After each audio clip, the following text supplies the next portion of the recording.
Introduction. John Stuart Mill was born on May 20, 1806. He was a delicate child, and the extraordinary education designed by his father was not calculated to develop and improve his physical powers. "I never was a boy," he says, "never played cricket."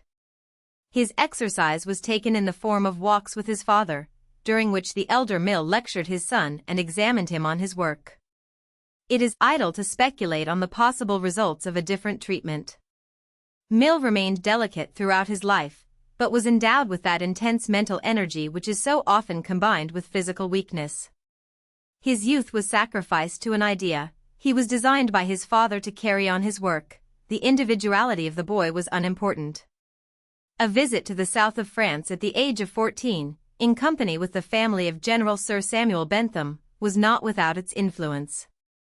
It was a glimpse of another atmosphere, though the studious habits of his home life were maintained. Moreover, he derived from it his interest in foreign politics, which remained one of his characteristics to the end of his life. In 1823 he was appointed junior clerk in the examiner's office at the India House. Mill's first essays were written in the _traveller_ about a year before he entered the India House. From that time forward his literary work was uninterrupted save by attacks of illness. His industry was stupendous. He wrote articles on an infinite variety of subjects: political, metaphysical, philosophic, religious, poetical.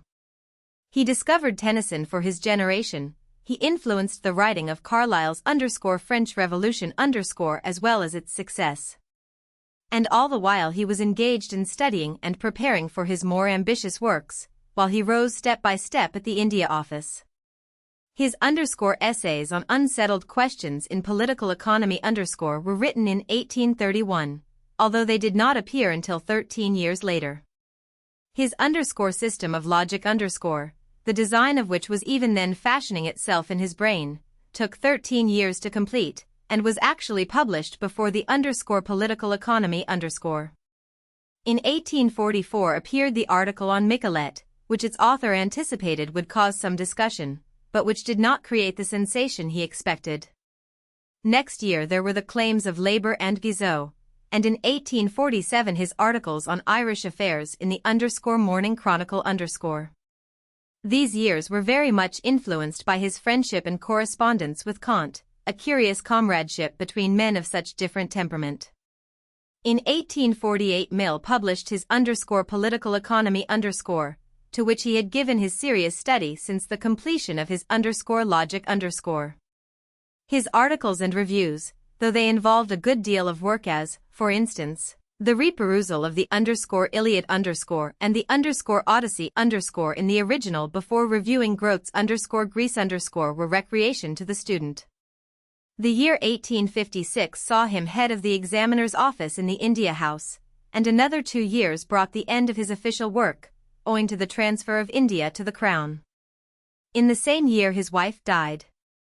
Liberty was published shortly after, as well as the Thoughts on Parliamentary Reform and no year passed without Mill making important contributions on the political, philosophical, and ethical questions of the day. 7 years after the death of his wife, Mill was invited to contest Westminster. His feeling on the conduct of elections made him refuse to take any personal action in the matter, and he gave the frankest expression to his political views, but nevertheless he was elected by a large majority. He was not a conventional success in the House. As a speaker he lacked magnetism. But his influence was widely felt. "For the sake of the House of Commons at large," said Mr. Gladstone, "I rejoiced in his advent and deplored his disappearance. He did us all good." After only 3 years in Parliament, he was defeated at the next general election by Mr. W. H. Smith. He retired to Avignon, to the pleasant little house where the happiest years of his life had been spent in the companionship of his wife, and continued his disinterested labors. He completed his edition of his father's analysis of the mind and also produced, in addition to less important work, the subjection of women in which he had the active cooperation of his stepdaughter. A book on socialism was under consideration, but, like an earlier study of sociology, it never was written. He died in 1873, his last years being spent peacefully in the pleasant society of his stepdaughter, from whose tender care and earnest intellectual sympathy he caught maybe a far-off reflection of the light which had irradiated his spiritual life. 2. The circumstances under which John Stuart Mill wrote his _liberty_ are largely connected with the influence which Mrs. Taylor wielded over his career.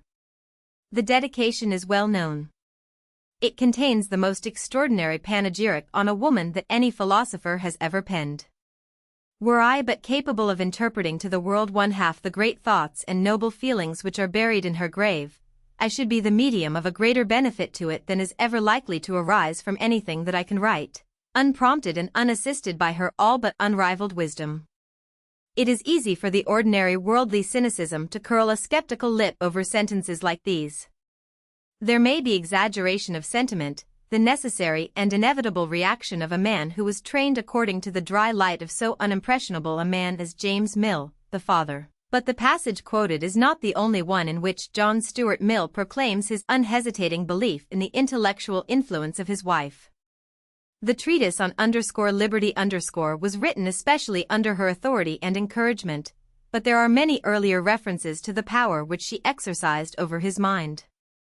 Mill was introduced to her as early as 1831, at a dinner party at Mr. Taylor's house, where were present, amongst others, Roebuck, W.E.J. Fox, and Miss Harriet Martineau. The acquaintance rapidly ripened into intimacy and the intimacy into friendship, and Mill was never weary of expatiating on all the advantages of so singular a relationship. In some of the presentation copies of his work on _political economy he wrote the following dedication to Mrs. John Taylor, who, of all persons known to the author, is the most highly qualified either to originate or to appreciate speculation on social advancement. This work is with the highest respect and esteem dedicated. An article on the enfranchisement of women was made the occasion for another encomium. We shall hardly be wrong in attributing a much later book, The Subjection of Women published in 1869, to the influence wielded by Mrs. Taylor. Finally, the pages of the autobiography ring with the dithyrambic praise of his almost infallible counselor. The facts of this remarkable intimacy can easily be stated. The deductions are more difficult. There is no question that Mill's infatuation was the cause of considerable trouble to his acquaintances and friends. His father openly taxed him with being in love with another man's wife. Roebuck, Mrs. Grote, Mrs. Austen, Miss Harriet Martineau were amongst those who suffered because they made some allusion to a forbidden subject. Mrs. Taylor lived with her daughter in a lodging in the country, but in 1851 her husband died, and then Mill made her his wife. Opinions were widely divergent as to her merits, but every one agreed that up to the time of her death, in 1858, Mill was wholly lost to his friends. George Mill, one of Mill's younger brothers, gave it as his opinion that she was a clever and remarkable woman, but nothing like what John took her to be. Carlyle, in his reminiscences, described her with ambiguous epithets. She was vivid, iridescent, pale and passionate and sad-looking, a living romance heroine of the royalist volition and questionable destiny. It is not possible to make much of a judgment like this, but we get on more certain ground when we discover that Mrs. Carlyle said on one occasion that she is thought to be dangerous, and that Carlyle added that she was worse than dangerous, she was patronizing. The occasion when Mill and his wife were brought into close contact with the Carlyles is well known.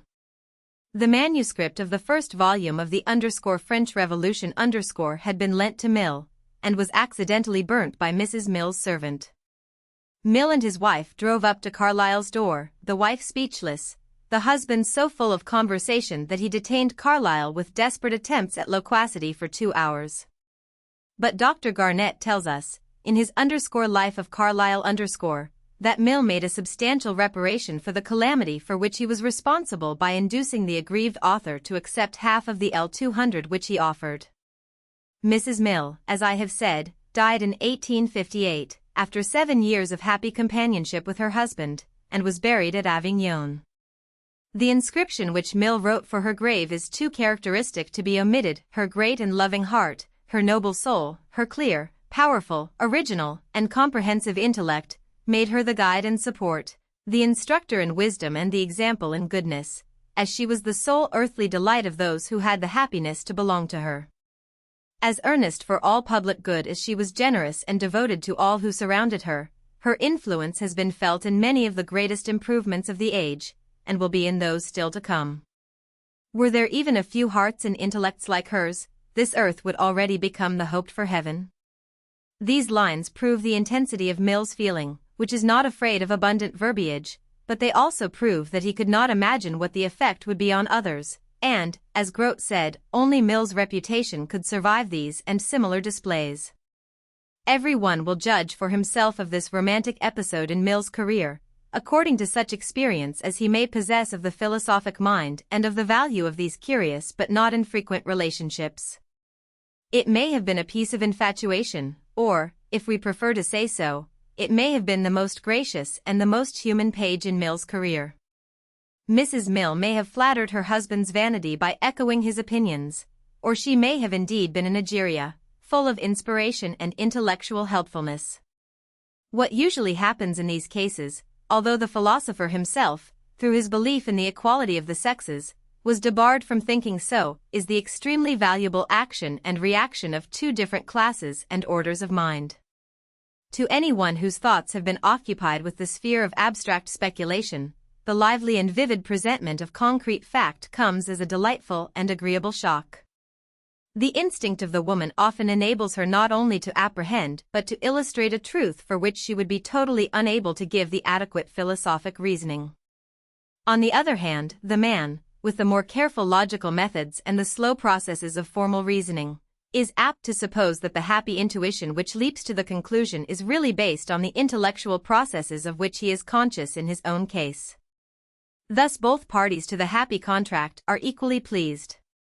The abstract truth gets the concrete illustration. The concrete illustration finds its proper foundation in a series of abstract inquiries. Perhaps Carlyle's epithets of iridescent and vivid refer incidentally to Mrs. Mill's quick perceptiveness, and thus throw a useful light on the mutual advantages of the common work of husband and wife. But it savors almost of impertinence even to attempt to lift the veil on a mystery like this. It is enough to say, perhaps, that however much we may deplore the exaggeration of Mill's references to his wife, we recognize that, for whatever reason, the pair lived an ideally happy life.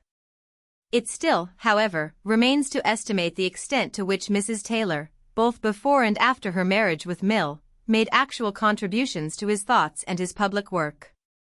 Here I may be perhaps permitted to avail myself of what I have already written in a previous work. 1. Mill gives us abundant help in this matter in the _autobiography_. When first he knew her, his thoughts were turning to the subject of logic. But his published work on the subject owed nothing to her, he tells us, in its doctrines.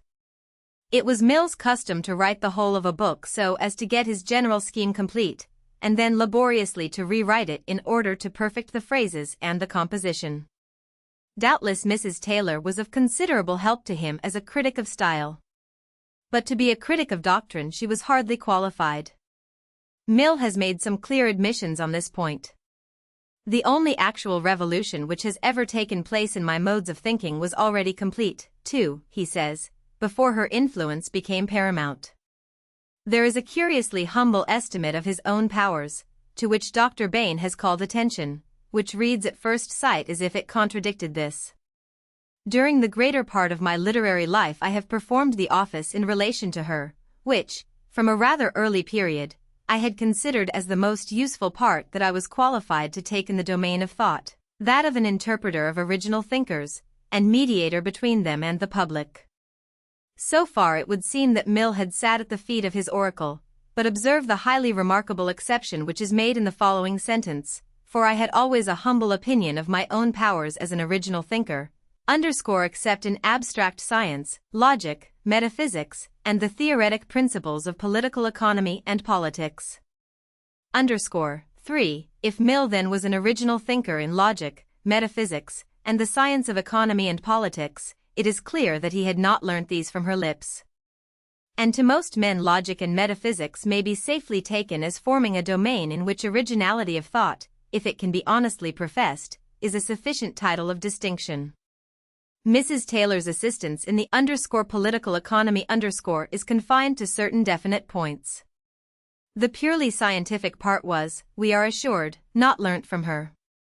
But it was chiefly her influence which gave to the book that general tone by which it is distinguished from all previous expositions of political economy that had any pretensions to be scientific, and which has made it so useful in conciliating minds which those previous expositions had repelled.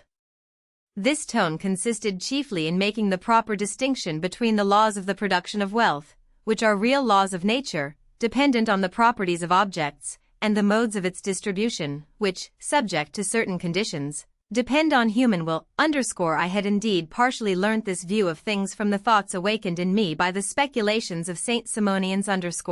But it was made a living principle, pervading and animating the book, by my wife's promptings. 4. The part which is italicized is noticeable. Here, as elsewhere, Mill thinks out the matter by himself. The concrete form of the thoughts is suggested or prompted by the wife. Apart from this general tone, Mill tells us that there was a specific contribution. The chapter which has had a greater influence on opinion than all the rest, that on the probable future of the laboring classes, is entirely due to her. In the first draft of the book that chapter did not exist. She pointed out the need of such a chapter, and the extreme imperfection of the book without it. She was the cause of my writing it. From this it would appear that she gave Mill that tendency to socialism which, while it lends a progressive spirit to his speculations on politics, at the same time does not manifestly accord with his earlier advocacy of peasant proprietorships. Nor, again, is it, on the face of it, consistent with those doctrines of individual liberty which, aided by the intellectual companionship of his wife, he propounded in a later work. The ideal of individual freedom is not the ideal of socialism, just as that invocation of governmental aid to which the socialist resorts is not consistent with the theory of laissez-faire. Yet liberty was planned by Mill and his wife in concert. Perhaps a slight visionariness of speculation was no less the attribute of Mrs. Mill than an absence of rigid logical principles. Be this as it may, she undoubtedly checked the half-recognized leanings of her husband in the direction of Coleridge and Carlyle. Whether this was an instance of her steadying influence, 5, or whether it added one more unassimilated element to Mill's diverse intellectual sustenance, may be wisely left an open question. We cannot, however, be wrong in attributing to her the parentage of one book of Mill, the subjection of women. It is true that Mill had before learnt that men and women ought to be equal in legal, political, social, and domestic relations. This was a point on which he had already fallen foul of his father's essay on government. But Mrs. Taylor had actually written on this very point, and the warmth and fervor of Mill's denunciations of women's servitude were unmistakably caught from his wife's view of the practical disabilities entailed by the feminine position. 3. Liberty was published in 1859, when the 19th century was half over. But in its general spirit and in some of its special tendencies the little tract belongs rather to the standpoint of the 18th century than to that which saw its birth. In many of his speculations John Stuart Mill forms a sort of connecting link between the doctrines of the earlier English empirical school and those which we associate with the name of Mr. Herbert Spencer. In his logic for instance, he represents an advance on the theories of Hume, and yet does not see how profoundly the victories of science modify the conclusions of the earlier thinker. Similarly, in his political economy he desires to improve and to enlarge upon Ricardo, and yet does not advance so far as the modifications of political economy by sociology, indicated by some later and especially German speculations on the subject. In the tract on liberty Mill is advocating the rights of the individual as against society at the very opening of an era that was rapidly coming to the conclusion that the individual had no absolute rights against society.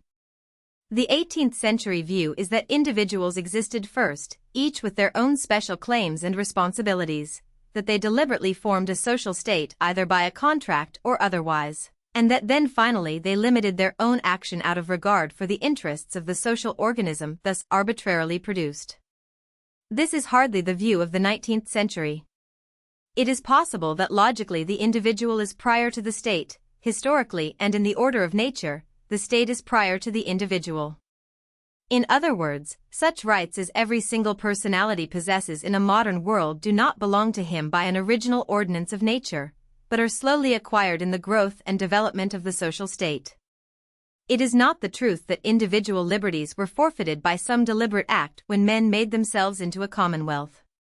It is more true to say, as Aristotle said long ago, that man is naturally a political animal, that he lived under strict social laws as a mere item, almost a non-entity, as compared with the order, society, or community to which he belonged, and that such privileges as he subsequently acquired have been obtained in virtue of his growing importance as a member of a growing organization.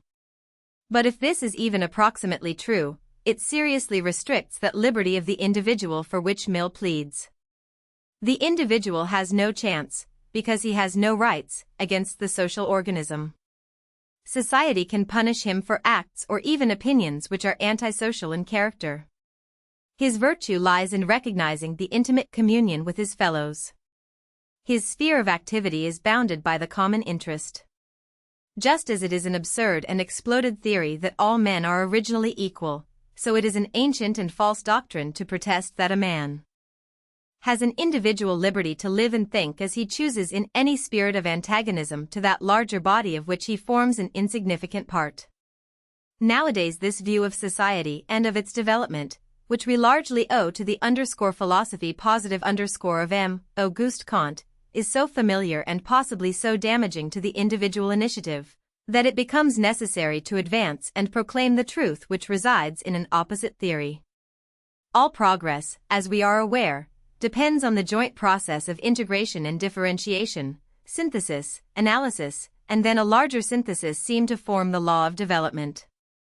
If it ever comes to pass that society is tyrannical in its restrictions of the individual, if, as for instance in some forms of socialism, based on deceptive analogies of nature's dealings, the type is everything and the individual nothing, it must be confidently urged in answer that the fuller life of the future depends on the manifold activities, even though they may be antagonistic, of the individual. In England, at all events, we know that government in all its different forms, whether as king, or as a caste of nobles, or as an oligarchical plutocracy, or even as trades unions, is so dwarfing in its action that, for the sake of the future, the individual must revolt. Just as our former point of view limited the value of Mill's treatise on _liberty_, so these considerations tend to show its eternal importance. The omnipotence of society means a dead level of uniformity. The claim of the individual to be heard, to say what he likes, to do what he likes, to live as he likes, is absolutely necessary, not only for the variety of elements without which life is poor, but also for the hope of a future age.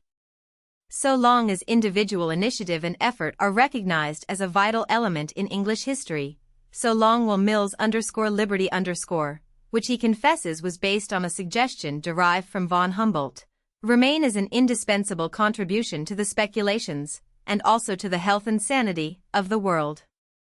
What his wife really was to Mill, we shall, perhaps, never know. But that she was an actual and vivid force, which roused the latent enthusiasm of his nature, we have abundant evidence. And when she died at Avignon, though his friends may have regained an almost estranged companionship, Mill was, personally, the poorer. Into the sorrow of that bereavement we cannot enter, we have no right or power to draw the veil. It is enough to quote the simple words, so eloquent of an unspoken grief I can say nothing which could describe, even in the faintest manner, what that loss was and is. But because I know that she would have wished it, I endeavor to make the best of what life I have left, and to work for her purposes with such diminished strength as can be derived from thoughts of her, and communion with her memory. W. L. Courtney. London, July 5, 1901 Footnotes, 1, Life of John Stuart Mill Chapter 6. Walter Scott. 2, Autobiography page 190. 3, Ibid, page 242. 4. Autobiography pages 246, 247. 5. Cf. an instructive page in the autobiography page 252. Contents. Chapter 1, page introductory 1 Chapter 2. Of the Liberty of Thought and Discussion 28 Chapter 3. Of Individuality, as one of the elements of well-being 103 Chapter 4.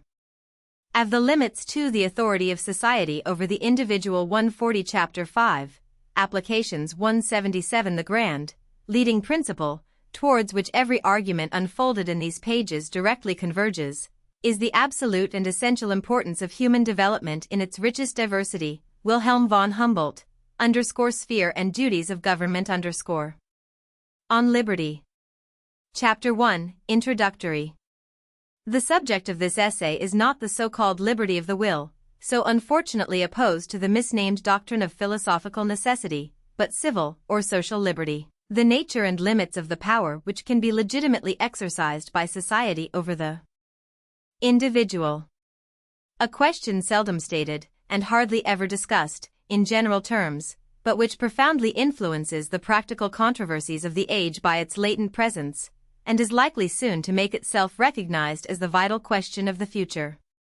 It is so far from being new, that in a certain sense it has divided mankind, almost from the remotest ages, but in the stage of progress into which the more civilized portions of the species have now entered, it presents itself under new conditions, and requires a different and more fundamental treatment. The struggle between liberty and authority is the most conspicuous feature in the portions of history with which we are earliest familiar, particularly in that of Greece, Rome, and England. But in old times this contest was between subjects, or some classes of subjects, and the government. By liberty was meant protection against the tyranny of the political rulers. The rulers were conceived, except in some of the popular governments of Greece, as in a necessarily antagonistic position to the people whom they ruled. They consisted of a governing one, or a governing tribe or caste, who derived their authority from inheritance or conquest, who, at all events, did not hold it at the pleasure of the governed, and whose supremacy men did not venture, perhaps did not desire, to contest, whatever precautions might be taken against its oppressive exercise. Their power was regarded as necessary, but also as highly dangerous, as a weapon which they would attempt to use against their subjects, no less than against external enemies. To prevent the weaker members of the community from being preyed upon by innumerable vultures, it was needful that there should be an animal of prey stronger than the rest, commissioned to keep them down. But as the king of the vultures would be no less bent upon preying on the flock than any of the minor harpies, it was indispensable to be in a perpetual attitude of defense against his beak and claws. The aim, therefore, of patriots, was to set limits to the power which the ruler should be suffered to exercise over the community, and this limitation was what they meant by liberty. It was attempted in two ways. First, by obtaining a recognition of certain immunities, called political liberties or rights, which it was to be regarded as a breach of duty in the ruler to infringe, and which if he did infringe, specific resistance, or general rebellion, was held to be justifiable. A second, and generally a later expedient, was the establishment of constitutional checks, by which the consent of the community, or of a body of some sort, supposed to represent its interests, was made a necessary condition to some of the more important acts of the governing power. To the first of these modes of limitation, the ruling power, in most European countries, was compelled, more or less, to submit. It was not so with the second, and to attain this, or when already in some degree possessed, to attain it more completely, became everywhere the principal object of the lovers of liberty. And so long as mankind were content to combat one enemy by another, and to be ruled by a master, on condition of being guaranteed more or less efficaciously against his tyranny, they did not carry their aspirations beyond this point. A time, however, came, in the progress of human affairs, when men ceased to think it a necessity of nature that their governors should be an independent power, opposed in interest to themselves. It appeared to them much better that the various magistrates of the state should be their tenants or delegates, revocable at their pleasure. In that way alone, it seemed, could they have complete security that the powers of government would never be abused to their disadvantage. By degrees, this new demand for elective and temporary rulers became the prominent object of the exertions of the popular party, wherever any such party existed, and superseded, to a considerable extent, the previous efforts to limit the power of rulers. As the struggle proceeded for making the ruling power emanate from the periodical choice of the ruled, some persons began to think that too much importance had been attached to the limitation of the power itself. It might seem, was a resource against rulers whose interests were habitually opposed to those of the people. What was now wanted was, that the rulers should be identified with the people, that their interest and will should be the interest and will of the nation. The nation did not need to be protected against its own will. There was no fear of its tyrannizing over itself. Let the rulers be effectually responsible to it, promptly removable by it, and it could afford to trust them with power of which it could itself dictate the use to be made. Their power was but the nation's own power, concentrated, and in a form convenient for exercise. This mode of thought, or rather perhaps of feeling, was common among the last generation of European liberalism, in the continental section of which it still apparently predominates. Those who admit any limit to what a government may do, except in the case of such governments as they think ought not to exist, stand out as brilliant exceptions among the political thinkers of the continent. A similar tone of sentiment might by this time have been prevalent in our own country, if the circumstances which for a time encouraged it had continued unaltered. But, in political and philosophical theories, as well as in persons, success discloses faults and infirmities which failure might have concealed from observation. The notion that the people have no need to limit their power over themselves might seem axiomatic, when popular government was a thing only dreamed about, or read of as having existed at some distant period of the past. Neither was that notion necessarily disturbed by such temporary aberrations as those of the French Revolution, the worst of which were the work of a usurping few, and which, in any case, belonged, not to the permanent working of popular institutions, but to a sudden and convulsive outbreak against monarchical and aristocratic despotism.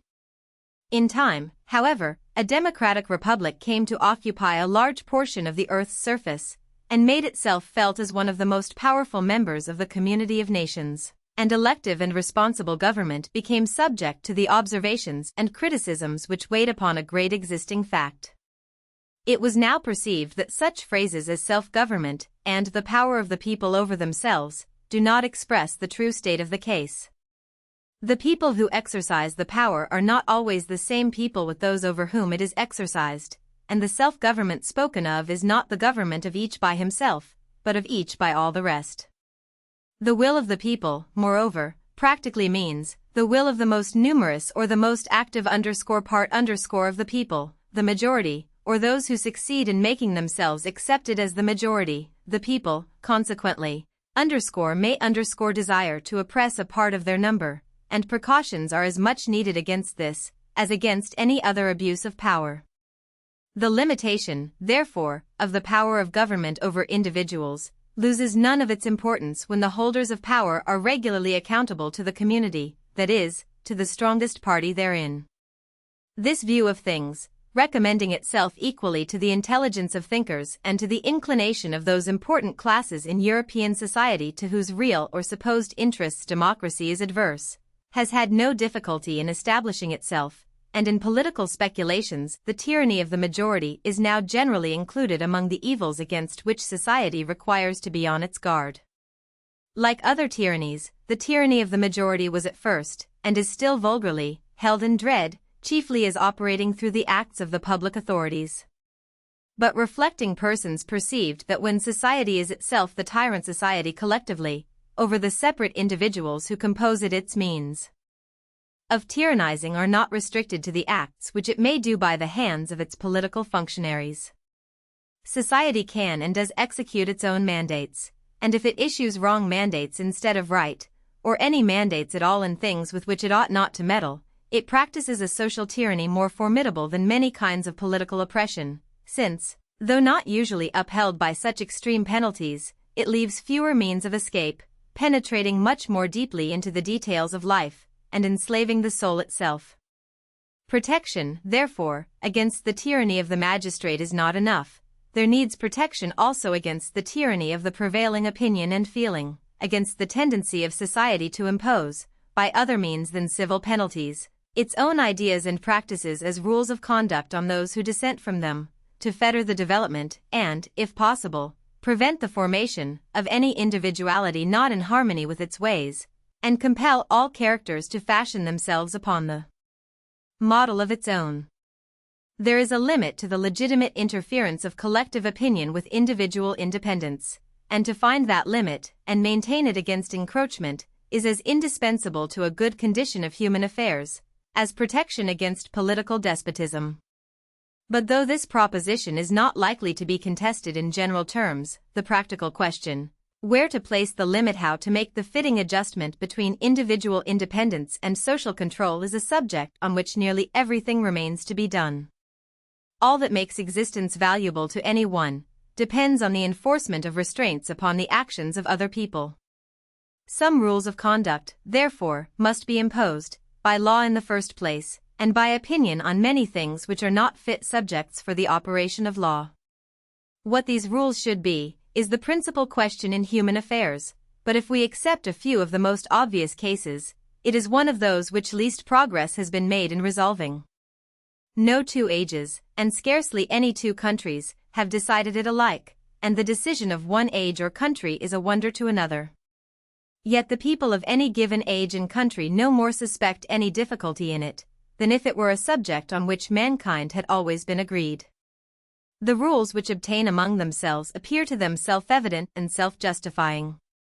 This all but universal illusion is one of the examples of the magical influence of custom, which is not only, as the proverb says, a second nature, but is continually mistaken for the first. The effect of custom, in preventing any misgiving respecting the rules of conduct which mankind impose on one another, is all the more complete because the subject is one on which it is not generally considered necessary that reasons should be given, either by one person to others, or by each to himself. People are accustomed to believe, and have been encouraged in the belief by some who aspire to the character of philosophers, that their feelings, on subjects of this nature, are better than reasons, and render reasons unnecessary. The practical principle which guides them to their opinions on the regulation of human conduct is the feeling in each person's mind that everybody should be required to act as he, and those with whom he sympathizes, would like them to act. No one, indeed, acknowledges to himself that his standard of judgment is his own liking, but an opinion on a point of conduct, not supported by reasons, can only count as one person's preference, and if the reasons, when given, are a mere appeal to a similar preference felt by other people, it is still only many people's liking instead of one. To an ordinary man, however, his own preference, thus supported, is not only a perfectly satisfactory reason, but the only one he generally has for any of his notions of morality, taste, or propriety, which are not expressly written in his religious creed, and his chief guide in the interpretation even of that.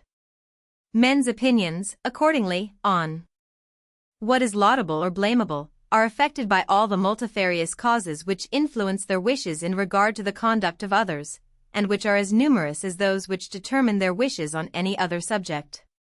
Sometimes their reason, at other times their prejudices or superstitions, often their social affections, not seldom their antisocial ones, their envy or jealousy, their arrogance or contemptuousness, but most commonly, their desires or fears for themselves, their legitimate or illegitimate self-interest. Wherever there is an ascendant class, a large portion of the morality of the country emanates from its class interests, and its feelings of class superiority. The morality between Spartans and Helots, between planters and Negroes, between princes and subjects, between nobles and roturiers, between men and women, has been for the most part the creation of these class interests and feelings, and the sentiments thus generated react in turn upon the moral feelings of the members of the ascendant class, in their relations among themselves. Where, on the other hand, a class, formerly ascendant, has lost its ascendancy, or where its ascendancy is unpopular, the prevailing moral sentiments frequently bear the impress of an impatient dislike of superiority. Another grand determining principle of the rules of conduct, both in act and forbearance, which have been enforced by law or opinion, has been the servility of mankind towards the supposed preferences or aversions of their temporal masters, or of their gods. This servility, though essentially selfish, is not hypocrisy. It gives rise to perfectly genuine sentiments of abhorrence. It made men burn magicians and heretics. Among so many baser influences, the general and obvious interests of society have of course had a share, and a large one, in the direction of the moral sentiments, less, however, as a matter of reason and on their own account, than as a consequence of the sympathies and antipathies which grew out of them, and sympathies and antipathies which had little or nothing to do with the interests of society, have made themselves felt in the establishment of moralities with quite as great force. The likings and dislikings of society, or of some powerful portion of it, are thus the main thing which has practically determined the rules laid down for general observance, under the penalties of law or opinion. And in general, those who have been in advance of society in thought and feeling have left this condition of things unassailed in principle, however they may have come into conflict with it in some of its details. They have occupied themselves rather in inquiring what things society ought to like or dislike, than in questioning whether its likings or dislikings should be a law to individuals. They preferred endeavoring to alter the feelings of mankind on the particular points on which they were themselves heretical, rather than make common cause in defense of freedom, with heretics generally. The only case in which the higher ground has been taken on principle and maintained with consistency, by any but an individual here and there, is that of religious belief, a case instructive in many ways, and not least so as forming a most striking instance of the fallibility of what is called the moral sense, for the odium theologicum in a sincere bigot, is one of the most unequivocal cases of moral feeling. Those who first broke the yoke of what called itself the universal church, were in general as little willing to permit difference of religious opinion as that church itself. But when the heat of the conflict was over, without giving a complete victory to any party, and each church or sect was reduced to limit its hopes to retaining possession of the ground it already occupied, minorities, seeing that they had no chance of becoming majorities, were under the necessity of pleading to those whom they could not convert, for permission to differ. It is accordingly on this battlefield, almost solely, that the rights of the individual against society have been asserted on broad grounds of principle, and the claim of society to exercise authority over dissensions, openly controverted. The great writers to whom the world owes what religious liberty it possesses, have mostly asserted freedom of conscience as an indefeasible right, and denied absolutely that a human being is accountable to others for his religious belief. Yet so natural to mankind is intolerance in whatever they really care about, that religious freedom has hardly anywhere been practically realized, except where religious indifference, which dislikes to have its peace disturbed by theological quarrels, has added its weight to the scale. In the minds of almost all religious persons, even in the most tolerant countries, the duty of toleration is admitted with tacit reserves. One person will bear with dissent in matters of church government, but not of dogma; another can tolerate everybody, short of a papist or a Unitarian; another, every one who believes in revealed religion. A few extend their charity a little further, but stop at the belief in a God and in a future state. Wherever the sentiment of the majority is still genuine and intense, it is found to have abetted little of its claim to be obeyed. In England, from the peculiar circumstances of our political history, though the yoke of opinion is perhaps heavier, that of law is lighter than in most other countries of Europe, and there is considerable jealousy of direct interference, by the legislative or the executive power, with private conduct, not so much from any just regard for the independence of the individual, as from the still subsisting habit of looking on the government as representing an opposite interest to the public. The majority have not yet learnt to feel the power of the government their power, or its opinions their opinions. When they do so, individual liberty will probably be as much exposed to invasion from the government, as it already is from public opinion. But, as yet, there is a considerable amount of feeling ready to be called forth against any attempt of the law to control individuals in things in which they have not hitherto been accustomed to be controlled by it, and this with very little discrimination as to whether the matter is, or is not, within the legitimate sphere of legal control, insomuch that the feeling, highly salutary on the whole, is perhaps quite as often misplaced as well grounded in the particular instances of its application. There is, in fact, no recognized principle by which the propriety or impropriety of government interference is customarily tested. People decide according to their personal preferences.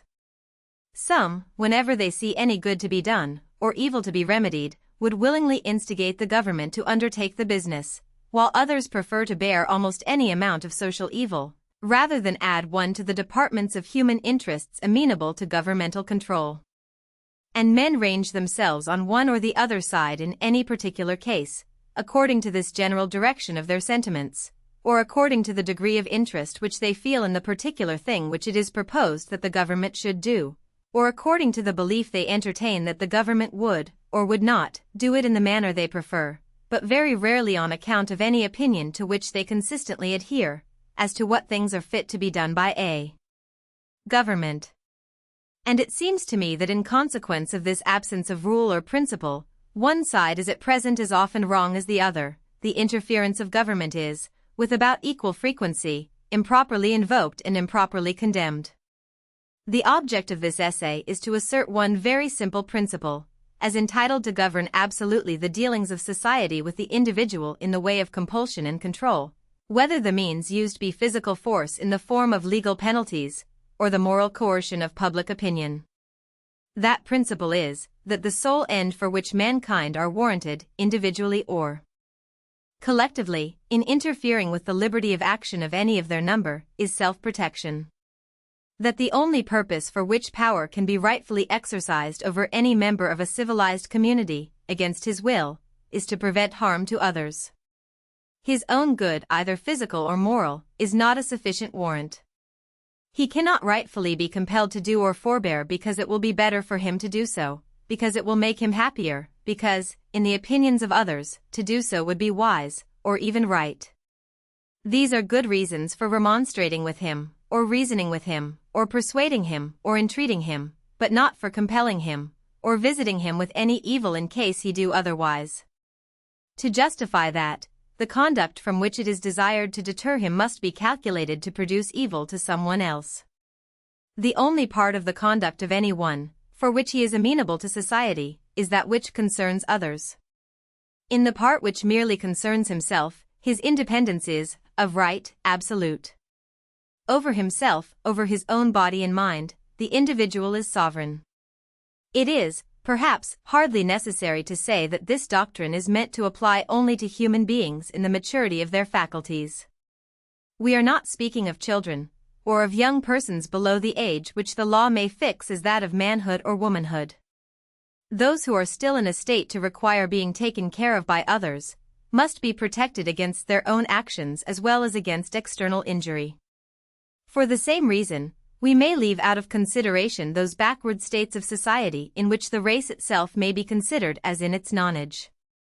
The early difficulties in the way of spontaneous progress are so great, that there is seldom any choice of means for overcoming them, and a ruler full of the spirit of improvement is warranted in the use of any expedients that will attain an end, perhaps otherwise unattainable.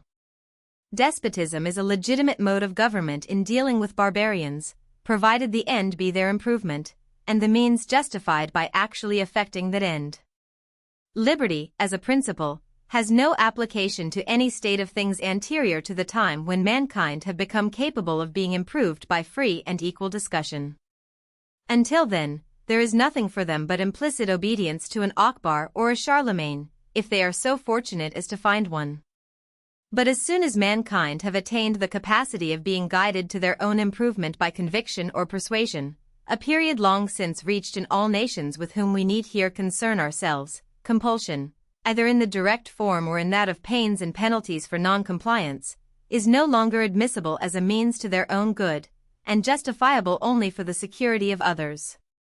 It is proper to state that I forego any advantage which could be derived to my argument from the idea of abstract right, as a thing independent of utility. I regard utility as the ultimate appeal on all ethical questions, but it must be utility in the largest sense, grounded on the permanent interests of man as a progressive being.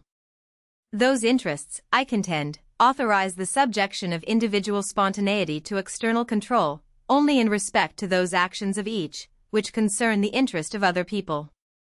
If anyone does an act hurtful to others, there is a _prima facie_ case for punishing him, by law, or, where legal penalties are not safely applicable, by general disapprobation. There are also many positive acts for the benefit of others, which he may rightfully be compelled to perform, such as, to give evidence in a court of justice, to bear his fair share in the common defense, or in any other joint work necessary to the interest of the society of which he enjoys the protection, and to perform certain acts of individual beneficence, such as saving a fellow creature's life, or interposing to protect the defenseless against ill usage, things which, whenever it is obviously a man's duty to do, he may rightfully be made responsible to society for not doing. A person may cause evil to others not only by his actions but by his inaction, and in either case he is justly accountable to them for the injury. The latter case, it is true, requires a much more cautious exercise of compulsion than the former. To make any one answerable for doing evil to others is the rule; to make him answerable for not preventing evil is, comparatively speaking, the exception. Yet there are many cases clear enough and grave enough to justify that exception. In all things which regard the external relations of the individual, he is de jure amenable to those whose interests are concerned, and if need be, to society as their protector.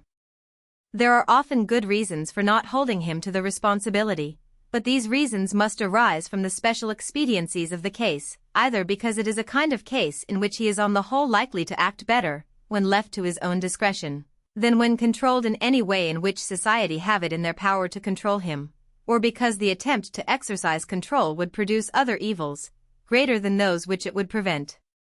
When such reasons as these preclude the enforcement of responsibility, the conscience of the agent himself should step into the vacant judgment seat, and protect those interests of others which have no external protection, judging himself all the more rigidly, because the case does not admit of his being made accountable to the judgment of his fellow creatures.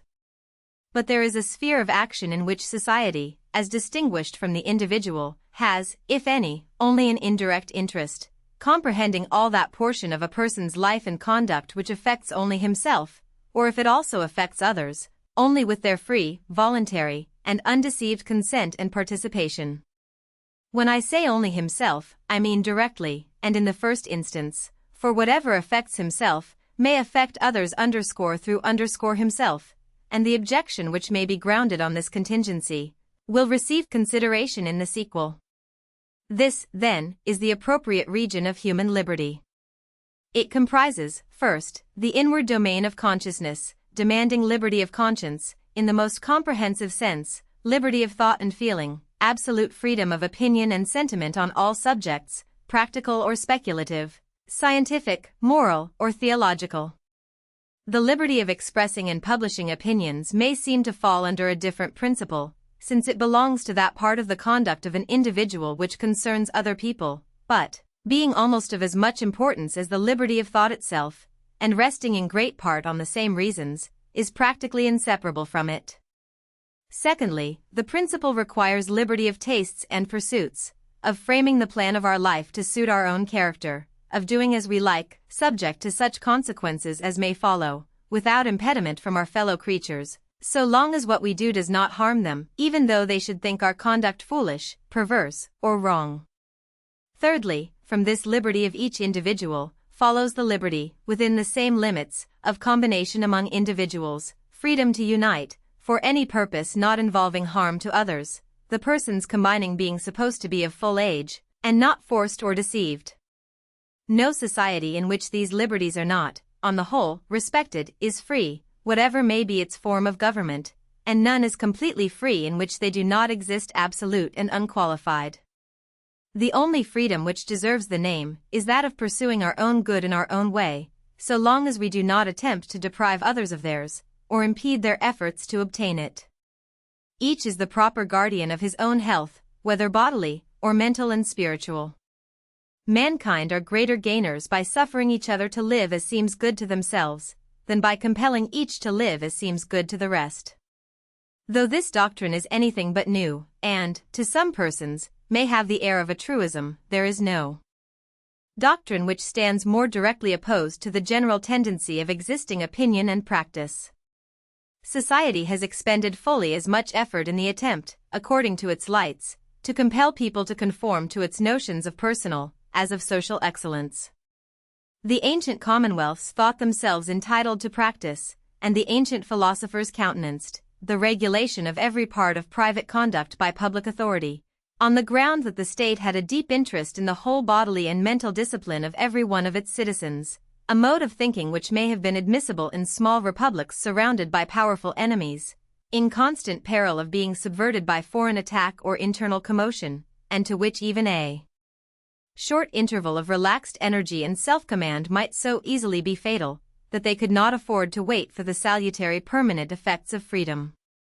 In the modern world, the greater size of political communities, and above all, the separation between spiritual and temporal authority, which placed the direction of men's consciences in other hands than those which controlled their worldly affairs, prevented so great an interference by law in the details of private life, but the engines of moral repression have been wielded more strenuously against divergence from the reigning opinion in self-regarding, than even in social matters, religion. The most powerful of the elements which have entered into the formation of moral feeling, having almost always been governed either by the ambition of a hierarchy, seeking control over every department of human conduct, or by the spirit of Puritanism. And some of those modern reformers who have placed themselves in strongest opposition to the religions of the past, have been no way behind either churches or sects in their assertion of the right of spiritual domination. Kant, in particular, whose social system, as unfolded in his trait de politique positive aims at establishing, though by moral more than by legal appliances, a despotism of society over the individual, surpassing anything contemplated in the political ideal of the most rigid disciplinarian among the ancient philosophers. Apart from the peculiar tenets of individual thinkers, there is also in the world at large an increasing inclination to stretch unduly the powers of society over the individual, both by the force of opinion and even by that of legislation. And as the tendency of all the changes taking place in the world is to strengthen society, and diminish the power of the individual, this encroachment is not one of the evils which tend spontaneously to disappear, but, on the contrary, to grow more and more formidable. The disposition of mankind, whether as rulers or as fellow citizens to impose their own opinions and inclinations as a rule of conduct on others, is so energetically supported by some of the best and by some of the worst feelings incident to human nature, that it is hardly ever kept under restraint by anything but want of power, and as the power is not declining, but growing, unless a strong barrier of moral conviction can be raised against the mischief, we must expect, in the present circumstances of the world, to see it increase. It will be convenient for the argument if, instead of at once entering upon the general thesis, we confine ourselves in the first instance to a single branch of it, on which the principle here stated is, if not fully, yet to a certain point, recognized by the current opinions. This one branch is the liberty of thought, from which it is impossible to separate the cognate liberty of speaking and of writing. Although these liberties, to some considerable amount, form part of the political morality of all countries which profess religious toleration and free institutions, the grounds, both philosophical and practical, on which they rest, are perhaps not so familiar to the general mind, nor so thoroughly appreciated by many even of the leaders of opinion, as might have been expected. Those grounds, when rightly understood, are of much wider application than to only one division of the subject, and a thorough consideration of this part of the question will be found the best introduction to the remainder. Those to whom nothing which I am about to say will be new, may therefore, I hope, excuse me, if on a subject which for now 3 centuries has been so often discussed, I venture on one discussion more. Chapter 2. Of the liberty of thought and discussion. The time, it is to be hoped, is gone by, when any defense would be necessary of the liberty of the press as one of the securities against corrupt or tyrannical government. No argument, we may suppose, can now be needed against permitting a legislature or an executive, not identified in interest with the people, to prescribe opinions to them, and determine what doctrines or what arguments they shall be allowed to hear.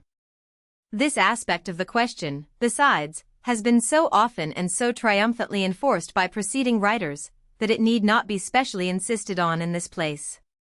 Though the law of England, on the subject of the press, is as servile to this day as it was in the time of the Tudors, there is little danger of its being actually put in force against political discussion, except during some temporary panic, when fear of insurrection drives ministers and judges from their propriety. Wink with a frown. 6. And, speaking generally, it is not, in constitutional countries, to be apprehended that the government, whether completely responsible to the people or not, will often attempt to control the expression of opinion, except when in doing so it makes itself the organ of the general intolerance of the public.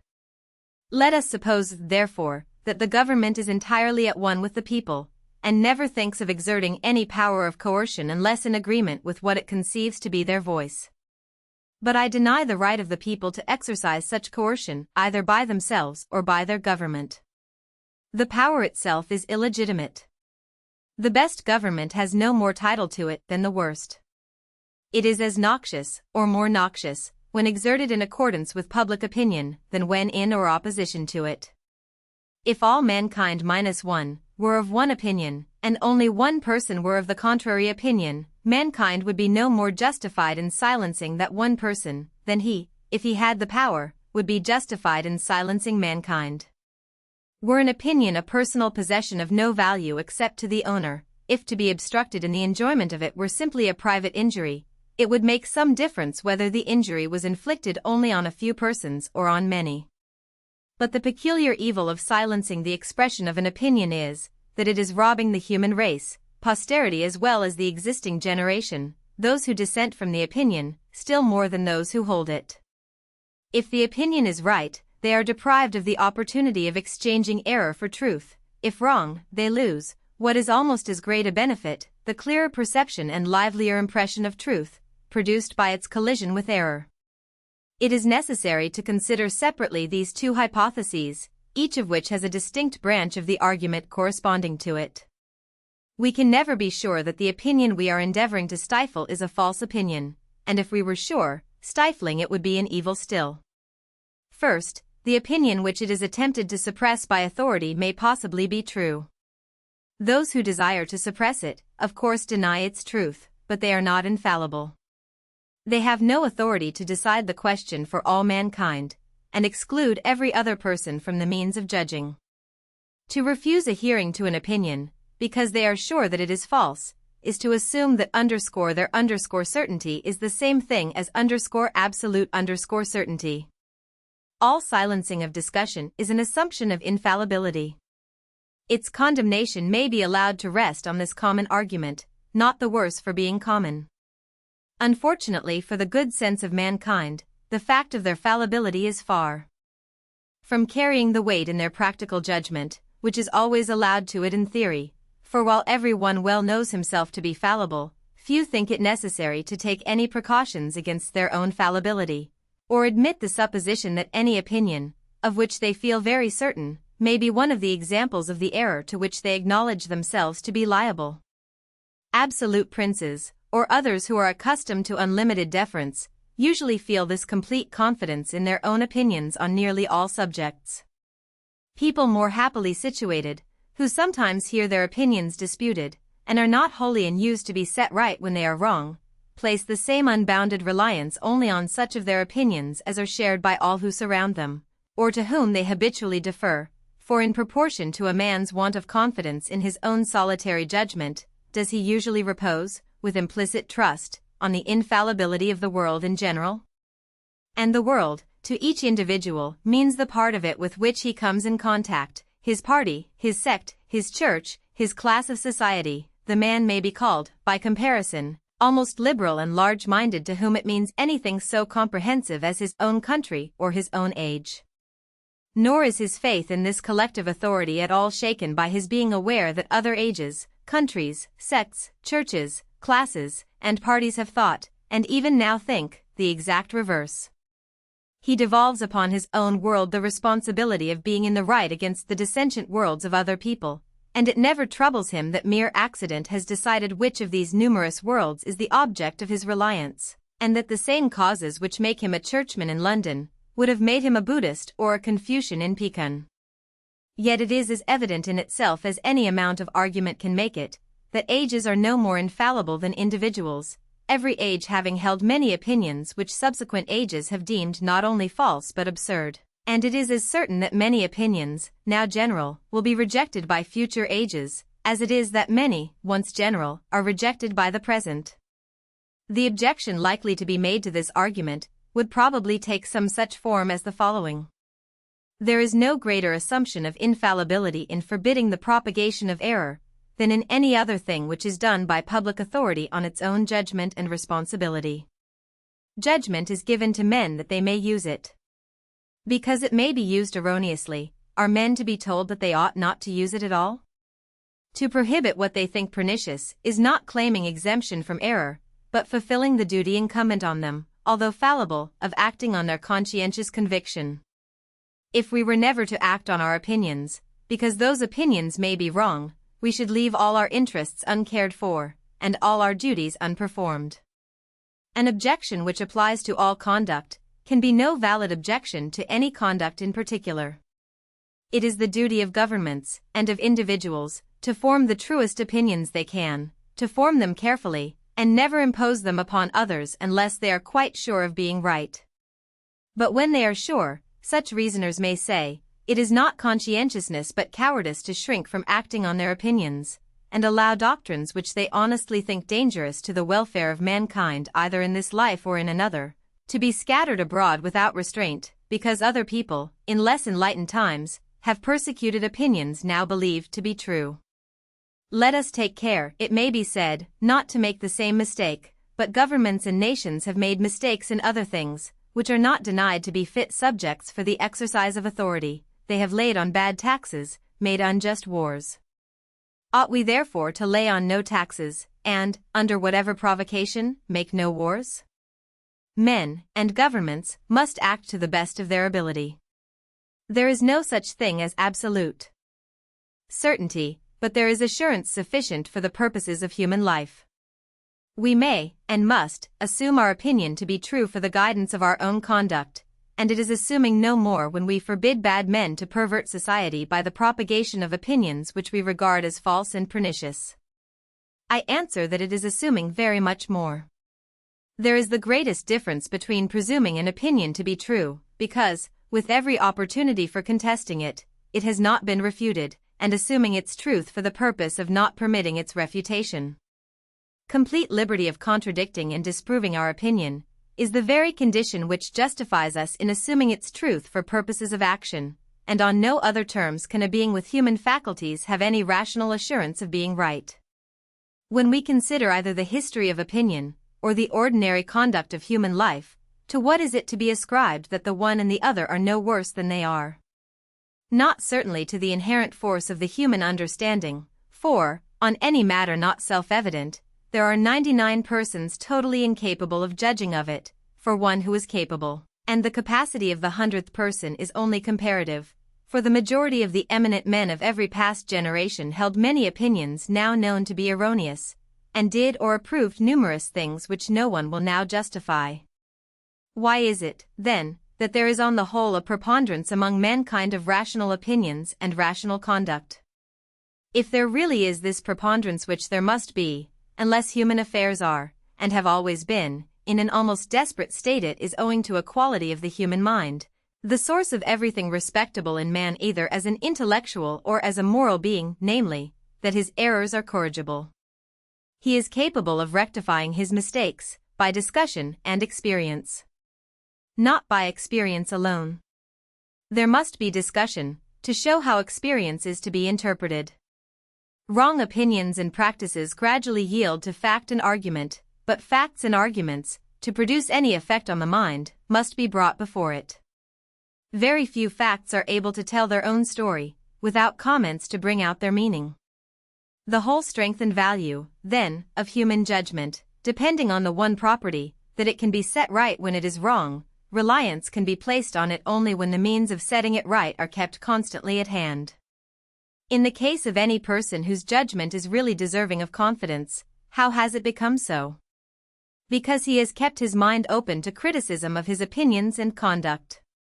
Because it has been his practice to listen to all that could be said against him, to profit by as much of it as was just, and expound to himself, and upon occasion to others, the fallacy of what was fallacious.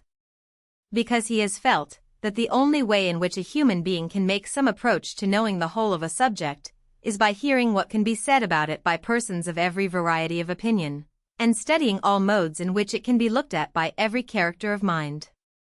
No wise man ever acquired his wisdom in any mode but this, nor is it in the nature of human intellect to become wise in any other manner. The steady habit of correcting and completing his own opinion by collating it with those of others, so far from causing doubt and hesitation in carrying it into practice, is the only stable foundation for a just reliance on it.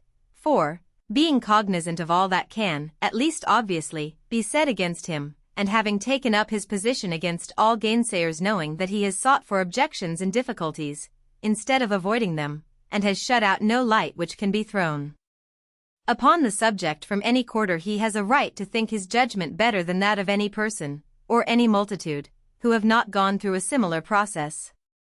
It is not too much to require that what the wisest of mankind, those who are best entitled to trust their own judgment, find necessary to warrant their relying on it, should be submitted to by that miscellaneous collection of a few wise and many foolish individuals, called the public. The most intolerant of churches, the Roman Catholic Church, even at the canonization of a saint, admits and listens patiently to a devil's advocate. The holiest of men, it appears, cannot be admitted to posthumous honors, until all that the devil could say against him is known and weighed. If even the Newtonian philosophy were not permitted to be questioned, mankind could not feel as complete assurance of its truth as they now do. The beliefs which we have most warrant for, have no safeguard to rest on, but a standing invitation to the whole world to prove them unfounded. If the challenge is not accepted, or is accepted and the attempt fails, we are far enough from certainty still, but we have done the best that the existing state of human reason admits of. We have neglected nothing that could give the truth a chance of reaching us. If the lists are kept open, we may hope that if there be a better truth, it will be found when the human mind is capable of receiving it, and in the meantime we may rely on having attained such approach to truth as is possible in our own day. This is the amount of certainty attainable by a fallible being, and this the sole way of attaining it. Strange it is that men should admit the validity of the arguments for free discussion, but object to their being pushed to an extreme, not seeing that unless the reasons are good for an extreme case, they are not good for any case. Strange that they should imagine that they are not assuming infallibility, when they acknowledge that there should be free discussion on all subjects which can possibly be doubtful, but think that some particular principle or doctrine should be forbidden to be questioned because it is so certain that is, because they are certain that it is certain. To call any proposition certain, while there is anyone who would deny its certainty if permitted, but who is not permitted, is to assume that we ourselves, and those who agree with us, are the judges of certainty, and judges without hearing the other side. In the present age, which has been described as destitute of faith, but terrified at skepticism, in which people feel sure, not so much that their opinions are true, as that they should not know what to do without them, the claims of an opinion to be protected from public attack are rested not so much on its truth, as on its importance to society. There are, it is alleged, certain beliefs so useful, not to say indispensable to well-being, that it is as much the duty of governments to uphold those beliefs, as to protect any other of the interests of society. In a case of such necessity, and so directly in the line of their duty, something less than infallibility may, it is maintained, warrant, and even bind, governments, to act on their own opinion, confirmed by the general opinion of mankind. It is also often argued, and still oftener thought, that none but bad men would desire to weaken these salutary beliefs, and there can be nothing wrong, it is thought, in restraining bad men, and prohibiting what only such men would wish to practice. This mode of thinking makes the justification of restraints on discussion not a question of the truth of doctrines, but of their usefulness, and flatters itself by that means to escape the responsibility of claiming to be an infallible judge of opinions. But those who thus satisfy themselves do not perceive that the assumption of infallibility is merely shifted from one point to another. The usefulness of an opinion is itself matter of opinion, as disputable as open to discussion, and requiring discussion as much as the opinion itself. There is the same need of an infallible judge of opinions to decide an opinion to be noxious, as to decide it to be false, unless the opinion condemned has full opportunity of defending itself. And it will not do to say that the heretic may be allowed to maintain the utility or harmlessness of his opinion, though forbidden to maintain its truth. The truth of an opinion is part of its utility. If we would know whether or not it is desirable that a proposition should be believed, is it possible to exclude the consideration of whether or not it is true? In the opinion, not of bad men, but of the best men, no belief which is contrary to truth can be really useful. And can you prevent such men from urging that plea, when they are charged with culpability for denying some doctrine which they are told is useful, but which they believe to be false? Those who are on the side of received opinions never fail to take all possible advantage of this plea. You do not find them handling the question of utility as if it could be completely abstracted from that of truth. On the contrary, it is, above all, because their doctrine is the truth, that the knowledge or the belief of it is held to be so indispensable. There can be no fair discussion of the question of usefulness, when an argument so vital may be employed on one side, but not on the other. And in point of fact, when law or public feeling do not permit the truth of an opinion to be disputed, they are just as little tolerant of a denial of its usefulness. The utmost they allow is an extenuation of its absolute necessity, or of the positive guilt of rejecting it. In order more fully to illustrate the mischief of denying a hearing to opinions because we, in our own judgment, have condemned them, it will be desirable to fix down the discussion to a concrete case, and I choose, by preference, the cases which are least favorable to me in which the argument against freedom of opinion, both on the score of truth and on that of utility, is considered the strongest. Let the opinions impugned be the belief in a God and in a future state, or any of the commonly received doctrines of morality. To fight the battle on such ground gives a great advantage to an unfair antagonist, since he will be sure to say, and many who have no desire to be unfair will say it internally, "Are these the doctrines which you do not deem sufficiently certain to be taken under the protection of law? Is the belief in a God one of the opinions, to feel sure of which, you hold to be assuming infallibility?" But I must be permitted to observe that it is not the feeling sure of a doctrine, be it what it may, which I call an assumption of infallibility. It is the undertaking to decide that question _4 others without allowing them to hear what can be said on the contrary side. And I denounce and reprobate this pretension not the less, if put forth on the side of my most solemn convictions. However positive any one's persuasion may be, not only of the falsity, but of the pernicious consequences, but, to adopt expressions which I altogether condemn, the immorality and impiety of an opinion, yet if, in pursuance of that private judgment, though backed by the public judgment of his country or his contemporaries, he prevents the opinion from being heard in its defense, he assumes infallibility. And so far from the assumption being less objectionable or less dangerous because the opinion is called immoral or impious, this is the case of all others in which it is most fatal.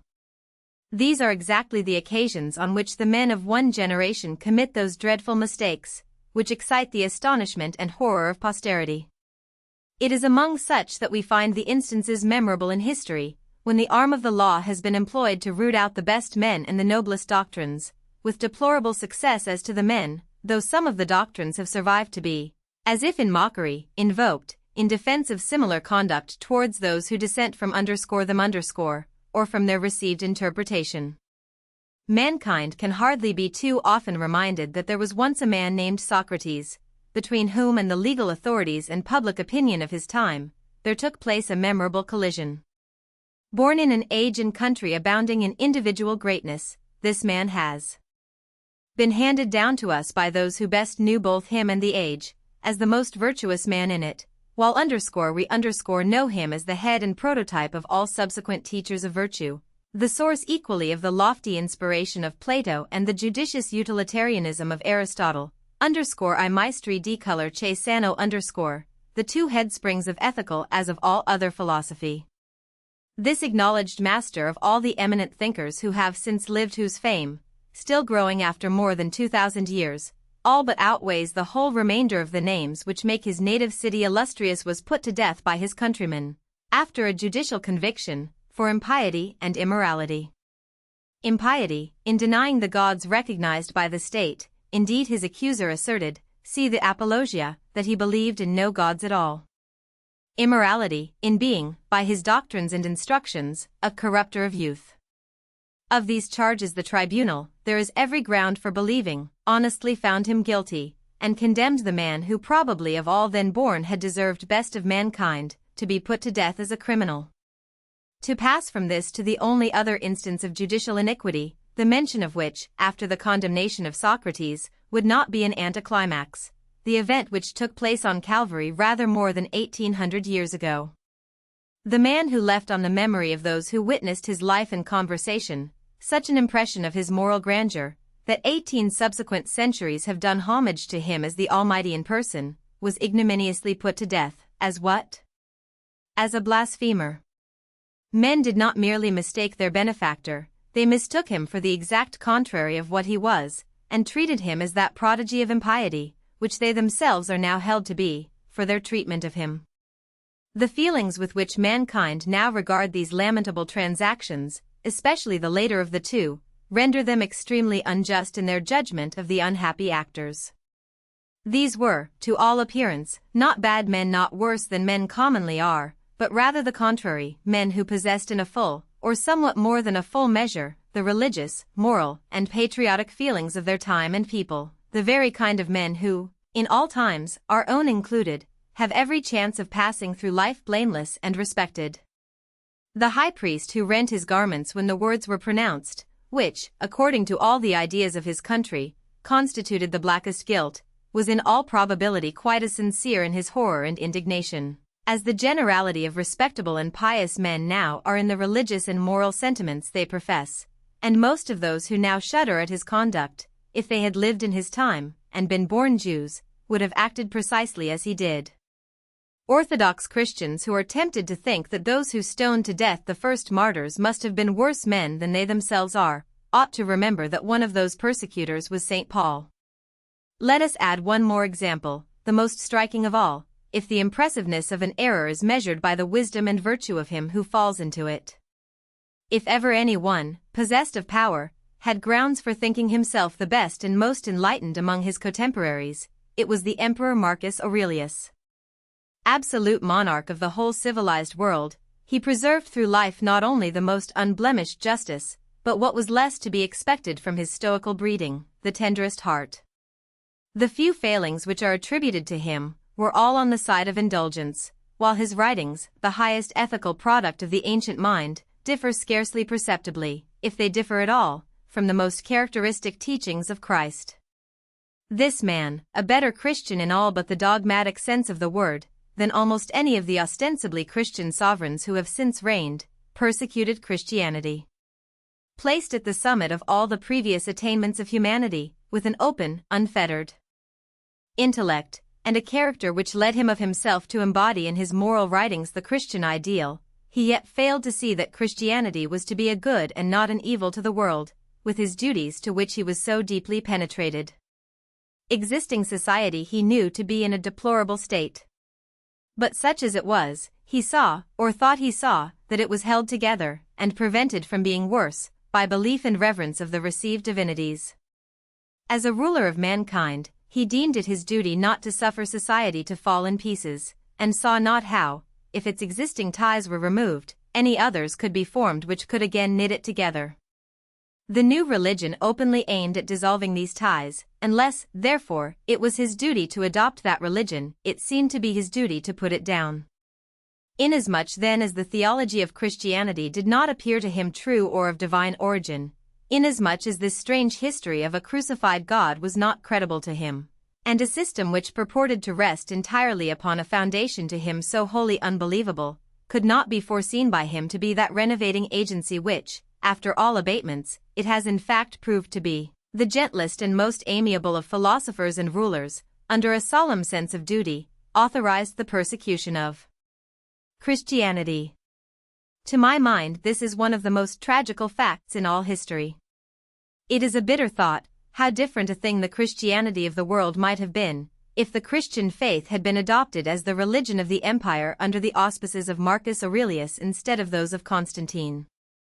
But it would be equally unjust to him and false to truth, to deny, that no one plea which can be urged for punishing anti-Christian teaching was wanting to Marcus Aurelius for punishing, as he did, the propagation of Christianity.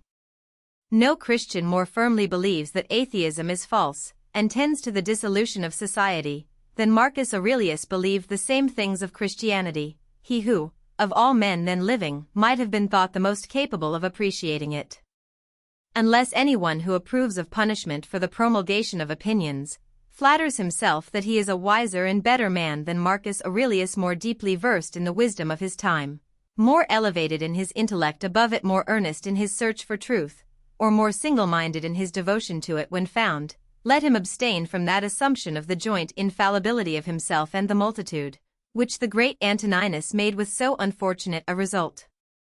Aware of the impossibility of defending the use of punishment for restraining irreligious opinions, by any argument which will not justify Marcus Antoninus, the enemies of religious freedom, when hard pressed, occasionally accept this consequence, and say, with Dr. Johnson, that the persecutors of Christianity were in the right, that persecution is an ordeal through which truth ought to pass, and always passes successfully, legal penalties being, in the end, powerless against truth, though sometimes beneficially effective against mischievous errors.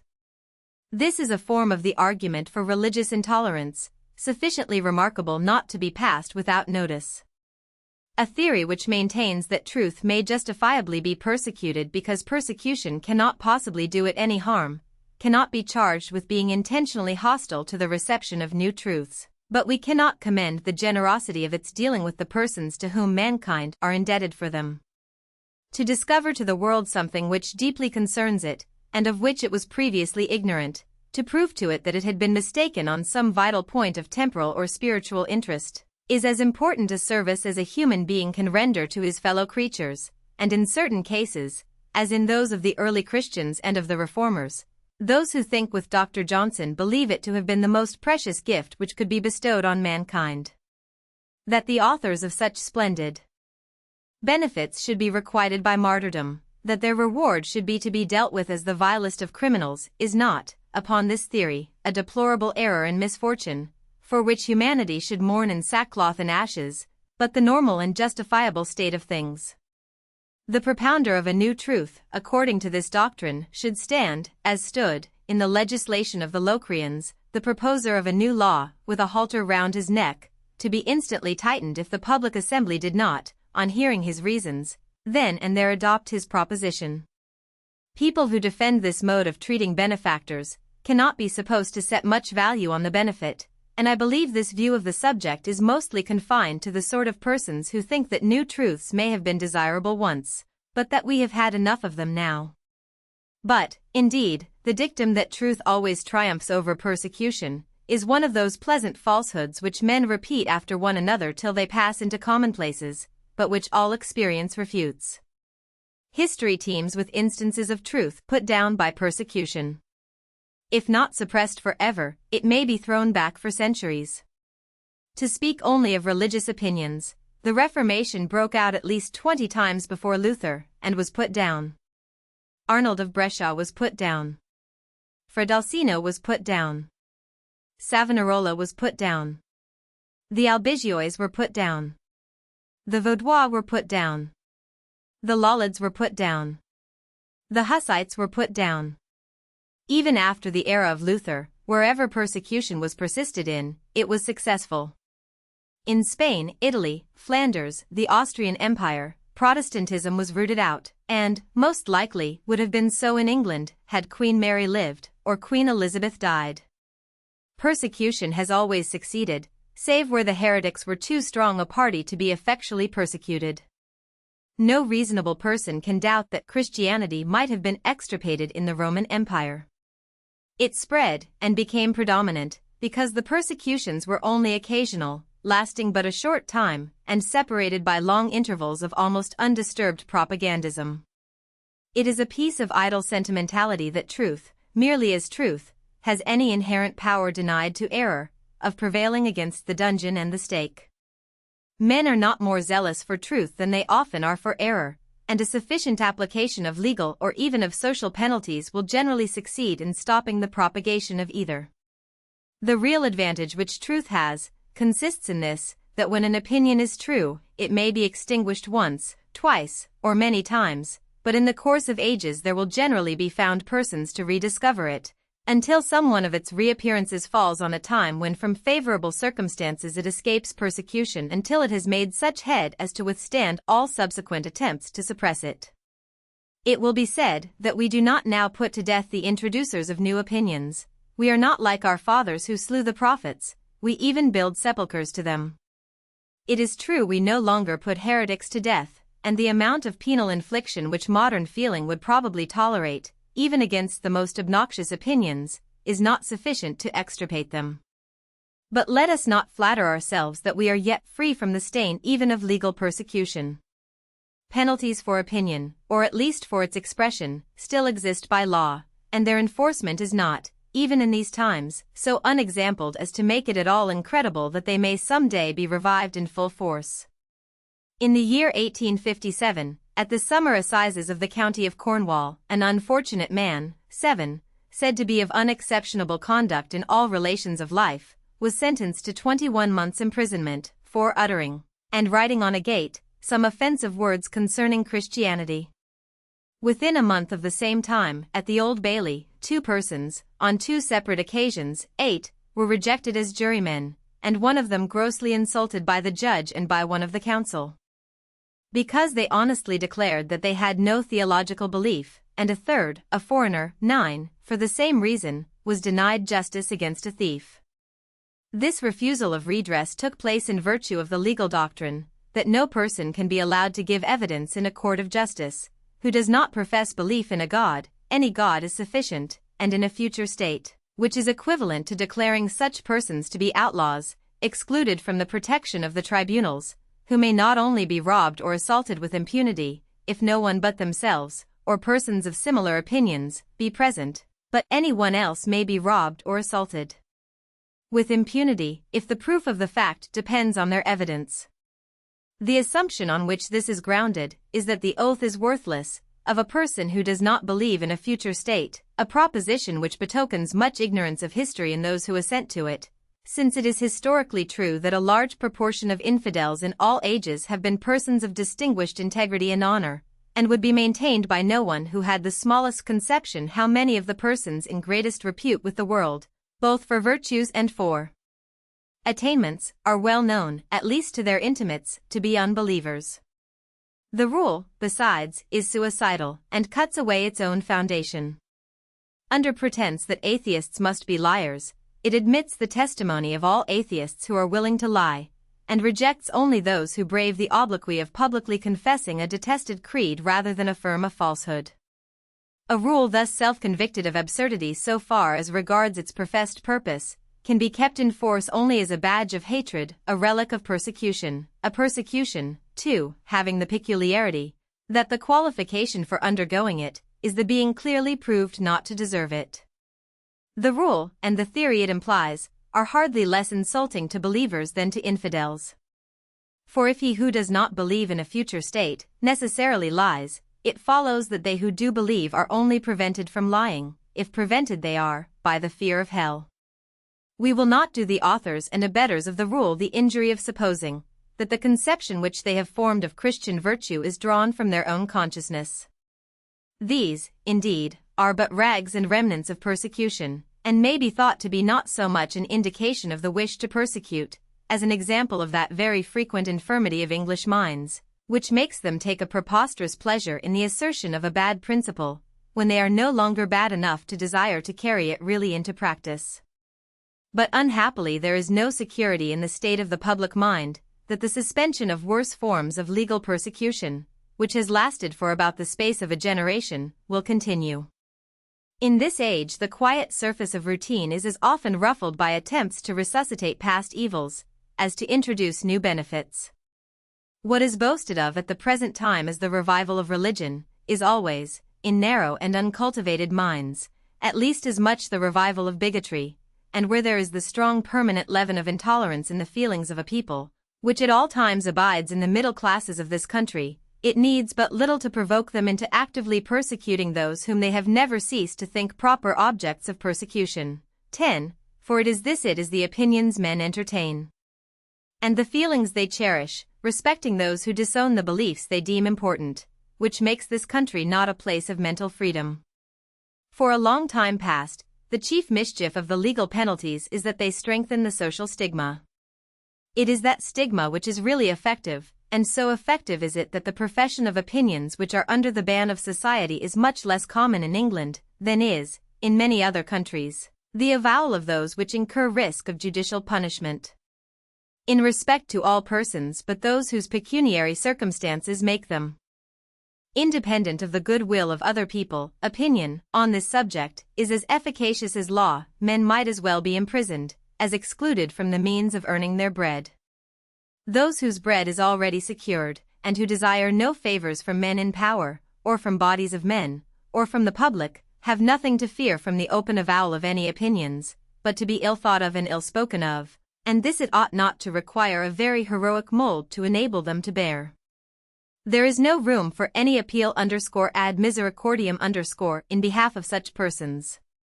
But though we do not now inflict so much evil on those who think differently from us, as it was formerly our custom to do, it may be that we do ourselves as much evil as ever by our treatment of them. Socrates was put to death, but the Socratic philosophy rose like the sun in heaven, and spread its illumination over the whole intellectual firmament. Christians were cast to the lions, but the Christian church grew up a stately and spreading tree, overtopping the older and less vigorous growths, and stifling them by its shade. Our merely social intolerance kills no one, roots out no opinions, but induces men to disguise them, or to abstain from any active effort for their diffusion. With us, heretical opinions do not perceptibly gain, or even lose, ground in each decade or generation. They never blaze out far and wide, but continue to smolder in the narrow circles of thinking and studious persons among whom they originate, without ever lighting up the general affairs of mankind with either a true or a deceptive light. And thus is kept up a state of things very satisfactory to some minds, because, without the unpleasant process of fining or imprisoning anybody, it maintains all prevailing opinions outwardly undisturbed, while it does not absolutely interdict the exercise of reason by dissentients afflicted with the malady of thought. A convenient plan for having peace in the intellectual world, and keeping all things going on therein very much as they do already. But the price paid for this sort of intellectual pacification is the sacrifice of the entire moral courage of the human mind. A state of things in which a large portion of the most active and inquiring intellects find it advisable to keep the genuine principles and grounds of their convictions within their own breasts, and attempt, in what they address to the public, to fit as much as they can of their own conclusions to premises which they have internally renounced, cannot send forth the open, fearless characters, and logical, consistent intellects who once adorned the thinking world. The sort of men who can be looked for under it are either mere conformers to commonplace, or time-servers for truth, whose arguments on all great subjects are meant for their hearers, and are not those which have convinced themselves. Those who avoid this alternative do so by narrowing their thoughts and interest to things which can be spoken of without venturing within the region of principles, that is, to small practical matters, which would come right of themselves, if but the minds of mankind were strengthened and enlarged, and which will never be made effectually right until then, while that which would strengthen and enlarge men's minds, free and daring speculation on the highest subjects, is abandoned. Those in whose eyes this reticence on the part of heretics is no evil, should consider in the first place, that in consequence of it there is never any fair and thorough discussion of heretical opinions, and that such of them as could not stand such a discussion, though they may be prevented from spreading, do not disappear. But it is not the minds of heretics that are deteriorated most, by the ban placed on all inquiry which does not end in the orthodox conclusions. The greatest harm done is to those who are not heretics, and whose whole mental development is cramped, and their reason cowed, by the fear of heresy. Who can compute what the world loses in the multitude of promising intellects combined with timid characters, who dare not follow out any bold, vigorous, independent train of thought, lest it should land them in something which would admit of being considered irreligious or immoral? Among them we may occasionally see some man of deep conscientiousness, and subtle and refined understanding, who spends a life in sophisticating with an intellect which he cannot silence, and exhausts the resources of ingenuity in attempting to reconcile the promptings of his conscience and reason with orthodoxy, which yet he does not, perhaps, to the end succeed in doing. No one can be a great thinker who does not recognize that as a thinker it is his first duty to follow his intellect to whatever conclusions it may lead. Truth gains more even by the errors of one who, with due study and preparation, thinks for himself, than by the true opinions of those who only hold them because they do not suffer themselves to think. Not that it is solely, or chiefly, to form great thinkers that freedom of thinking is required. On the contrary, it is as much, and even more indispensable, to enable average human beings to attain the mental stature which they are capable of. There have been, and may again be, great individual thinkers, in a general atmosphere of mental slavery. But there never has been, nor ever will be, in that atmosphere, an intellectually active people. Where any people has made a temporary approach to such a character, it has been because the dread of heterodox speculation was for a time suspended.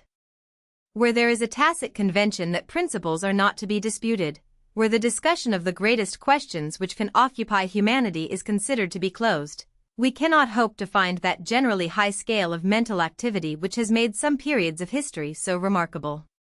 Never when controversy avoided the subjects which are large and important enough to kindle enthusiasm, was the mind of a people stirred up from its foundations, and the impulse given which raised even persons of the most ordinary intellect to something of the dignity of thinking beings. Of such we have had an example in the condition of Europe during the times immediately following the Reformation, another, though limited to the continent and to a more cultivated class, in the speculative movement of the latter half of the 18th century, and a third, of still briefer duration, in the intellectual fermentation of Germany during the Goethean and Fichtean period. These periods differed widely in the particular opinions which they developed, but were alike in this, that during all three the yoke of authority was broken. In each, an old mental despotism had been thrown off, and no new one had yet taken its place. The impulse given at these three periods has made Europe what it now is. Every single improvement which has taken place either in the human mind or in institutions, may be traced distinctly to one or other of them. Appearances have for some time indicated that all three impulses are well nigh spent, and we can expect no fresh start, until we again assert our mental freedom. Let us now pass to the second division of the argument, and dismissing the supposition that any of the received opinions may be false, let us assume them to be true, and examine into the worth of the manner in which they are likely to be held, when their truth is not freely and openly canvassed. However unwillingly a person who has a strong opinion may admit the possibility that his opinion may be false, he ought to be moved by the consideration that however true it may be, if it is not fully, frequently, and fearlessly discussed, it will be held as a dead dogma, not a living truth. There is a class of persons, happily not quite so numerous as formerly, who think it enough if a person assents undoubtingly to what they think true, though he has no knowledge whatever of the grounds of the opinion, and could not make a tenable defense of it against the most superficial objections. Such persons, if they can once get their creed taught from authority, naturally think that no good, and some harm, comes of its being allowed to be questioned. Where their influence prevails, they make it nearly impossible for the received opinion to be rejected wisely and considerately, though it may still be rejected rashly and ignorantly, for to shut out discussion entirely is seldom possible. And when it once gets in, beliefs not grounded on conviction are apt to give way before the slightest semblance of an argument. Waiving, however, this possibility, assuming that the true opinion abides in the mind, but abides as a prejudice, a belief independent of, and proof against, argument, this is not the way in which truth ought to be held by a rational being. This is not knowing the truth. Truth, thus held, is but one superstition the more, accidentally clinging to the words which enunciate a truth. If the intellect and judgment of mankind ought to be cultivated, a thing which Protestants at least do not deny, on what can these faculties be more appropriately exercised by any one, than on the things which concern him so much that it is considered necessary for him to hold opinions on them?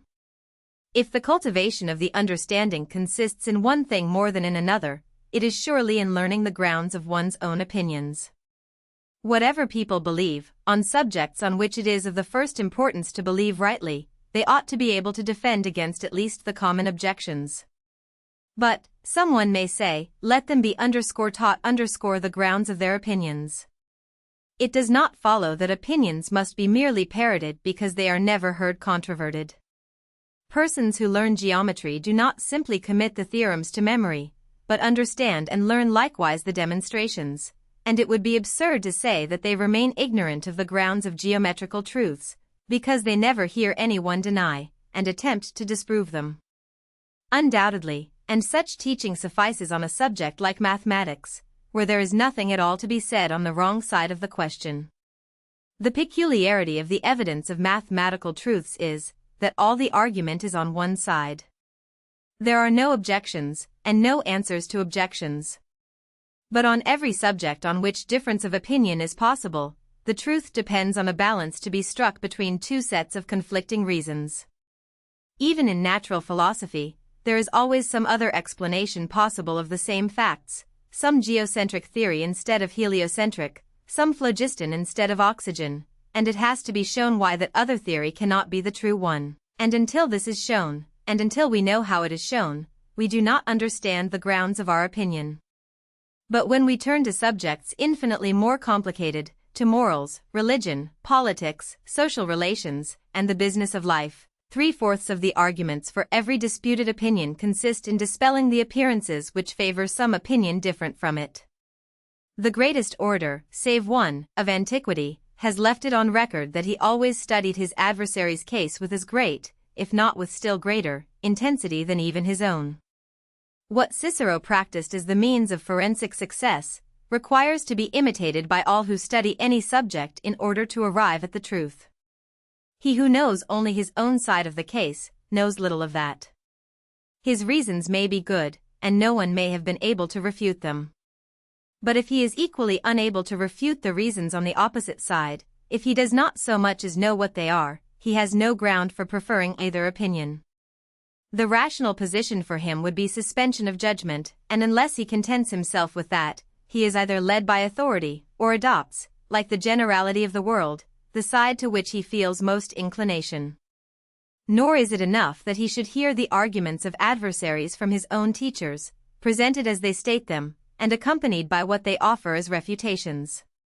That is not the way to do justice to the arguments, or bring them into real contact with his own mind. He must be able to hear them from persons who actually believe them, who defend them in earnest, and do their very utmost for them.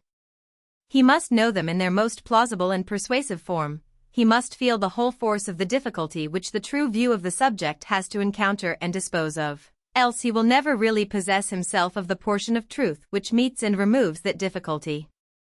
99 in 100 of what are called educated men are in this condition, even of those who can argue fluently for their opinions.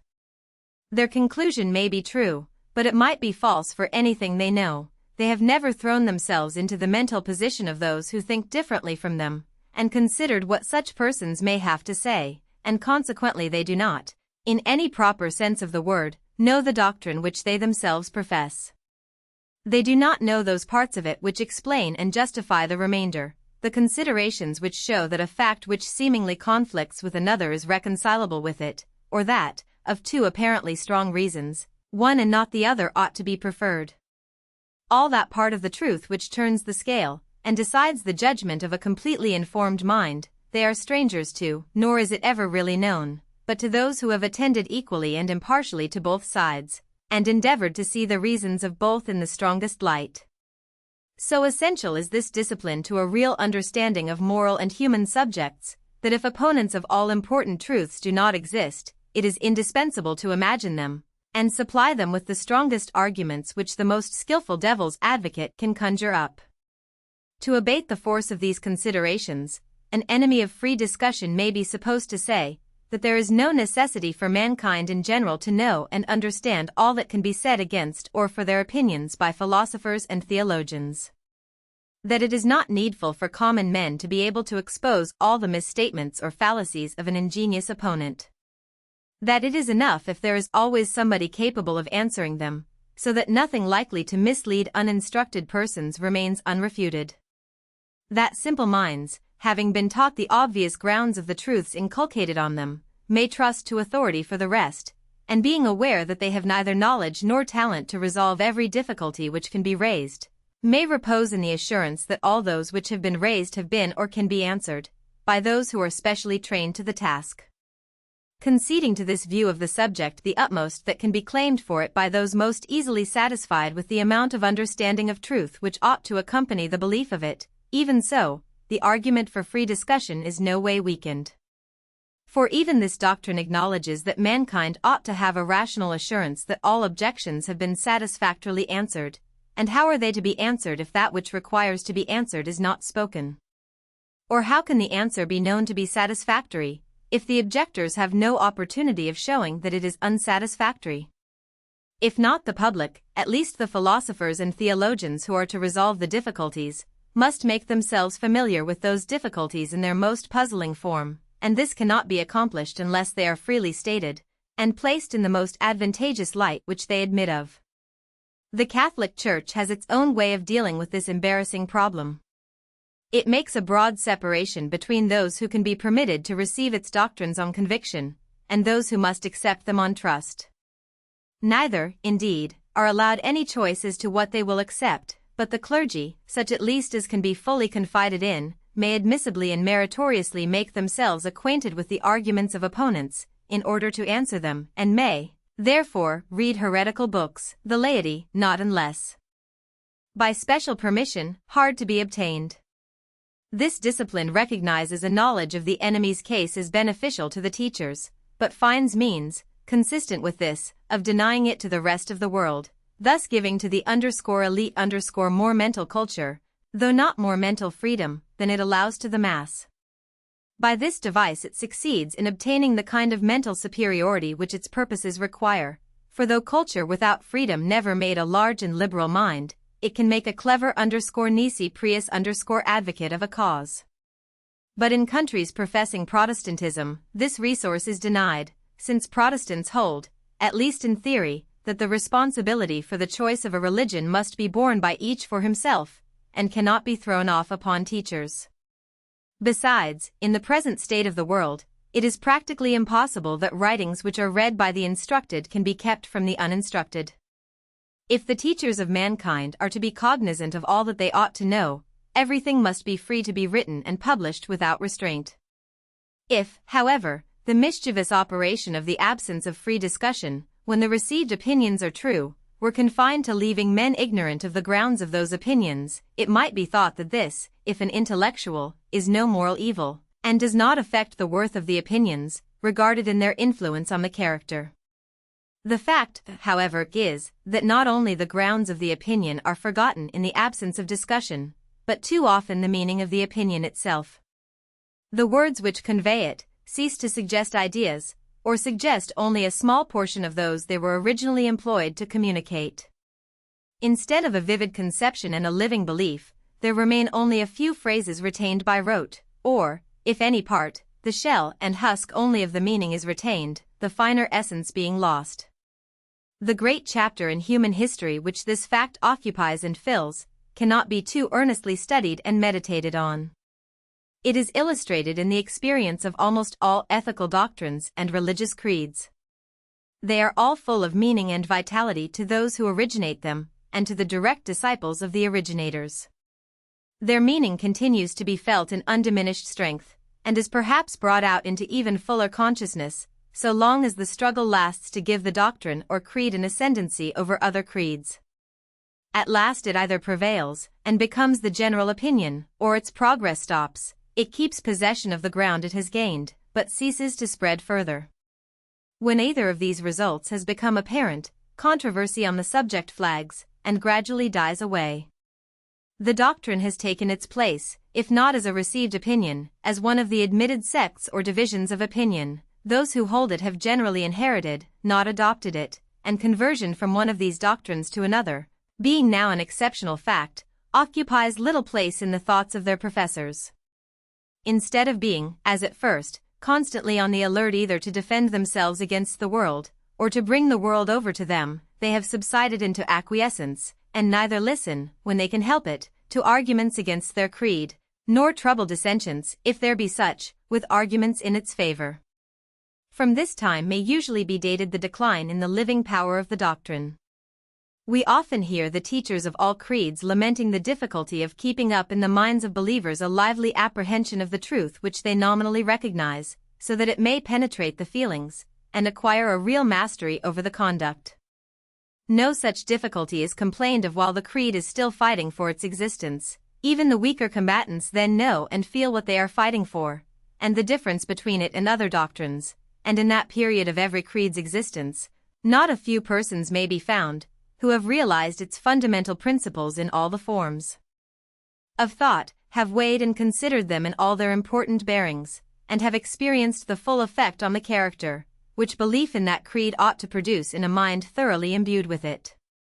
But when it has come to be a hereditary creed, and to be received passively, not actively when the mind is no longer compelled, in the same degree as at first, to exercise its vital powers on the questions which its belief presents to it, there is a progressive tendency to forget all of the belief except the formularies, or to give it a dull and torpid assent, as if accepting it on trust dispensed with the necessity of realizing it in consciousness, or testing it by personal experience, until it almost ceases to connect itself at all with the inner life of the human being.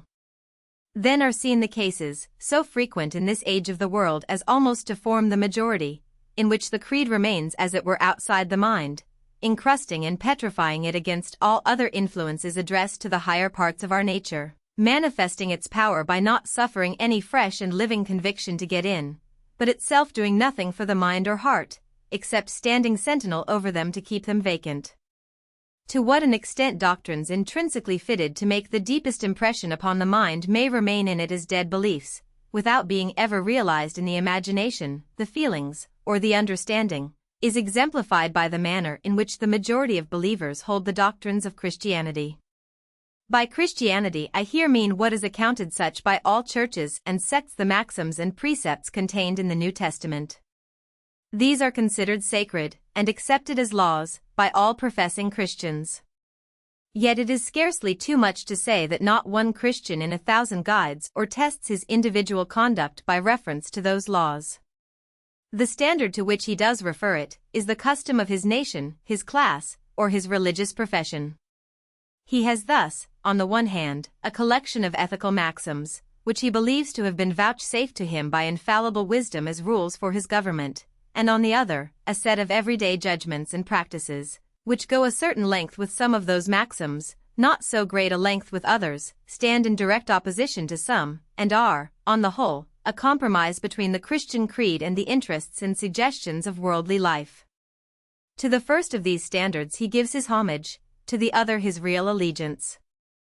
All Christians believe that the blessed are the poor and humble, and those who are ill-used by the world, that it is easier for a camel to pass through the eye of a needle than for a rich man to enter the kingdom of heaven, that they should judge not, lest they be judged, that they should swear not at all, that they should love their neighbor as themselves, that if one take their cloak, they should give him their coat also, that they should take no thought for the morrow, that if they would be perfect, they should sell all that they have and give it to the poor. They are not insincere when they say that they believe these things. They do believe them, as people believe what they have always heard lauded and never discussed. But in the sense of that living belief which regulates conduct, they believe these doctrines just up to the point to which it is usual to act upon them. The doctrines in their integrity are serviceable to pelt adversaries with, and it is understood that they are to be put forward, when possible, as the reasons for whatever people do that they think laudable. But anyone who reminded them that the maxims require an infinity of things which they never even think of doing, would gain nothing but to be classed among those very unpopular characters who affect to be better than other people. The doctrines have no hold on ordinary believers, are not a power in their minds. They have a habitual respect for the sound of them, but no feeling which spreads from the words to the things signified, and forces the mind to take them in, and make them conform to the formula. Whenever conduct is concerned, they look round for Mr. A and B to direct them how far to go in obeying Christ. Now we may be well assured that the case was not thus, but far otherwise, with the early Christians. Had it been thus, Christianity never would have expanded from an obscure sect of the despised Hebrews into the religion of the Roman Empire. When their enemies said, "See how these Christians love one another," a remark not likely to be made by anybody now, they assuredly had a much livelier feeling of the meaning of their creed than they have ever had since. And to this cause, probably, it is chiefly owing that Christianity now makes so little progress in extending its domain, and after 18 centuries, is still nearly confined to Europeans and the descendants of Europeans. Even with the strictly religious, who are much in earnest about their doctrines, and attach a greater amount of meaning to many of them than people in general, it commonly happens that the part which is thus comparatively active in their minds is that which was made by Calvin, or Knox, or some such person much nearer in character to themselves. The sayings of Christ coexist passively in their minds, producing hardly any effect beyond what is caused by mere listening to words so amiable and bland. There are many reasons, doubtless, why doctrines which are the badge of a sect retain more of their vitality than those common to all recognized sects, and why more pains are taken by teachers to keep their meaning alive, but one reason certainly is, that the peculiar doctrines are more questioned, and have to be oftener defended against open gainsayers. Both teachers and learners go to sleep at their post, as soon as there is no enemy in the field. The same thing holds true, generally speaking, of all traditional doctrines, those of prudence and knowledge of life, as well as of morals or religion. All languages and literatures are full of general observations on life, both as to what it is, and how to conduct oneself in it, observations which everybody knows, which everybody repeats, or hears with acquiescence, which are received as truisms, yet of which most people first truly learn the meaning, when experience, generally of a painful kind, has made it a reality to them. How often, when smarting under some unforeseen misfortune or disappointment, does a person call to mind some proverb or common saying, familiar to him all his life, the meaning of which, if he had ever before felt it as he does now, would have saved him from the calamity? There are indeed reasons for this, other than the absence of discussion. There are many truths of which the full meaning cannot be realized, until personal experience has brought it home. But much more of the meaning even of these would have been understood, and what was understood would have been far more deeply impressed on the mind, if the man had been accustomed to hear it argued _pro_ and _con_ by people who did understand it. The fatal tendency of mankind to leave off thinking about a thing when it is no longer doubtful, is the cause of half their errors. A contemporary author has well spoken of the deep slumber of a decided opinion. But what, it may be asked, is the absence of unanimity an indispensable condition of true knowledge? Is it necessary that some part of mankind should persist in error, to enable any to realize the truth? Does a belief cease to be real and vital as soon as it is generally received, and is a proposition never thoroughly understood and felt unless some doubt of it remains? As soon as mankind have unanimously accepted a truth, does the truth perish within them?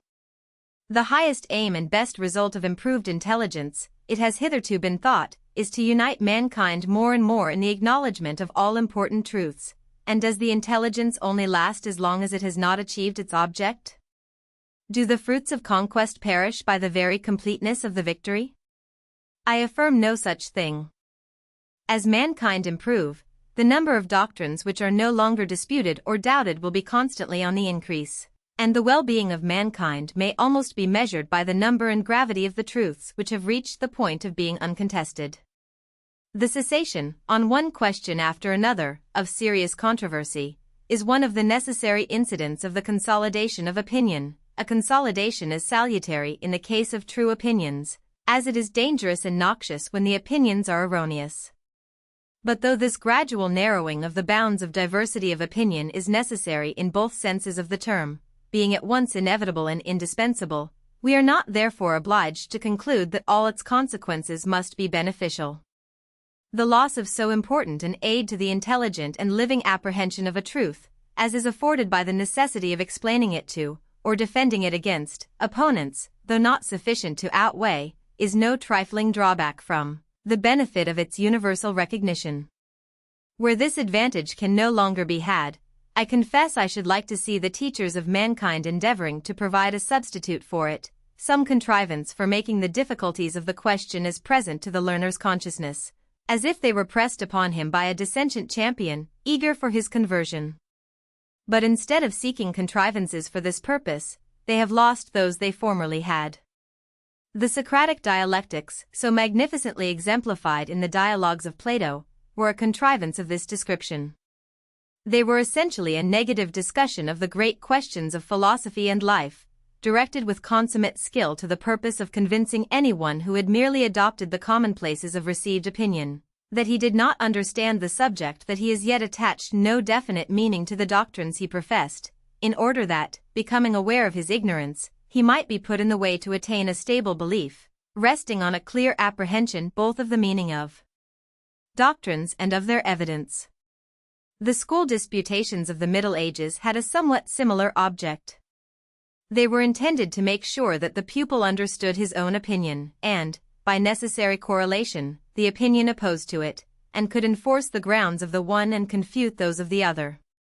These last-mentioned contests had indeed the incurable defect that the premises appealed to were taken from authority, not from reason, and, as a discipline to the mind, they were in every respect inferior to the powerful dialectics which formed the intellects of the Socratici viri. But the modern mind owes far more to both than it is generally willing to admit, and the present modes of education contain nothing which in the smallest degree supplies the place either of the one or of the other. A person who derives all his instruction from teachers or books, even if he escape the besetting temptation of contenting himself with cram, is under no compulsion to hear both sides. Accordingly, it is far from a frequent accomplishment, even among thinkers, to know both sides, and the weakest part of what everybody says in defense of his opinion is what he intends as a reply to antagonists. It is the fashion of the present time to disparage negative logic, that which points out weaknesses in theory or errors in practice, without establishing positive truths. Such negative criticism would indeed be poor enough as an ultimate result, but as a means to attaining any positive knowledge or conviction worthy the name, it cannot be valued too highly, and until people are again systematically trained to it, there will be few great thinkers, and a low general average of intellect, in any but the mathematical and physical departments of speculation. On any other subject no one's opinions deserve the name of knowledge, except so far as he has either had forced upon him by others, or gone through of himself, the same mental process which would have been required of him in carrying on an active controversy with opponents. That, therefore, which when absent it is so indispensable, but so difficult, to create, how worse than absurd is it to forego, when spontaneously offering itself. If there are any persons who contest a received opinion, or who will do so if law or opinion will let them, let us thank them for it, open our minds to listen to them, and rejoice that there is someone to do for us what we otherwise ought, if we have any regard for either the certainty or the vitality of our convictions, to do with much greater labor for ourselves. It still remains to speak of one of the principal causes which make diversity of opinion advantageous, and will continue to do so until mankind shall have entered a stage of intellectual advancement which at present seems at an incalculable distance. We have hitherto considered only two possibilities: that the received opinion may be false, and some other opinion, consequently, true, or that, the received opinion being true, a conflict with the opposite error is essential to a clear apprehension and deep feeling of its truth. But there is a commoner case than either of these, when the conflicting doctrines, instead of being one true and the other false, share the truth between them, and the non-conforming opinion is needed to supply the remainder of the truth, of which the received doctrine embodies only a part. Popular opinions, on subjects not palpable to sense, are often true, but seldom or never the whole truth. They are a part of the truth, sometimes a greater, sometimes a smaller part, but exaggerated, distorted, and disjoined from the truths by which they ought to be accompanied and limited. Heretical opinions, on the other hand, are generally some of these suppressed and neglected truths, bursting the bonds which kept them down, and either seeking reconciliation with the truth contained in the common opinion, or fronting it as enemies, and setting themselves up, with similar exclusiveness, as the whole truth. The latter case is hitherto the most frequent, as, in the human mind, one-sidedness has always been the rule, and many-sidedness the exception. Hence, even in revolutions of opinion, one part of the truth usually sets while another rises. Even progress, which ought to superadd, for the most part only substitutes one partial and incomplete truth for another, improvement consisting chiefly in this, that the new fragment of truth is more wanted, more adapted to the needs of the time, than that which it displaces. Such being the partial character of prevailing opinions, even when resting on a true foundation, every opinion which embodies somewhat of the portion of truth which the common opinion omits, ought to be considered precious, with whatever amount of error and confusion that truth may be blended. No sober judge of human affairs will feel bound to be indignant because those who force on our notice truths which we should otherwise have overlooked, overlook some of those which we see. Rather, he will think that so long as popular truth is one-sided, it is more desirable than otherwise that unpopular truth should have one-sided assertors too, such being usually the most energetic, and the most likely to compel reluctant attention to the fragment of wisdom which they proclaim as if it were the whole. Thus, in the 18th century, when nearly all the instructed, and all those of the uninstructed who were led by them, were lost in admiration of what is called civilization, and of the marvels of modern science, literature, and philosophy, and while greatly overrating the amount of unlikeness between the men of modern and those of ancient times, indulged the belief that the whole of the difference was in their own favor, with what a salutary shock did the paradoxes of Rousseau explode like bombshells in the midst, dislocating the compact mass of one-sided opinion, and forcing its elements to recombine in a better form and with additional ingredients.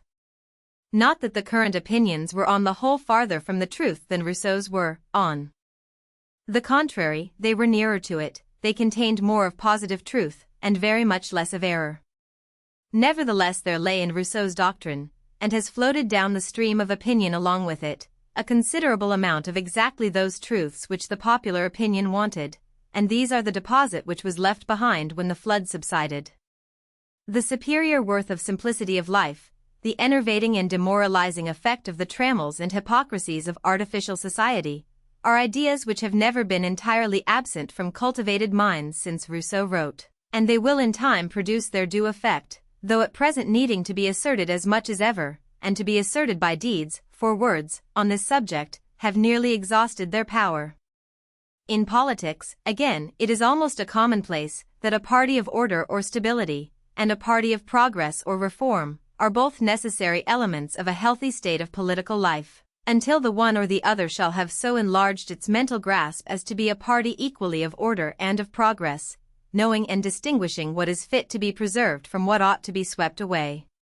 Each of these modes of thinking derives its utility from the deficiencies of the other, but it is in a great measure the opposition of the other that keeps each within the limits of reason and sanity. Unless opinions favorable to democracy and to aristocracy, to property and to equality, to cooperation and to competition, to luxury and to abstinence, to sociality and individuality, to liberty and discipline, and all the other standing antagonisms of practical life, are expressed with equal freedom, and enforced and defended with equal talent and energy, there is no chance of both elements obtaining their due, one scale is sure to go up and the other down.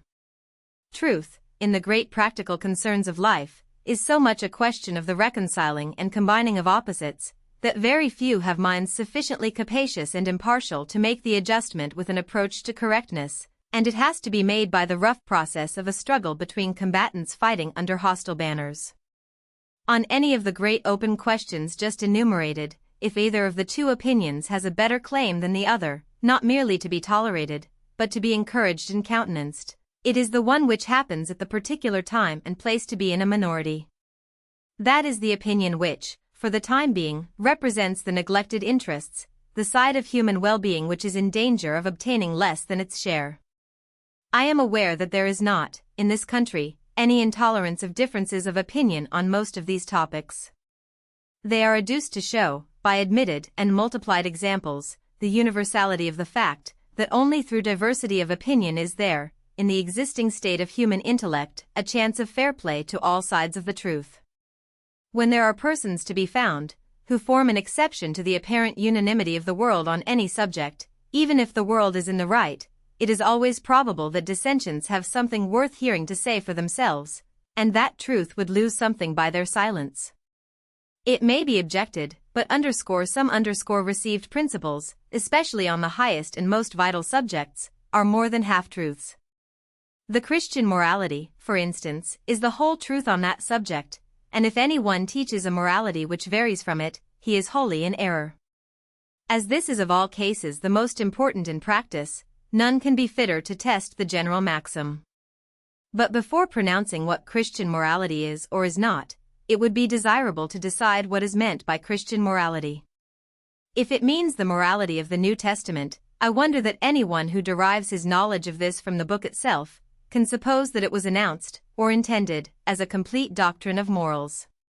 The Gospel always refers to a pre-existing morality, and confines its precepts to the particulars in which that morality was to be corrected, or superseded by a wider and higher, expressing itself, moreover, in terms most general, often impossible to be interpreted literally, and possessing rather the impressiveness of poetry or eloquence than the precision of legislation.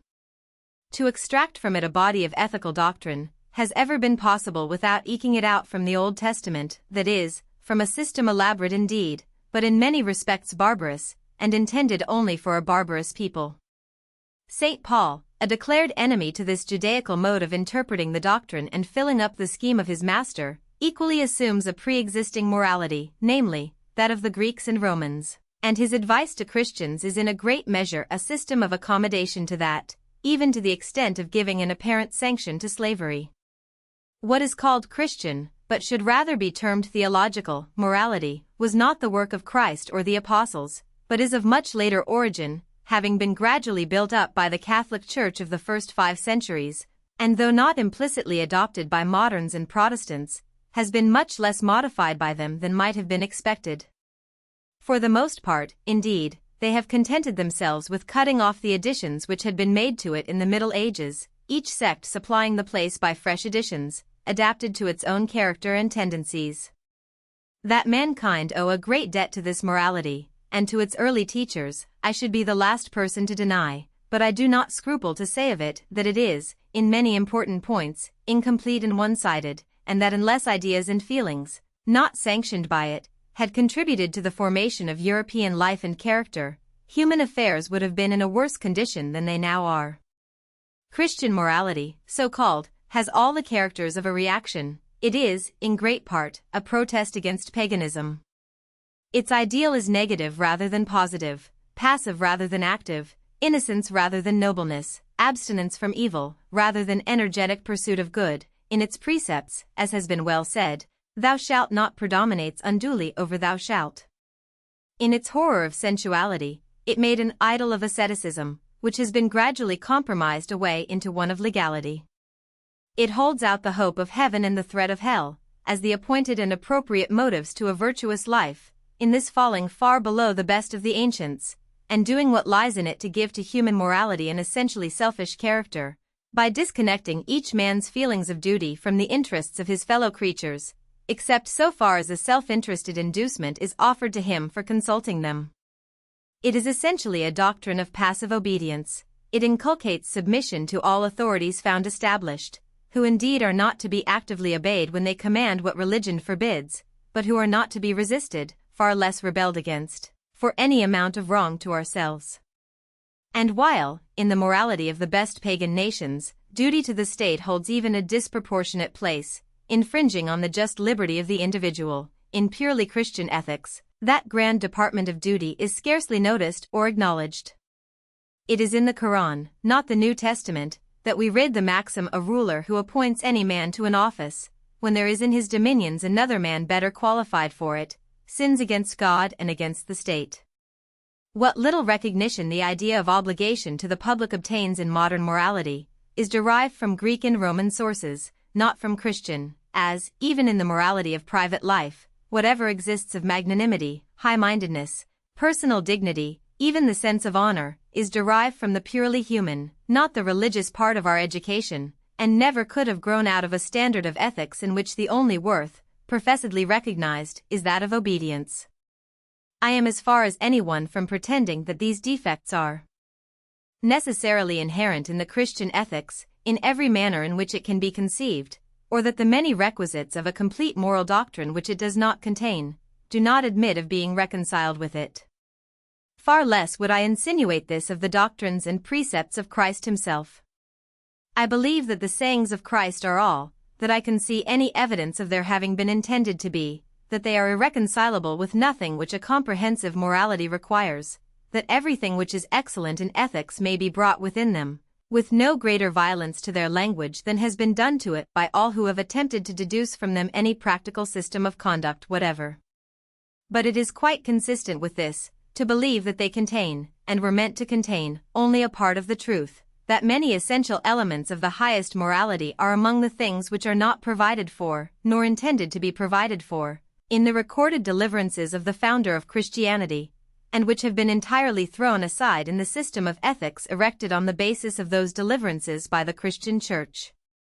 And this being so, I think it a great error to persist in attempting to find in the Christian doctrine that complete rule for our guidance, which its author intended it to sanction and enforce, but only partially to provide. I believe, too, that this narrow theory is becoming a grave practical evil, detracting greatly from the value of the moral training and instruction, which so many well-meaning persons are now at length exerting themselves to promote.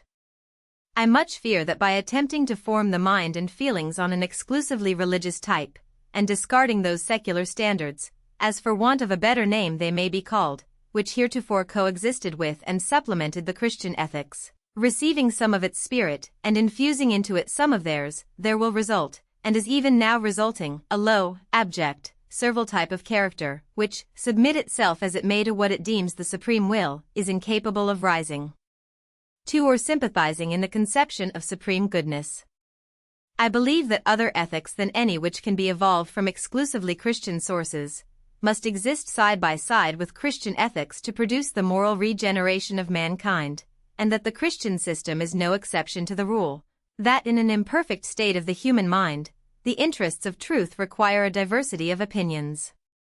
It is not necessary that in ceasing to ignore the moral truths not contained in Christianity, men should ignore any of those which it does contain. Such prejudice, or oversight, when it occurs, is altogether an evil, but it is one from which we cannot hope to be always exempt, and must be regarded as the price paid for an inestimable good. The exclusive pretension made by a part of the truth to be the whole must and ought to be protested against, and if a reactionary impulse should make the protesters unjust in their turn, this one-sidedness, like the other, may be lamented, but must be tolerated. If Christians would teach infidels to be just to Christianity, they should themselves be just to infidelity. It can do truth no service to blink the fact, known to all who have the most ordinary acquaintance with literary history, that a large portion of the noblest and most valuable moral teaching has been the work, not only of men who did not know, but of men who knew and rejected, the Christian faith. I do not pretend that the most unlimited use of the freedom of enunciating all possible opinions would put an end to the evils of religious or philosophical sectarianism. Every truth which men of narrow capacity are in earnest about, is sure to be asserted, inculcated, and in many ways even acted on, as if no other truth existed in the world, or at all events none that could limit or qualify the first. I acknowledge that the tendency of all opinions to become sectarian is not cured by the freest discussion, but is often heightened and exacerbated thereby, the truth which ought to have been, but was not, seen, being rejected all the more violently because proclaimed by persons regarded as opponents. But it is not on the impassioned partisan, it is on the calmer and more disinterested bystander, that this collision of opinions works its salutary effect. Not the violent conflict between parts of the truth, but the quiet suppression of half of it, is the formidable evil. There is always hope when people are forced to listen to both sides. It is when they attend only to one that errors harden into prejudices, and truth itself ceases to have the effect of truth, by being exaggerated into falsehood. And since there are few mental attributes more rare than that judicial faculty which can sit in intelligent judgment between two sides of a question, of which only one is represented by an advocate before it, truth has no chance but in proportion as every side of it, every opinion which embodies any fraction of the truth, not only finds advocates, but is so advocated as to be listened to. We have now recognized the necessity to the mental well-being of mankind, on which all their other well-being depends, of freedom of opinion, and freedom of the expression of opinion, on four distinct grounds, which we will now briefly recapitulate. First, if any opinion is compelled to silence, that opinion may, for aught we can certainly know, be true. To deny this is to assume our own infallibility.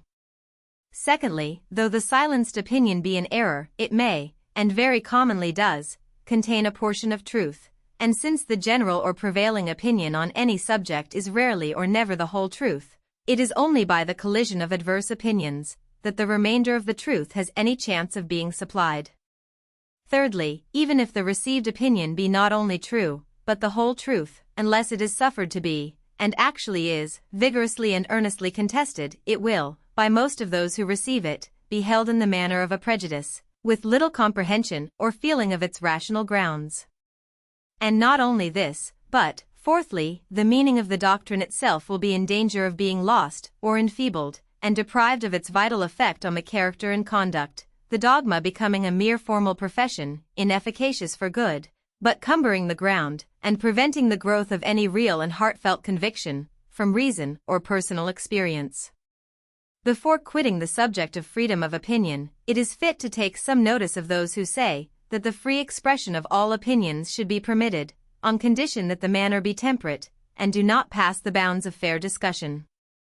Much might be said on the impossibility of fixing where these supposed bounds are to be placed, for if the test be offense to those whose opinion is attacked, I think experience testifies that this offense is given whenever the attack is telling and powerful, and that every opponent who pushes them hard, and whom they find it difficult to answer, appears to them, if he shows any strong feeling on the subject, an intemperate opponent.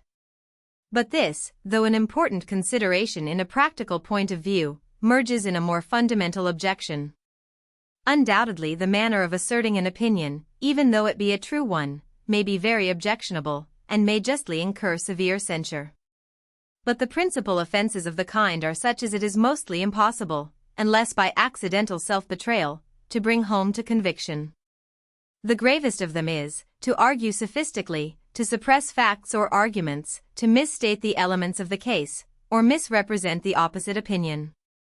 But all this, even to the most aggravated degree, is so continually done in perfect good faith, by persons who are not considered, and in many other respects may not deserve to be considered ignorant or incompetent, that it is rarely possible on adequate grounds conscientiously to stamp the misrepresentation as morally culpable, and still less could law presume to interfere with this kind of controversial misconduct. With regard to what is commonly meant by intemperate discussion, namely invective, sarcasm, personality, and the like, the denunciation of these weapons would deserve more sympathy if it were ever proposed to interdict them equally to both sides. But it is only desired to restrain the employment of them against the prevailing opinion. Against the unprevailing they may not only be used without general disapproval, but will be likely to obtain for him who uses them the praise of honest zeal and righteous indignation. Yet whatever mischief arises from their use, is greatest when they are employed against the comparatively defenseless, and whatever unfair advantage can be derived by any opinion from this mode of asserting it, accrues almost exclusively to received opinions. The worst offense of this kind which can be committed by a polemic, is to stigmatize those who hold the contrary opinion as bad and immoral men. To calumny of this sort, those who hold any unpopular opinion are peculiarly exposed, because they are in general few and uninfluential, and nobody but themselves feel much interest in seeing justice done them, but this weapon is, from the nature of the case, denied to those who attack a prevailing opinion. They can neither use it with safety to themselves, nor, if they could, would it do anything but recoil on their own cause. In general, opinions contrary to those commonly received can only obtain a hearing by studied moderation of language, and the most cautious avoidance of unnecessary offense, from which they hardly ever deviate even in a slight degree without losing ground, while unmeasured vituperation employed on the side of the prevailing opinion really does deter people from professing contrary opinions, and from listening to those who profess them. For the interest, therefore, of truth and justice, it is far more important to restrain this employment of vituperative language than the other, and, for example, if it were necessary to choose, there would be much more need to discourage offensive attacks on infidelity than on religion.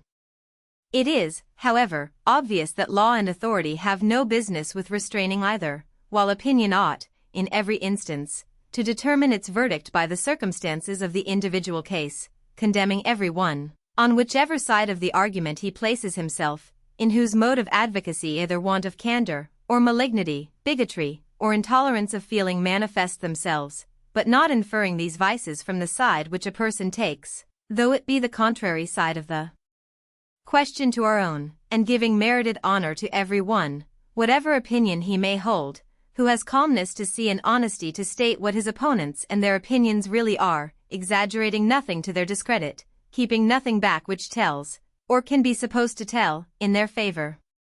This is the real morality of public discussion, and if often violated, I am happy to think that there are many controversialists who to a great extent observe it, and a still greater number who conscientiously strive towards it. Footnotes 6. These words had scarcely been written when, as if to give them an emphatic contradiction, occurred the government press prosecutions of 1858. That ill-judged interference with the liberty of public discussion has not, however, induced me to alter a single word in the text, nor has it at all weakened my conviction that, moments of panic excepted, the era of pains and penalties for political discussion has, in our own country, passed away. For, in the first place, the prosecutions were not persisted in, and, in the second, they were never, properly speaking, political prosecutions. The offense charged was not that of criticizing institutions, or the acts or persons of rulers, but of circulating what was deemed an immoral doctrine, the lawfulness of tyrannicide. If the arguments of the present chapter are of any validity, there ought to exist the fullest liberty of professing and discussing, as a matter of ethical conviction, any doctrine, however immoral it may be considered. It would, therefore, be irrelevant and out of place to examine here whether the doctrine of tyrannicide deserves that title. I shall content myself with saying that the subject has been at all times one of the open questions of morals, that the act of a private citizen in striking down a criminal, who, by raising himself above the law, has placed himself beyond the reach of legal punishment or control, has been accounted by whole nations, and by some of the best and wisest of men, not a crime, but an act of exalted virtue, and that, right or wrong, it is not of the nature of assassination, but of civil war. As such, I hold that the instigation to it, in a specific case, may be a proper subject of punishment, but only if an overt act has followed, and at least a probable connection can be established between the act and the instigation. Even then, it is not a foreign government, but the very government assailed, which alone, in the exercise of self-defense, can legitimately punish attacks directed against its own existence. 7. Thomas Pooley, Bodmin Assizes, July 31, 1857. In December following, he received a free pardon from the Crown. 8. George Jacob Holyoake, August 17, 1857, Edward Truelove, July, 1857. 9. Baron de Gleichen, Marlborough Street Police Court, August 4, 1857. 10. Ample warning may be drawn from the large infusion of the passions of a persecutor, which mingled with the general display of the worst parts of our national character on the occasion of the Sepoy insurrection. The ravings of fanatics or charlatans from the pulpit may be unworthy of notice, but the heads of the evangelical party have announced as their principle, for the government of Hindus and Mohammedans, that no schools be supported by public money in which the Bible is not taught, and by necessary consequence that no public employment be given to any but real or pretended Christians. An Undersecretary of State, in a speech delivered to his constituents on the 12th of November, 1857, is reported to have said, "Toleration of their faith, the faith of 100 millions of British subjects, the superstition which they called religion, by the British government, had had the effect of retarding the ascendancy of the British name, and preventing the salutary growth of Christianity. Toleration was the great cornerstone of the religious liberties of this country, but do not let them abuse that precious word toleration. As he understood it, it meant the complete liberty to all, freedom of worship, among Christians, who worshipped upon the same foundation It meant toleration of all sects and denominations of Christians who believed in the one mediation I desire to call attention to the fact that a man who has been deemed fit to fill a high office in the government of this country, under a liberal ministry, maintains the doctrine that all who do not believe in the divinity of Christ are beyond the pale of toleration. Who, after this imbecile display, can indulge the illusion that religious persecution has passed away, never to return? Chapter 3. Of individuality, as one of the elements of well-being. Such being the reasons which make it imperative that human beings should be free to form opinions, and to express their opinions without reserve, and such the baneful consequences to the intellectual, and through that to the moral nature of man, unless this liberty is either conceded, or asserted in spite of prohibition, let us next examine whether the same reasons do not require that men should be free to act upon their opinions to carry these out in their lives, without hindrance either physical or moral, from their fellow men, so long as it is at their own risk and peril. This last proviso is of course indispensable. No one pretends that actions should be as free as opinions. On the contrary, even opinions lose their immunity, when the circumstances in which they are expressed are such as to constitute their expression a positive instigation to some mischievous act. An opinion that corn dealers are starvers of the poor, or that private property is robbery, ought to be unmolested when simply circulated through the press, but may justly incur punishment when delivered orally to an excited mob assembled before the house of a corn dealer, or when handed about among the same mob in the form of a placard. Acts, of whatever kind, which, without justifiable cause, do harm to others, may be, and in the more important cases absolutely require to be, controlled by the unfavorable sentiments, and, when needful, by the active interference of mankind. The liberty of the individual must be thus far limited. He must not make himself a nuisance to other people. But if he refrains from molesting others in what concerns them, and merely acts according to his own inclination and judgment in things which concern himself, the same reasons which show that opinion should be free, prove also that he should be allowed, without molestation, to carry his opinions into practice at his own cost. That mankind are not infallible, that their truths, for the most part, are only half-truths, that unity of opinion, unless resulting from the fullest and freest comparison of opposite opinions, is not desirable, and diversity not an evil, but a good, until mankind are much more capable than at present of recognizing all sides of the truth, are principles applicable to men's modes of action, not less than to their opinions.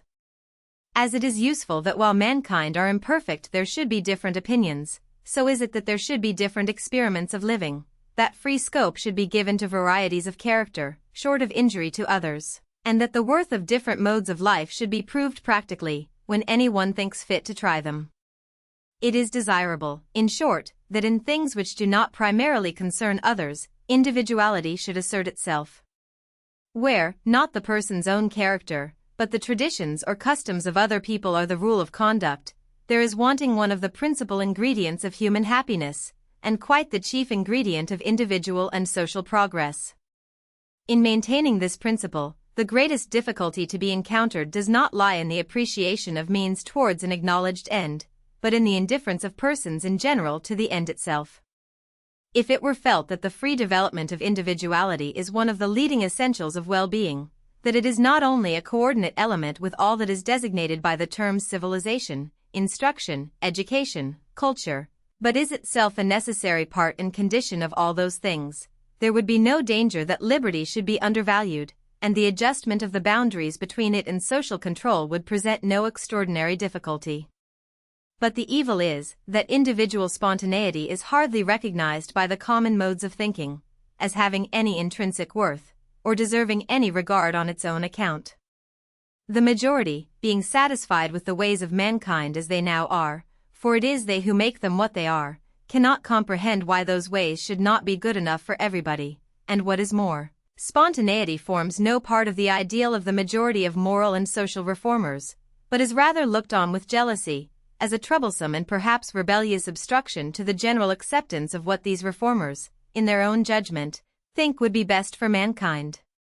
Few persons, out of Germany, even comprehend the meaning of the doctrine which Wilhelm von Humboldt, so eminent both as a savant and as a politician, made the text of a treatise that the end of man, or that which is prescribed by the eternal or immutable dictates of reason, and not suggested by vague and transient desires, is the highest and most harmonious development of his powers to a complete and consistent whole, that, therefore, the object towards which every human being must ceaselessly direct his efforts, and on which especially those who design to influence their fellow men must ever keep their eyes, is the individuality of power and development, that for this there are two requisites, freedom and a variety of situations, and that from the union of these arise individual vigor and manifold diversity, which combine themselves in originality.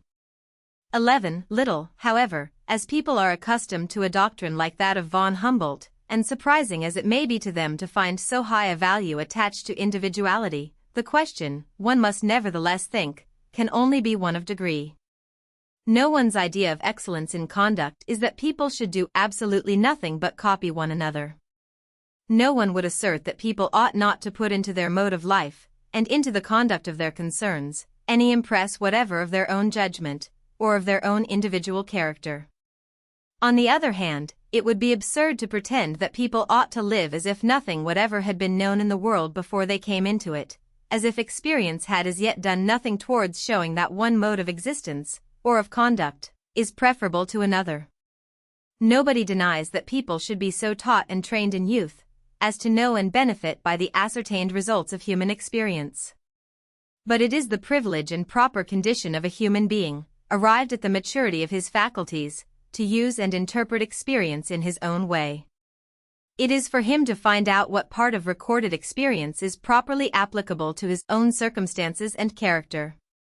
The traditions and customs of other people are, to a certain extent, evidence of what their experience has taught them presumptive evidence, and as such, have a claim to his deference, but, in the first place, their experience may be too narrow, or they may not have interpreted it rightly. Secondly, their interpretation of experience may be correct, but unsuitable to him. Customs are made for customary circumstances, and customary characters, and his circumstances or his character may be uncustomary. Thirdly, though the customs be both good as customs, and suitable to him, yet to conform to custom, merely as custom, does not educate or develop in him any of the qualities which are the distinctive endowment of a human being. The human faculties of perception, judgment, discriminative feeling, mental activity, and even moral preference, are exercised only in making a choice. He who does anything because it is the custom, makes no choice. He gains no practice either in discerning or in desiring what is best. The mental and moral, like the muscular powers, are improved only by being used. The faculties are called into no exercise by doing a thing merely because others do it, no more than by believing a thing only because others believe it. If the grounds of an opinion are not conclusive to the person's own reason, his reason cannot be strengthened, but is likely to be weakened by his adopting it, and if the inducements to an act are not such as are consentaneous to his own feelings and character, where affection, or the rights of others, are not concerned, it is so much done towards rendering his feelings and character inert and torpid, instead of active and energetic.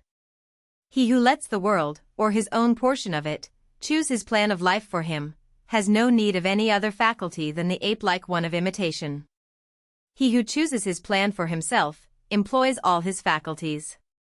He must use observation to see, reasoning and judgment to foresee, activity to gather materials for decision, discrimination to decide, and when he has decided, firmness and self-control to hold to his deliberate decision.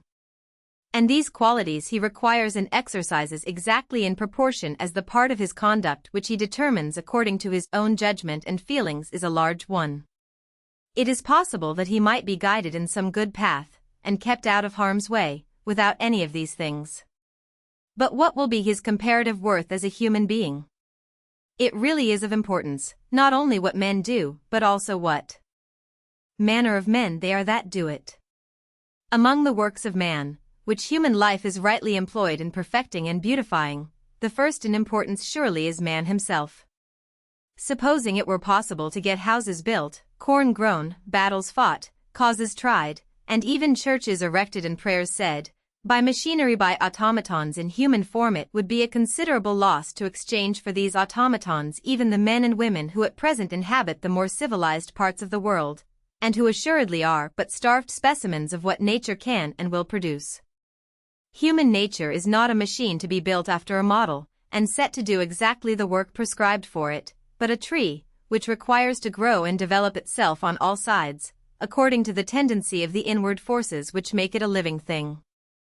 It will probably be conceded that it is desirable people should exercise their understandings, and that an intelligent following of custom, or even occasionally an intelligent deviation from custom, is better than a blind and simply mechanical adhesion to it. To a certain extent it is admitted that our understanding should be our own, but there is not the same willingness to admit that our desires and impulses should be our own likewise, or that to possess impulses of our own, and of any strength, is anything but a peril and a snare. Yet desires and impulses are as much a part of a perfect human being as beliefs and restraints, and strong impulses are only perilous when not properly balanced, when one set of aims and inclinations is developed into strength, while others, which ought to coexist with them, remain weak and inactive. It is not because men's desires are strong that they act ill, it is because their consciences are weak. There is no natural connection between strong impulses and a weak conscience. The natural connection is the other way.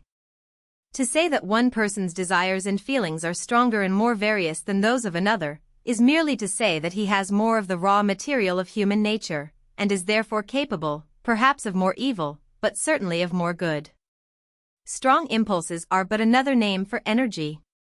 Energy may be turned to bad uses, but more good may always be made of an energetic nature than of an indolent and impassive one.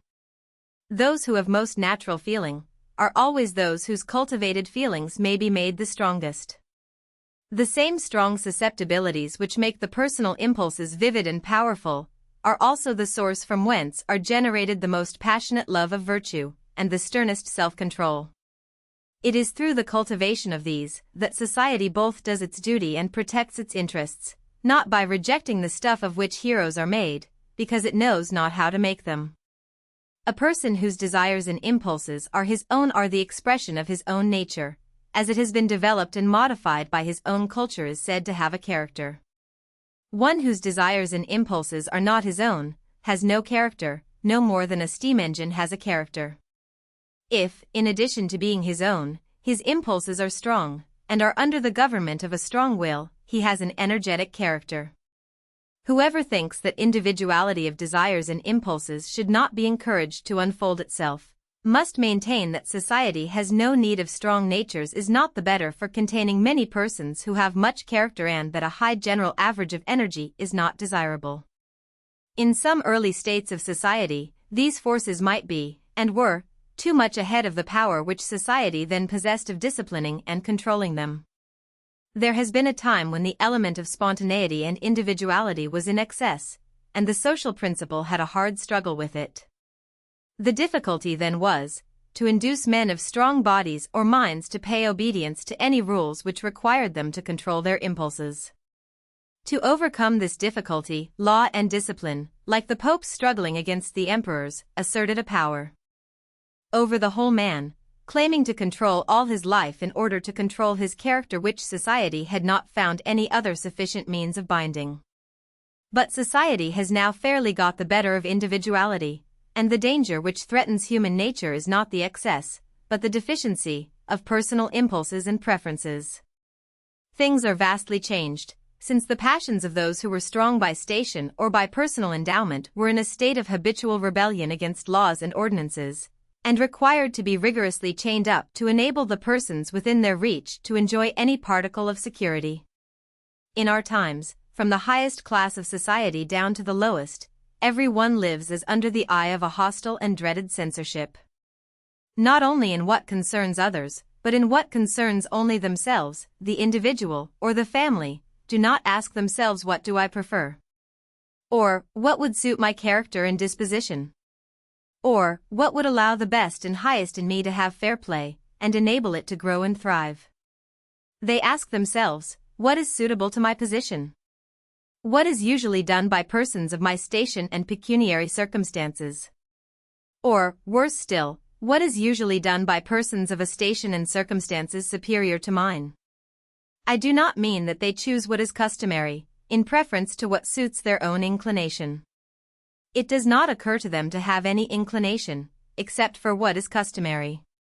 Thus the mind itself is bowed to the yoke, even in what people do for pleasure, conformity is the first thing thought of. They live in crowds, they exercise choice only among things commonly done, peculiarity of taste, eccentricity of conduct, are shunned equally with crimes, until by dint of not following their own nature, they have no nature to follow, their human capacities are withered and starved, they become incapable of any strong wishes or native pleasures, and are generally without either opinions or feelings of home growth, or properly their own. Now is this, or is it not, the desirable condition of human nature? It is so, on the Calvinistic theory. According to that, the one great offense of man is self-will. All the good of which humanity is capable, is comprised in obedience. You have no choice, thus you must do, and no otherwise, whatever is not a duty, is a sin. Human nature being radically corrupt, there is no redemption for any one until human nature is killed within him. To one holding this theory of life, crushing out any of the human faculties, capacities, and susceptibilities, is no evil. Man needs no capacity, but that of surrendering himself to the will of God, and if he uses any of his faculties for any other purpose but to do that supposed will more effectually, he is better without them. That is the theory of Calvinism, and it is held, in a mitigated form, by many who do not consider themselves Calvinists, the mitigation consisting in giving a less ascetic interpretation to the alleged will of God, asserting it to be his will that mankind should gratify some of their inclinations, of course not in the manner they themselves prefer, but in the way of obedience, that is, in a way prescribed to them by authority, and, therefore, by the necessary conditions of the case, the same for all. In some such insidious form there is at present a strong tendency to this narrow theory of life, and to the pinched and hidebound type of human character which it patronizes. Many persons, no doubt, sincerely think that human beings thus cramped and dwarfed, are as their Maker designed them to be, just as many have thought that trees are a much finer thing when clipped into pollards, or cut out into figures of animals, than as nature made them. But if it be any part of religion to believe that man was made by a good being, it is more consistent with that faith to believe that this being gave all human faculties that they might be cultivated and unfolded, not rooted out and consumed, and that he takes delight in every nearer approach made by his creatures to the ideal conception embodied in them, every increase in any of their capabilities of comprehension, of action, or of enjoyment. There is a different type of human excellence from the Calvinistic, a conception of humanity as having its nature bestowed on it for other purposes than merely to be abnegated. Pagan self-assertion is one of the elements of human worth, as well as Christian self-denial. 12. There is a Greek ideal of self-development, which the Platonic and Christian ideal of self-government blends with, but does not supersede. It may be better to be a John Knox than an Alcibiades, but it is better to be a Pericles than either, nor would a Pericles, if we had one in these days, be without anything good which belonged to John Knox.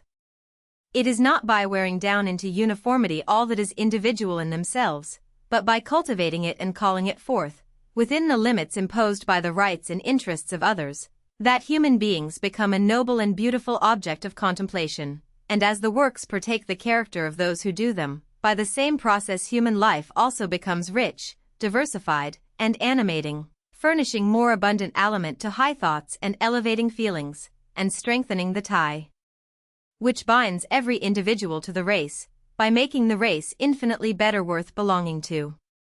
In proportion to the development of his individuality, each person becomes more valuable to himself, and is therefore capable of being more valuable to others. There is a greater fullness of life about his own existence, and when there is more life in the units there is more in the mass which is composed of them.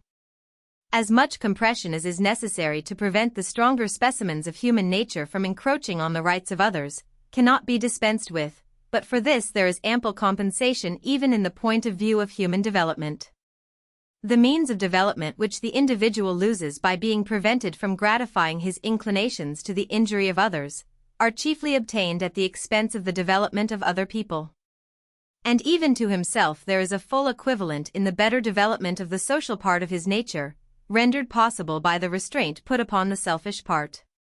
To be held to rigid rules of justice for the sake of others, develops the feelings and capacities which have the good of others for their object. But to be restrained in things not affecting their good, by their mere displeasure, develops nothing valuable, except such force of character as may unfold itself in resisting the restraint. If acquiesced in, it dulls and blunts the whole nature. To give any fair play to the nature of each, it is essential that different persons should be allowed to lead different lives. In proportion as this latitude has been exercised in any age, has that age been noteworthy to posterity.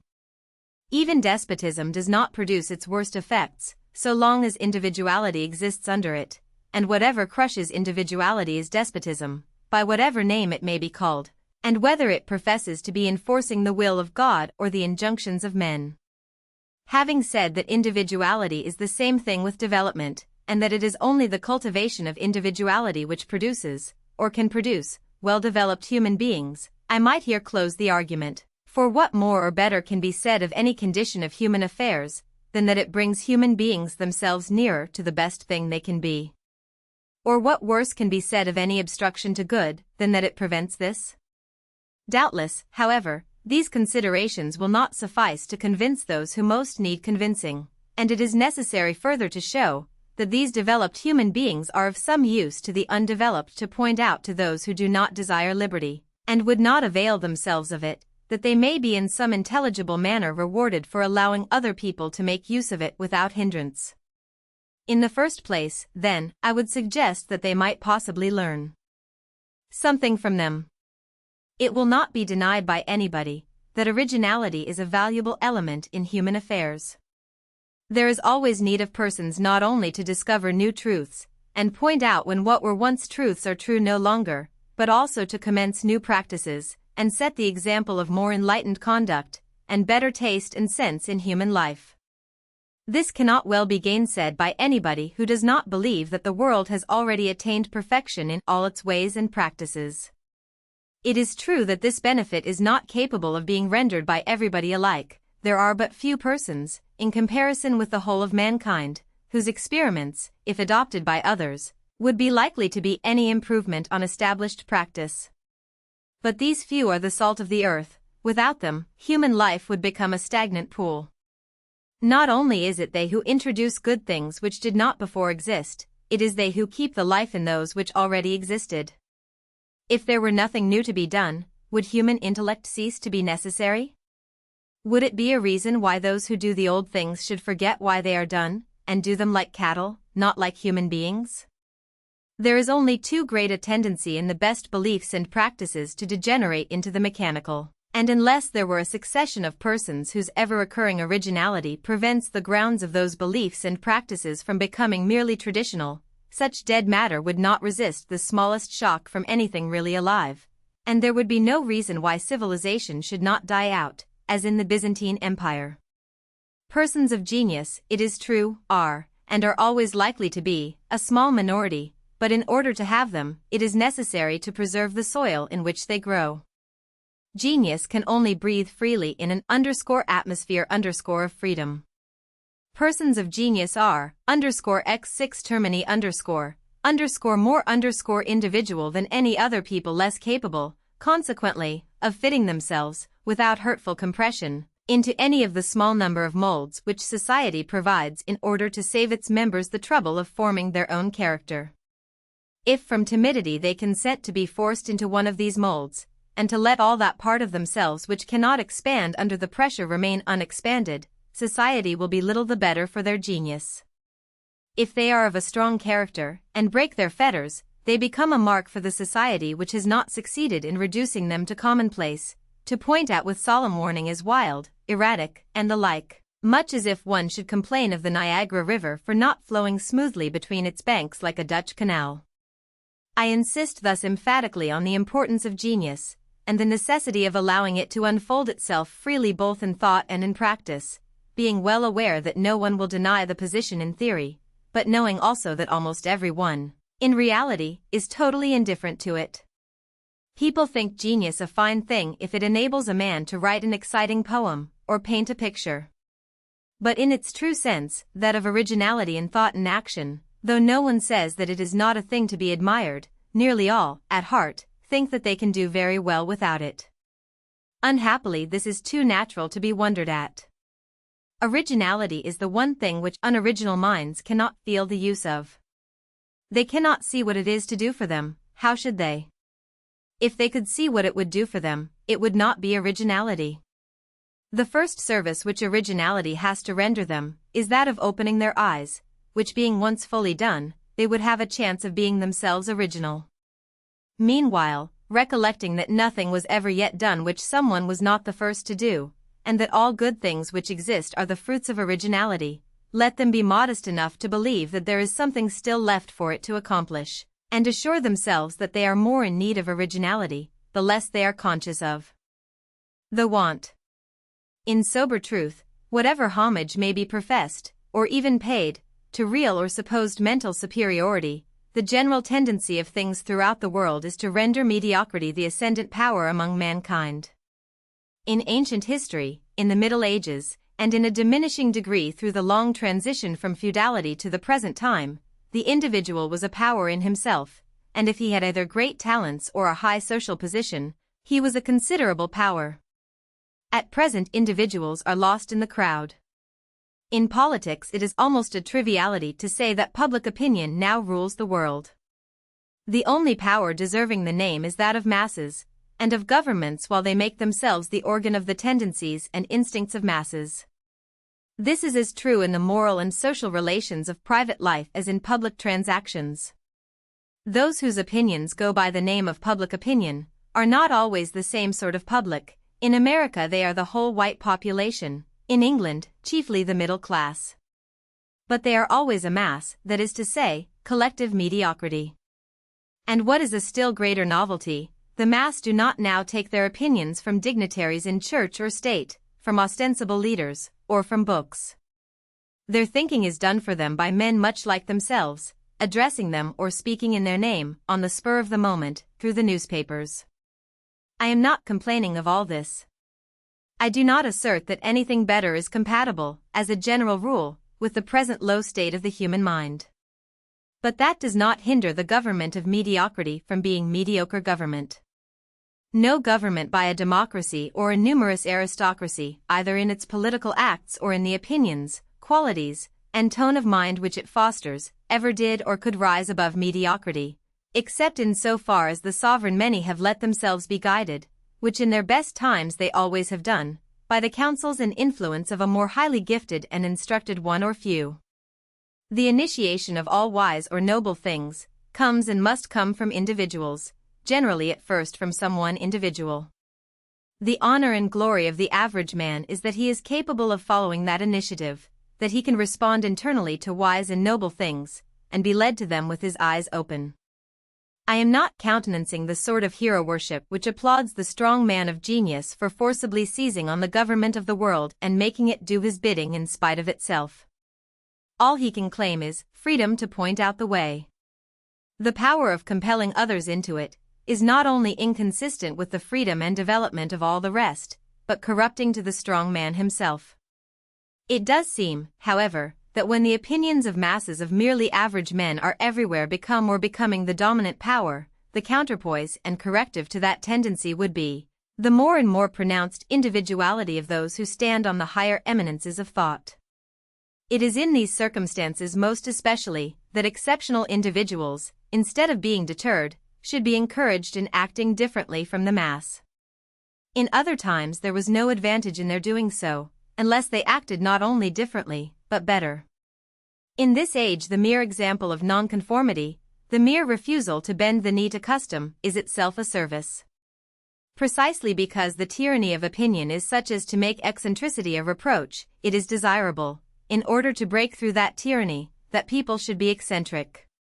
Eccentricity has always abounded when and where strength of character has abounded, and the amount of eccentricity in a society has generally been proportional to the amount of genius, mental vigor, and moral courage which it contained. That so few now dare to be eccentric marks the chief danger of the time. I have said that it is important to give the freest scope possible to uncustomary things, in order that it may in time appear which of these are fit to be converted into customs.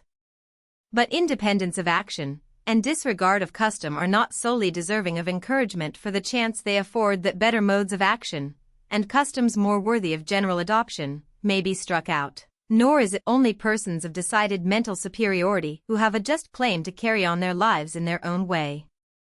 There is no reason that all human existences should be constructed on someone, or some small number of patterns. If a person possesses any tolerable amount of common sense and experience, his own mode of laying out his existence is the best, not because it is the best in itself, but because it is his own mode. Human beings are not like sheep, and even sheep are not undistinguishably alike. A man cannot get a coat or a pair of boots to fit him, unless they are either made to his measure, or he has a whole warehouseful to choose from. And is it easier to fit him with a life than with a coat? Or are human beings more like one another in their whole physical and spiritual conformation than in the shape of their feet? If it were only that people have diversities of taste, that is reason enough for not attempting to shape them all after one model. But different persons also require different conditions for their spiritual development, and can no more exist healthily in the same moral, than all the variety of plants can in the same physical atmosphere and climate. The same things which are helps to one person towards the cultivation of his higher nature, are hindrances to another. The same mode of life is a healthy excitement to one, keeping all his faculties of action and enjoyment in their best order, while to another it is a distracting burthen, which suspends or crushes all internal life. Such are the differences among human beings in their sources of pleasure, their susceptibilities of pain, and the operation on them of different physical and moral agencies, that unless there is a corresponding diversity in their modes of life, they neither obtain their fair share of happiness, nor grow up to the mental, moral, and aesthetic stature of which their nature is capable. Why then should tolerance, as far as the public sentiment is concerned, extend only to tastes and modes of life which extort acquiescence by the multitude of their adherents? Nowhere, except in some monastic institutions, is diversity of taste entirely unrecognized. A person may, without blame, either like or dislike rowing, or smoking, or music, or athletic exercises, or chess, or cards, or study, because both those who like each of these things, and those who dislike them, are too numerous to be put down. But the man, and still more the woman, who can be accused either of doing what nobody does, or of not doing what everybody does, is the subject of as much depreciatory remark as if he or she had committed some grave moral delinquency. Persons require to possess a title, or some other badge of rank, or of the consideration of people of rank, to be able to indulge somewhat in the luxury of doing as they like without detriment to their estimation. To indulge somewhat, I repeat, for whoever allow themselves much of that indulgence, incur the risk of something worse than disparaging speeches. They are in peril of a commission _de lunatico_, and of having their property taken from them and given to their relations. 13. There is one characteristic of the present direction of public opinion, peculiarly calculated to make it intolerant of any marked demonstration of individuality. The general average of mankind are not only moderate in intellect, but also moderate in inclinations. They have no tastes or wishes strong enough to incline them to do anything unusual, and they consequently do not understand those who have, and class all such with the wild and intemperate whom they are accustomed to look down upon. Now, in addition to this fact which is general, we have only to suppose that a strong movement has set in towards the improvement of morals, and it is evident what we have to expect. In these days such a movement has set in. Much has actually been effected in the way of increased regularity of conduct, and discouragement of excesses, and there is a philanthropic spirit abroad, for the exercise of which there is no more inviting field than the moral and prudential improvement of our fellow creatures. These tendencies of the times cause the public to be more disposed than at most former periods to prescribe general rules of conduct, and endeavor to make every one conform to the approved standard. And that standard, express or tacit, is to desire nothing strongly. Its ideal of character is to be without any marked character, to maim by compression, like a Chinese lady's foot, every part of human nature which stands out prominently, and tends to make the person markedly dissimilar in outline to commonplace humanity. As is usually the case with ideals which exclude one half of what is desirable, the present standard of approbation produces only an inferior imitation of the other half. Instead of great energies guided by vigorous reason, and strong feelings strongly controlled by a conscientious will, its result is weak feelings and weak energies, which therefore can be kept in outward conformity to rule without any strength either of will or of reason. Already energetic characters on any large scale are becoming merely traditional. There is now scarcely any outlet for energy in this country except business. The energy expended in that may still be regarded as considerable. What little is left from that employment is expended on some hobby, which may be a useful, even a philanthropic hobby, but is always some one thing, and generally a thing of small dimensions. The greatness of England is now all collective, individually small. We only appear capable of anything great by our habit of combining, and with this our moral and religious philanthropists are perfectly contented. But it was men of another stamp than this that made England what it has been, and men of another stamp will be needed to prevent its decline. The despotism of custom is everywhere the standing hindrance to human advancement, being an unceasing antagonism to that disposition to aim at something better than customary, which is called, according to circumstances, the spirit of liberty, or that of progress or improvement.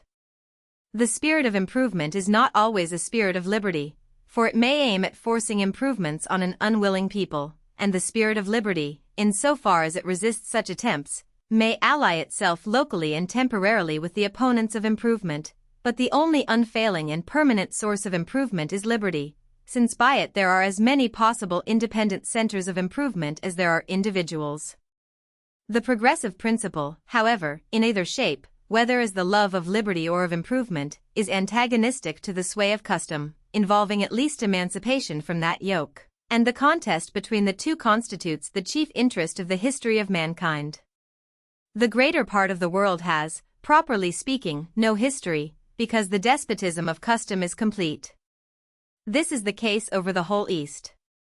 Custom is there, in all things, the final appeal. Justice and right mean conformity to custom. The argument of custom no one, unless some tyrant intoxicated with power, thinks of resisting. And we see the result. Those nations must once have had originality. They did not start out of the ground populous, lettered, and versed in many of the arts of life. They made themselves all this, and were then the greatest and most powerful nations in the world. What are they now? The subjects or dependents of tribes whose forefathers wandered in the forests when theirs had magnificent palaces and gorgeous temples, but over whom custom exercised only a divided rule with liberty and progress. A people, it appears, may be progressive for a certain length of time and then stop. When does it stop? When it ceases to possess individuality. If a similar change should befall the nations of Europe, it will not be in exactly the same shape. The despotism of custom with which these nations are threatened is not precisely stationariness. It prescribes singularity, but it does not preclude change, provided all change together. We have discarded the fixed costumes of our forefathers. Every one must still dress like other people, but the fashion may change once or twice a year. We thus take care that when there is change, it shall be for change's sake, and not from any idea of beauty or convenience. For the same idea of beauty or convenience would not strike all the world at the same moment, and be simultaneously thrown aside by all at another moment. But we are progressive as well as changeable. We continually make new inventions in mechanical things, and keep them until they are again superseded by better. We are eager for improvement in politics, in education, even in morals, though in this last our idea of improvement chiefly consists in persuading or forcing other people to be as good as ourselves. It is not progress that we object to. On the contrary, we flatter ourselves that we are the most progressive people who ever lived. It is individuality that we war against. We should think we had done wonders if we had made ourselves all alike, forgetting that the unlikeness of one person to another is generally the first thing which draws the attention of either to the imperfection of his own type, and the superiority of another, or the possibility, by combining the advantages of both, of producing something better than either. We have a warning example in China, a nation of much talent, and, in some respects, even wisdom, owing to the rare good fortune of having been provided at an early period with a particularly good set of customs, the work, in some measure, of men to whom even the most enlightened European must accord, under certain limitations, the title of sages and philosophers. They are remarkable, too, in the excellence of their apparatus for impressing, as far as possible, the best wisdom they possess upon every mind in the community. and securing that those who have appropriated most of it shall occupy the posts of honor and power. Surely the people who did this have discovered the secret of human progressiveness, and must have kept themselves steadily at the head of the movement of the world. On the contrary, they have become stationary, have remained so for thousands of years, and if they are ever to be farther improved, it must be by foreigners. They have succeeded beyond all hope in what English philanthropists are so industriously working at, in making a people all alike, all governing their thoughts and conduct by the same maxims and rules, and these are the fruits. The modern regime of public opinion is, in an unorganized form, what the Chinese educational and political systems are in an organized. And unless individuality shall be able successfully to assert itself against this yoke, Europe, notwithstanding its noble antecedents and its professed Christianity, will tend to become another China. What is it that has hitherto preserved Europe from this lot? What has made the European family of nations an improving, instead of a stationary portion of mankind? Not any superior excellence in them, which, when it exists as the effect, not as the cause, but their remarkable diversity of character and culture. Individuals, classes, nations, have been extremely unlike one another. They have struck out a great variety of paths, each leading to something valuable, and although at every period those who traveled in different paths have been intolerant of one another, and each would have thought it an excellent thing if all the rest could have been compelled to travel his road, their attempts to thwart each other's development have rarely had any permanent success, and each has in time endured to receive the good which the others have offered. Europe is, in my judgment, wholly indebted to this plurality of paths for its progressive and many-sided development. But it already begins to possess this benefit in a considerably less degree. It is decidedly advancing towards the Chinese ideal of making all people alike. M. de Tocqueville, in his last important work, remarks how much more the Frenchmen of the present day resemble one another than did those even of the last generation. The same remark might be made of Englishmen in a far greater degree.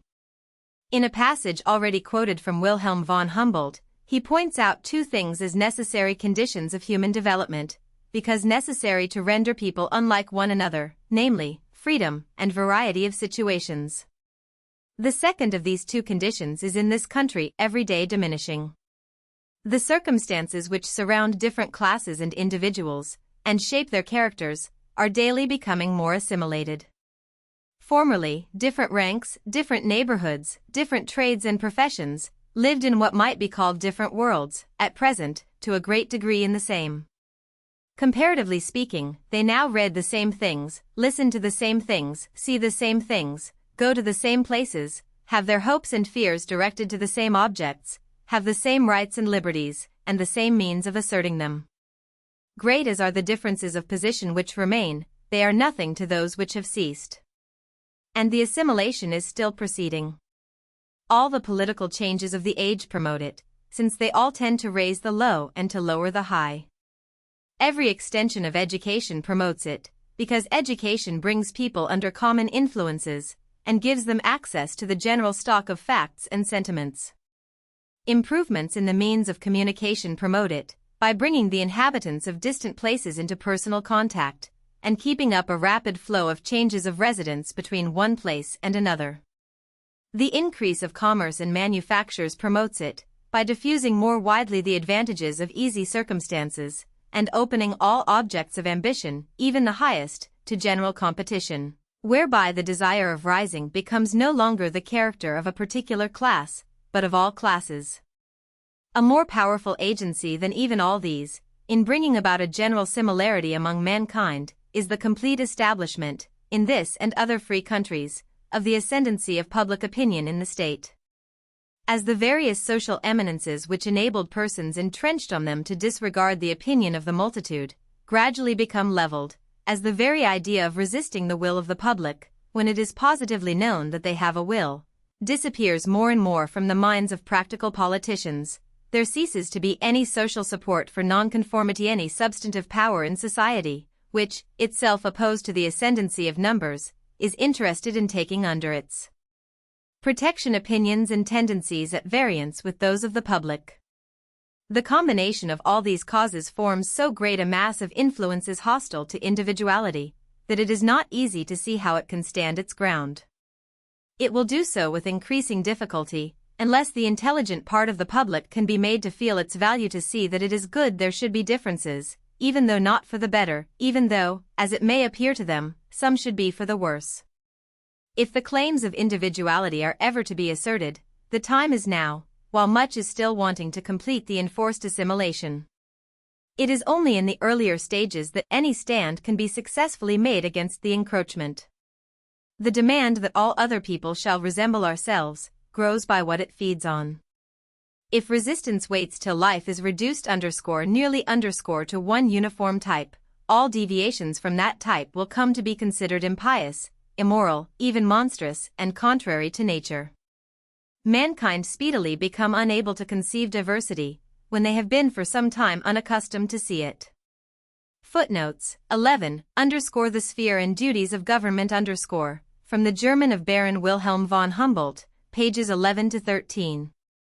12 Sterling's essays 13 There is something both contemptible and frightful in the sort of evidence on which, of late years, any person can be judicially declared unfit for the management of his affairs, and after his death, his disposal of his property can be set aside, if there is enough of it to pay the expenses of litigation which are charged on the property itself.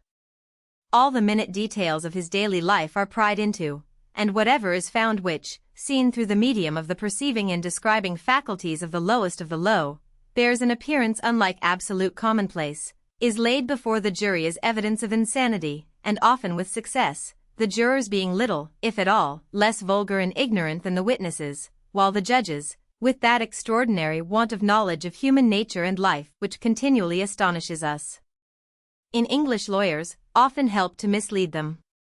These trials speak volumes as to the state of feeling and opinion among the vulgar with regard to human liberty.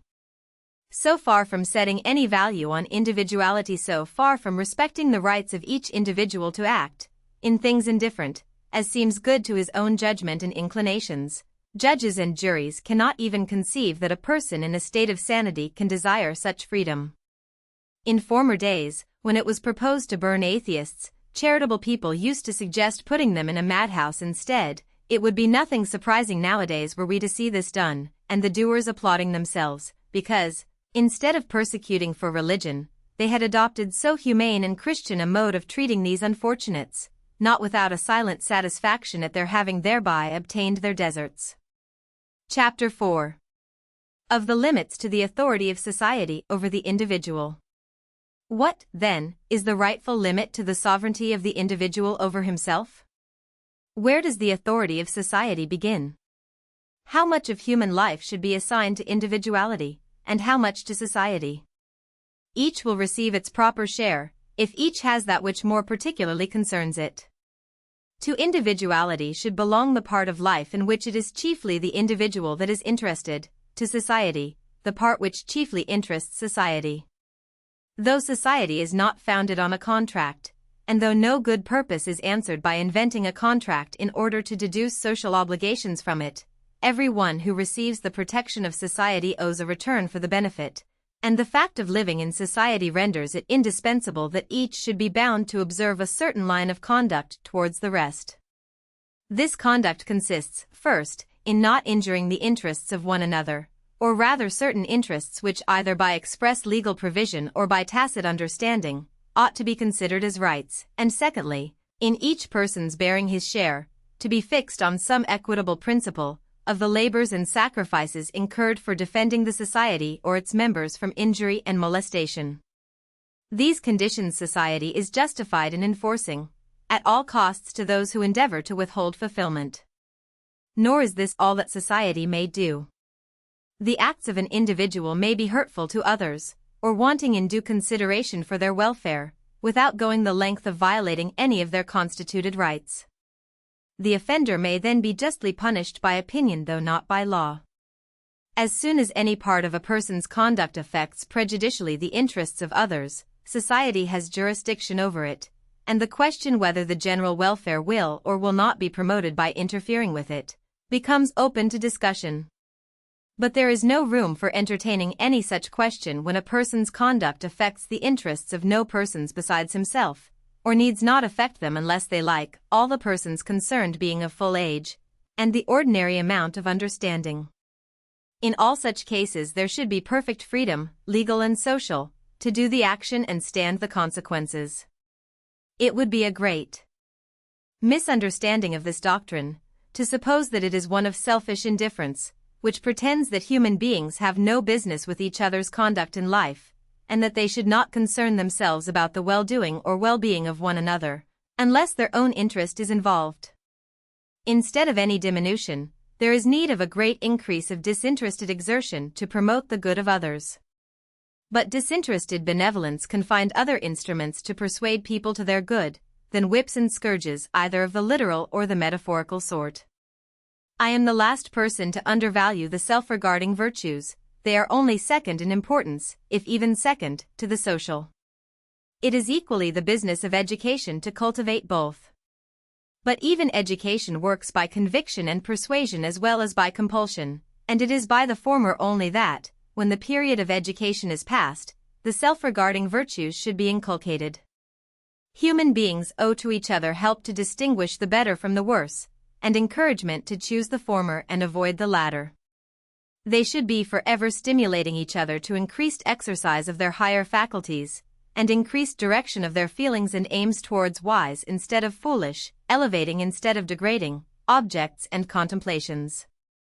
But neither one person, nor any number of persons, is warranted in saying to another human creature of ripe years, that he shall not do with his life for his own benefit what he chooses to do with it. He is the person most interested in his own well-being. The interest which any other person, except in cases of strong personal attachment, can have in it, is trifling, compared with that which he himself has. The interest which society has in him individually, except as to his conduct to others, is fractional, and altogether indirect, while, with respect to his own feelings and circumstances, the most ordinary man or woman has means of knowledge immeasurably surpassing those that can be possessed by anyone else. The interference of society to overrule his judgment and purposes in what only regards himself, must be grounded on general presumptions, which may be altogether wrong, and even if right, are as likely as not to be misapplied to individual cases, by persons no better acquainted with the circumstances of such cases than those are who look at them merely from without. In this department, therefore, of human affairs, individuality has its proper field of action. In the conduct of human beings towards one another, it is necessary that general rules should for the most part be observed, in order that people may know what they have to expect, but in each person's own concerns, his individual spontaneity is entitled to free exercise. Considerations to aid his judgment, exhortations to strengthen his will, may be offered to him, even obtruded on him, by others, but he himself is the final judge. All errors which he is likely to commit against advice and warning, are far outweighed by the evil of allowing others to constrain him to what they deem his good. I do not mean that the feelings with which a person is regarded by others, ought not to be in any way affected by his self-regarding qualities or deficiencies. This is neither possible nor desirable. If he is eminent in any of the qualities which conduce to his own good, he is, so far, a proper object of admiration. He is so much the nearer to the ideal perfection of human nature. If he is grossly deficient in those qualities, a sentiment the opposite of admiration will follow.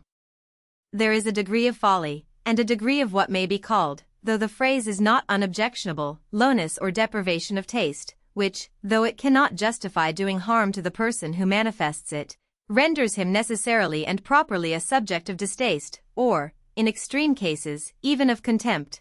A person could not have the opposite qualities in due strength without entertaining these feelings.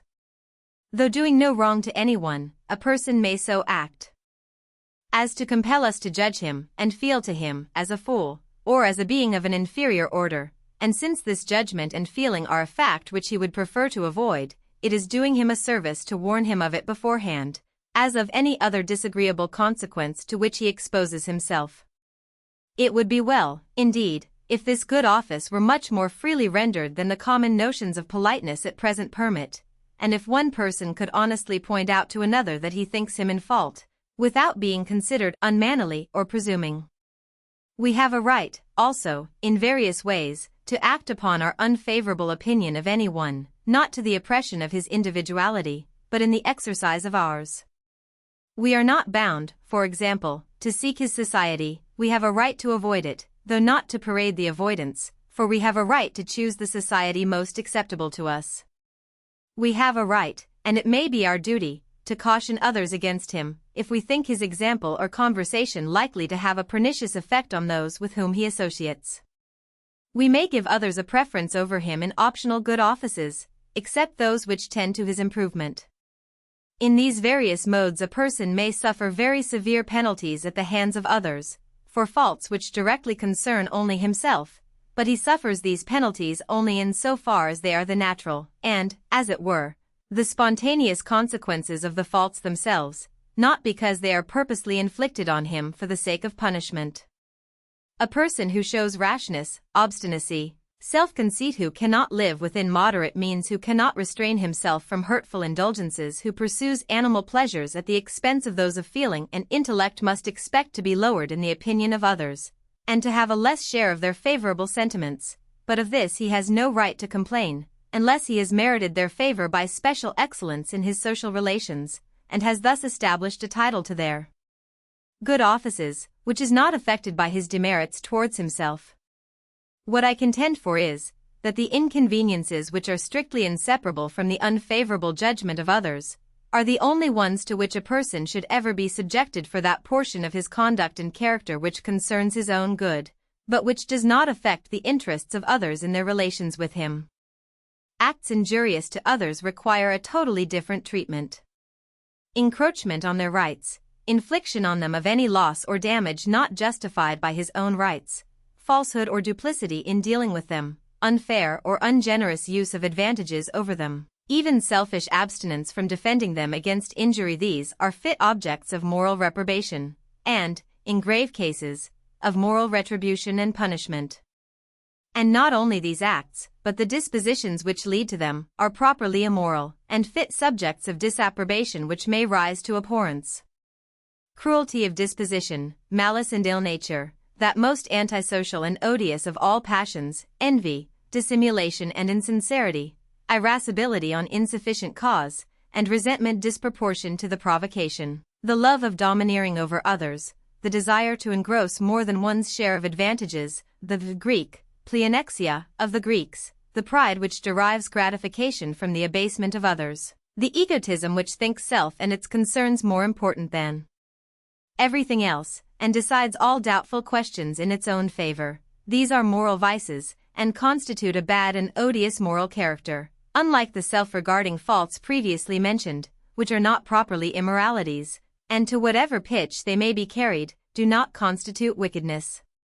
They may be proofs of any amount of folly, or want of personal dignity and self-respect, but they are only a subject of moral reprobation when they involve a breach of duty to others, for whose sake the individual is bound to have care for himself. What are called duties to ourselves are not socially obligatory, unless circumstances render them at the same time duties to others. The term duty to oneself, when it means anything more than prudence, means self-respect or self-development, and for none of these is anyone accountable to his fellow creatures, because for none of them is it for the good of mankind that he be held accountable to them.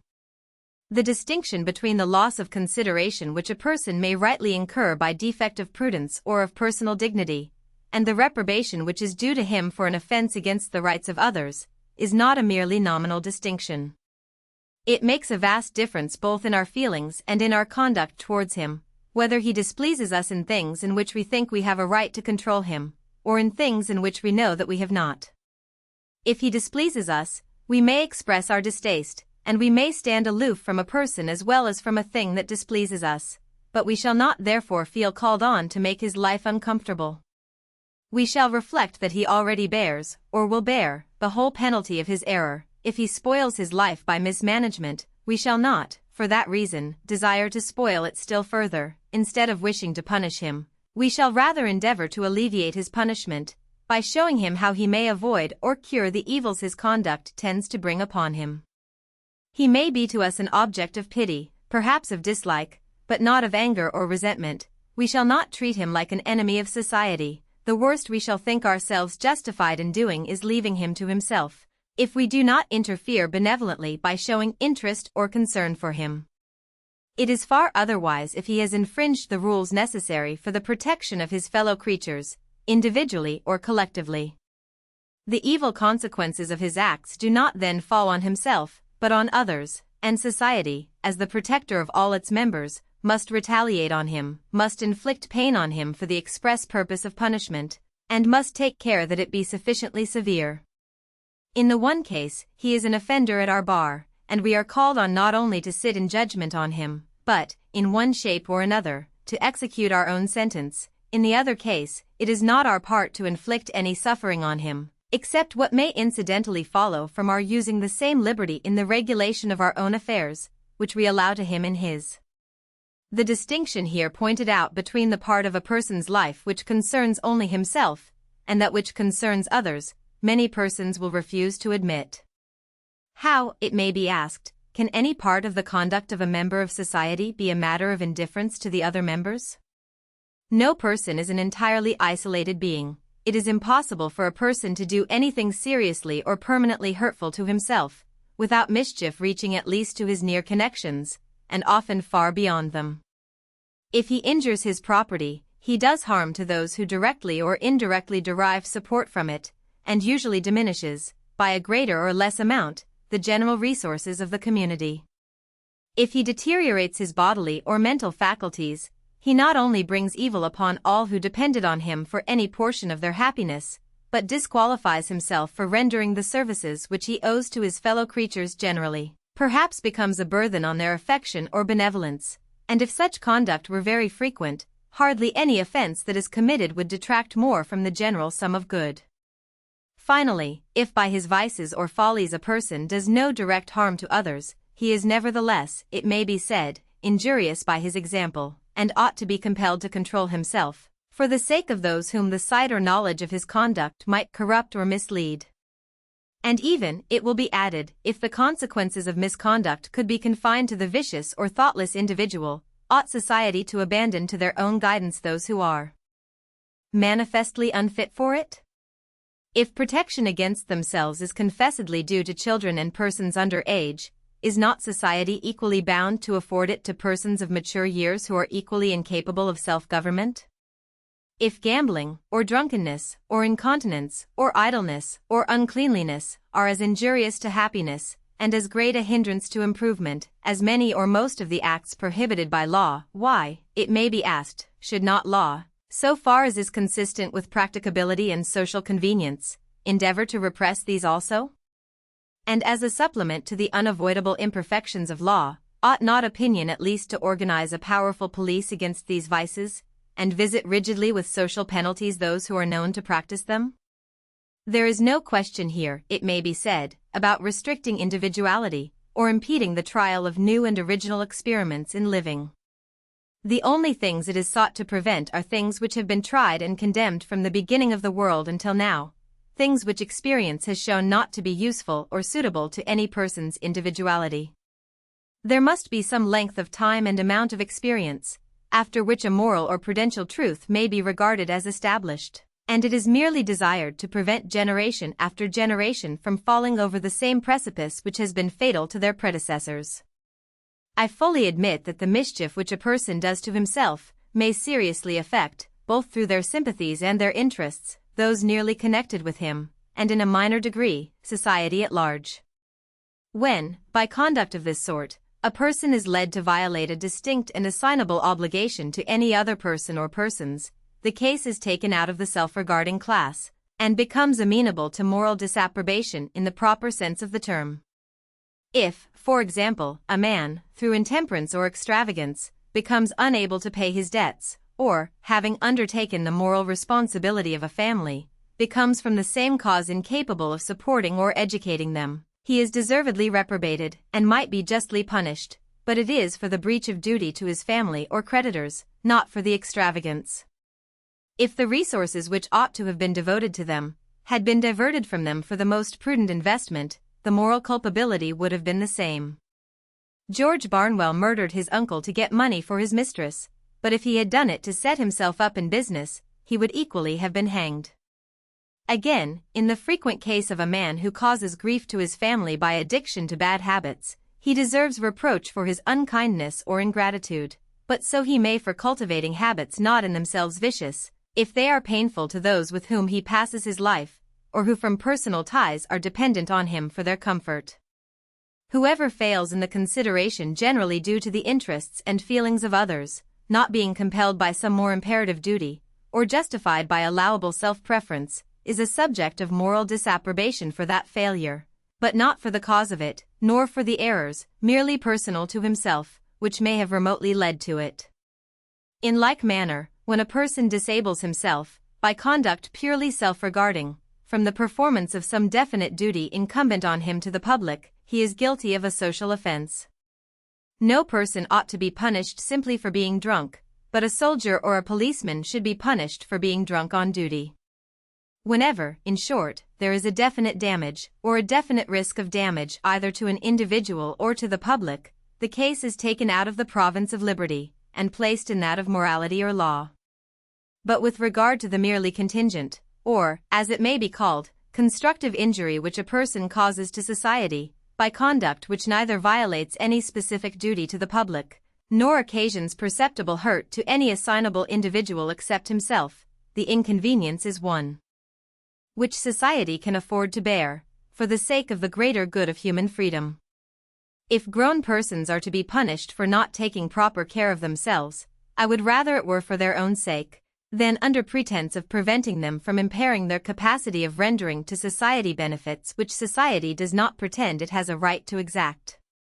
But I cannot consent to argue the point as if society had no means of bringing its weaker members up to its ordinary standard of rational conduct, except waiting till they do something irrational, and then punishing them, legally or morally, for it.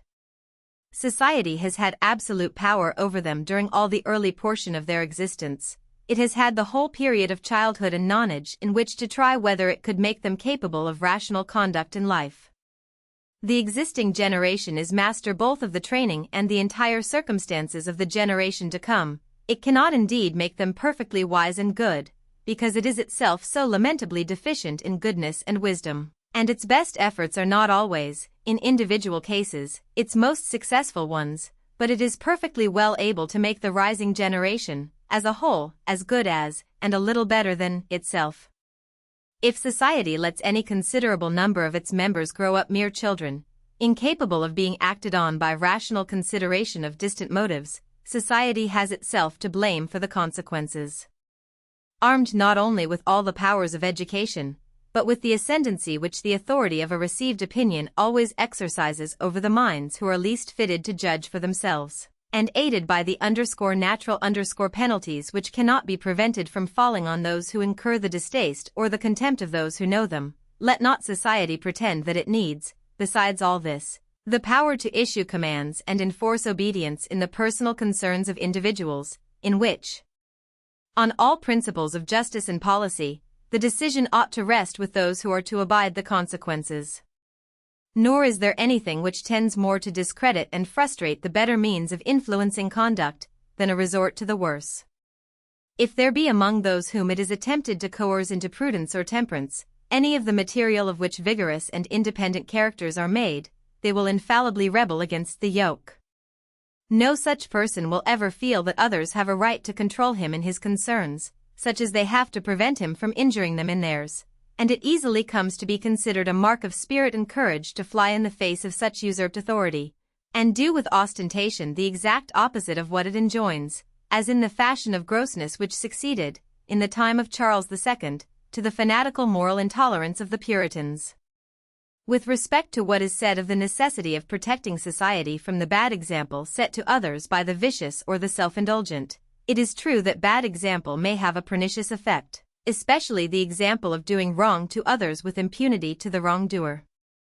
But we are now speaking of conduct which, while it does no wrong to others, is supposed to do great harm to the agent himself, and I do not see how those who believe this can think otherwise than that the example, on the whole, must be more salutary than hurtful, since, if it displays the misconduct, it displays also the painful or degrading consequences which, if the conduct is justly censured, must be supposed to be in all or most cases attendant on it. But the strongest of all the arguments against the interference of the public with purely personal conduct is that when it does interfere, the odds are that it interferes wrongly, and in the wrong place.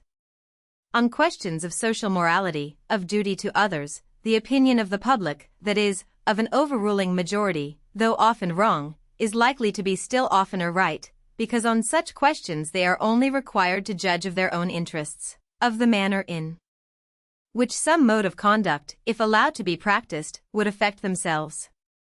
But the opinion of a similar majority, imposed as a law on the minority, on questions of self-regarding conduct, is quite as likely to be wrong as right, for in these cases public opinion means, at the best, some people's opinion of what is good or bad for other people, while very often it does not even mean that, the public, with the most perfect indifference, passing over the pleasure or convenience of those whose conduct they censure, and considering only their own preference.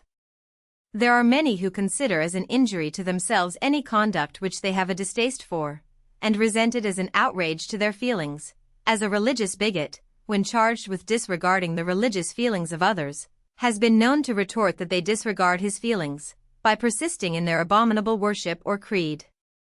But there is no parity between the feeling of a person for his own opinion, and the feeling of another who is offended at his holding it, no more than between the desire of a thief to take a purse, and the desire of the right owner to keep it. And a person's taste is as much his own peculiar concern as his opinion or his purse. It is easy for anyone to imagine an ideal public, which leaves the freedom and choice of individuals in all uncertain matters undisturbed, and only requires them to abstain from modes of conduct which universal experience has condemned. But where has there been seen a public which set any such limit to its censorship? Or when does the public trouble itself about universal experience? In its interferences with personal conduct it is seldom thinking of anything but the enormity of acting or feeling differently from itself, and this standard of judgment, thinly disguised, is held up to mankind as the dictate of religion and philosophy, by 9/10 of all moralists and speculative writers. These teach that things are right because they are right, because we feel them to be so. They tell us to search in our own minds and hearts for laws of conduct binding on ourselves and on all others. What can the poor public do but apply these instructions, and make their own personal feelings of good and evil, if they are tolerably unanimous in them, obligatory on all the world? The evil here pointed out is not one which exists only in theory, and it may perhaps be expected that I should specify the instances in which the public of this age and country improperly invests its own preferences with the character of moral laws. I am not writing an essay on the aberrations of existing moral feeling. That is too weighty a subject to be discussed parenthetically, and by way of illustration. Yet examples are necessary, to show that the principle I maintain is of serious and practical moment, and that I am not endeavoring to erect a barrier against imaginary evils. And it is not difficult to show, by abundant instances, that to extend the bounds of what may be called moral police, until it encroaches on the most unquestionably legitimate liberty of the individual, is one of the most universal of all human propensities. As a first instance, consider the antipathies which men cherish on no better grounds than that persons whose religious opinions are different from theirs do not practice their religious observances, especially their religious abstinences. To cite a rather trivial example, nothing in the creed or practice of Christians does more to envenom the hatred of Mohammedans against them than the fact of their eating pork. There are few acts which Christians and Europeans regard with more unaffected disgust than Mussulmans regard this particular mode of satisfying hunger. It is, in the first place, an offense against their religion, but this circumstance by no means explains either the degree or the kind of their repugnance, for wine also is forbidden by their religion, and to partake of it is by all Mussulmans accounted wrong, but not disgusting. Their aversion to the flesh of the unclean beast is, on the contrary, of that peculiar character, resembling an instinctive antipathy, which the idea of uncleanness, when once it thoroughly sinks into the feelings, seems always to excite even in those whose personal habits are anything but scrupulously cleanly, and of which the sentiment of religious impurity, so intense in the Hindus, is a remarkable example. Suppose now that in a people, of whom the majority were Mussulmans, that majority should insist upon not permitting pork to be eaten within the limits of the country. This would be nothing new in Mohammedan countries. 14. Would it be a legitimate exercise of the moral authority of public opinion? And if not, why not? The practice is really revolting to such a public. They also sincerely think that it is forbidden and abhorred by the deity. Neither could the prohibition be censured as religious persecution. It might be religious in its origin, but it would not be persecution for religion, since nobody's religion makes it a duty to eat pork. The only tenable ground of condemnation would be that with the personal tastes and self-regarding concerns of individuals the public has no business to interfere. To come somewhat nearer home, the majority of Spaniards consider it a gross impiety, offensive in the highest degree to the Supreme Being, to worship him in any other manner than the Roman Catholic, and no other public worship is lawful on Spanish soil.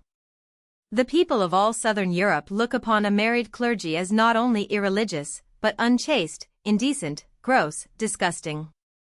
What do Protestants think of these perfectly sincere feelings, and of the attempt to enforce them against non-Catholics? Yet, if mankind are justified in interfering with each other's liberty in things which do not concern the interests of others, on what principle is it possible consistently to exclude these cases? Or who can blame people for desiring to suppress what they regard as a scandal in the sight of God and man? No stronger case can be shown for prohibiting anything which is regarded as a personal immorality than is made out for suppressing these practices in the eyes of those who regard them as impieties. And unless we are willing to adopt the logic of persecutors, and to say that we may persecute others because we are right, and that they must not persecute us because they are wrong, we must beware of admitting a principle of which we should resent as a gross injustice the application to ourselves. The preceding instances may be objected to, although unreasonably, as drawn from contingencies impossible among us, opinion, in this country, not being likely to enforce abstinence from meats, or to interfere with people for worshipping, and for either marrying or not marrying, according to their creed or inclination. The next example, however, shall be taken from an interference with liberty which we have by no means past all danger of. Wherever the Puritans have been sufficiently powerful, as in New England, and in Great Britain at the time of the Commonwealth, they have endeavored, with considerable success, to put down all public, and nearly all private, amusements, especially music, dancing, public games, or other assemblages for purposes of diversion, and the theatre. There are still in this country large bodies of persons by whose notions of morality and religion these recreations are condemned, and those persons belonging chiefly to the middle class, who are the ascendant power in the present social and political condition of the kingdom. It is by no means impossible that persons of these sentiments may at some time or other command a majority in Parliament. How will the remaining portion of the community like to have the amusements that shall be permitted to them regulated by the religious and moral sentiments of the stricter Calvinists and Methodists? Would they not, with considerable peremptoriness, desire these intrusively pious members of society to mind their own business? This is precisely what should be said to every government and every public, who have the pretension that no person shall enjoy any pleasure which they think wrong. But if the principle of the pretension be admitted, no one can reasonably object to its being acted on in the sense of the majority, or other preponderating power in the country, and all persons must be ready to conform to the idea of a Christian commonwealth, as understood by the early settlers in New England, if a religious profession similar to theirs should ever succeed in regaining its lost ground, as religions supposed to be declining have so often been known to do. To imagine another contingency, perhaps more likely to be realized than the one last mentioned. There is confessedly a strong tendency in the modern world towards a democratic constitution of society, accompanied or not by popular political institutions. It is affirmed that in the country where this tendency is most completely realized, where both society and the government are most democratic, the United States, the feeling of the majority, to whom any appearance of a more showy or costly style of living than they can hope to rival is disagreeable, operates as a tolerably effectual sumptuary law, and that in many parts of the Union it is really difficult for a person possessing a very large income to find any mode of spending it which will not incur popular disapprobation. Though such statements as these are doubtless much exaggerated as a representation of existing facts, the state of things they describe is not only a conceivable and possible, but a probable result of democratic feeling, combined with the notion that the public has a right to a veto on the manner in which individuals shall spend their incomes. We have only further to suppose a considerable diffusion of socialist opinions, and it may become infamous in the eyes of the majority to possess more property than some very small amount, or any income not earned by manual labor. Opinions similar in principle to these already prevail widely among the artisan class, and weigh oppressively on those who are amenable to the opinion chiefly of that class, namely, its own members. It is known that the bad workmen who form the majority of the operatives in many branches of industry are decidedly of opinion that bad workmen ought to receive the same wages as good, and that no one ought to be allowed, through piecework or otherwise, to earn by superior skill or industry more than others can without it. And they employ a moral police, which occasionally becomes a physical one, to deter skillful workmen from receiving, and employers from giving, a larger remuneration for a more useful service. If the public have any jurisdiction over private concerns, I cannot see that these people are in fault, or that any individual's particular public can be blamed for asserting the same authority over his individual conduct, which the general public asserts over people in general. But, without dwelling upon supposititious cases, there are, in our own day, gross usurpations upon the liberty of private life actually practiced, and still greater ones threatened with some expectation of success, and opinions proposed which assert an unlimited right in the public not only to prohibit by law everything which it thinks wrong, but in order to get at what it thinks wrong, to prohibit any number of things which it admits to be innocent. Under the name of preventing intemperance, the people of one English colony, and of nearly half the United States, have been interdicted by law from making any use whatever of fermented drinks, except for medical purposes, for prohibition of their sale is in fact, as it is intended to be, prohibition of their use. And though the impracticability of executing the law has caused its repeal in several of the states which had adopted it, including the one from which it derives its name, an attempt has notwithstanding been commenced, and is prosecuted with considerable zeal by many of the professed philanthropists, to agitate for a similar law in this country. The association, or alliance as it terms itself, which has been formed for this purpose, has acquired some notoriety through the publicity given to a correspondence between its secretary and one of the very few English public men who hold that a politician's opinions ought to be founded on principles. Lord Stanley's share in this correspondence is calculated to strengthen the hopes already built on him, by those who know how rare such qualities as are manifested in some of his public appearances, unhappily are among those who figure in political life. The organ of the alliance, who would deeply deplore the recognition of any principle which could be wrested to justify bigotry and persecution, undertakes to point out the broad and impassable barrier which divides such principles from those of the association. All matters relating to thought, opinion, conscience, appear to me, he says, to be without the sphere of legislation, all pertaining to social act, habit, relation, subject only to a discretionary power vested in the state itself, and not in the individual, to be within it. No mention is made of a third class, different from either of these, viz. acts and habits which are not social, but individual, although it is to this class, surely, that the act of drinking fermented liquors belongs. Selling fermented liquors, however, is trading, and trading is a social act. But the infringement complained of is not on the liberty of the seller, but on that of the buyer and consumer, since the state might just as well forbid him to drink wine, as purposely make it impossible for him to obtain it. The Secretary, however, says, I claim, as a citizen, a right to legislate whenever my social rights are invaded by the social act of another. And now for the definition of these social rights. If anything invades my social rights, certainly the traffic in strong drink does. It destroys my primary right of security, by constantly creating and stimulating social disorder.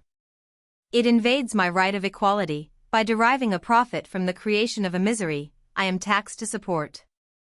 It impedes my right to free moral and intellectual development, by surrounding my path with dangers, and by weakening and demoralizing society, from which I have a right to claim mutual aid and intercourse. A theory of social rights, the like of which probably never before found its way into distinct language, being nothing short of this, that it is the absolute social right of every individual, that every other individual shall act in every respect exactly as he ought, that whosoever fails thereof in the smallest particular, violates my social right, and entitles me to demand from the legislature the removal of the grievance. So monstrous a principle is far more dangerous than any single interference with liberty. There is no violation of liberty which it would not justify.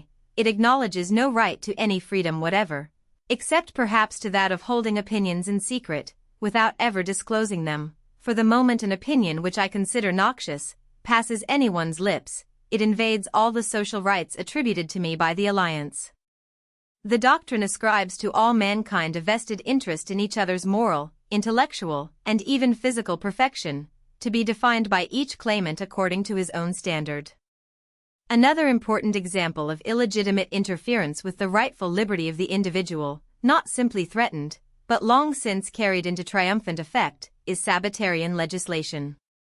Without doubt, abstinence on one day in the week, so far as the exigencies of life permit, from the usual daily occupation, though in no respect religiously binding on any except Jews, is a highly beneficial custom.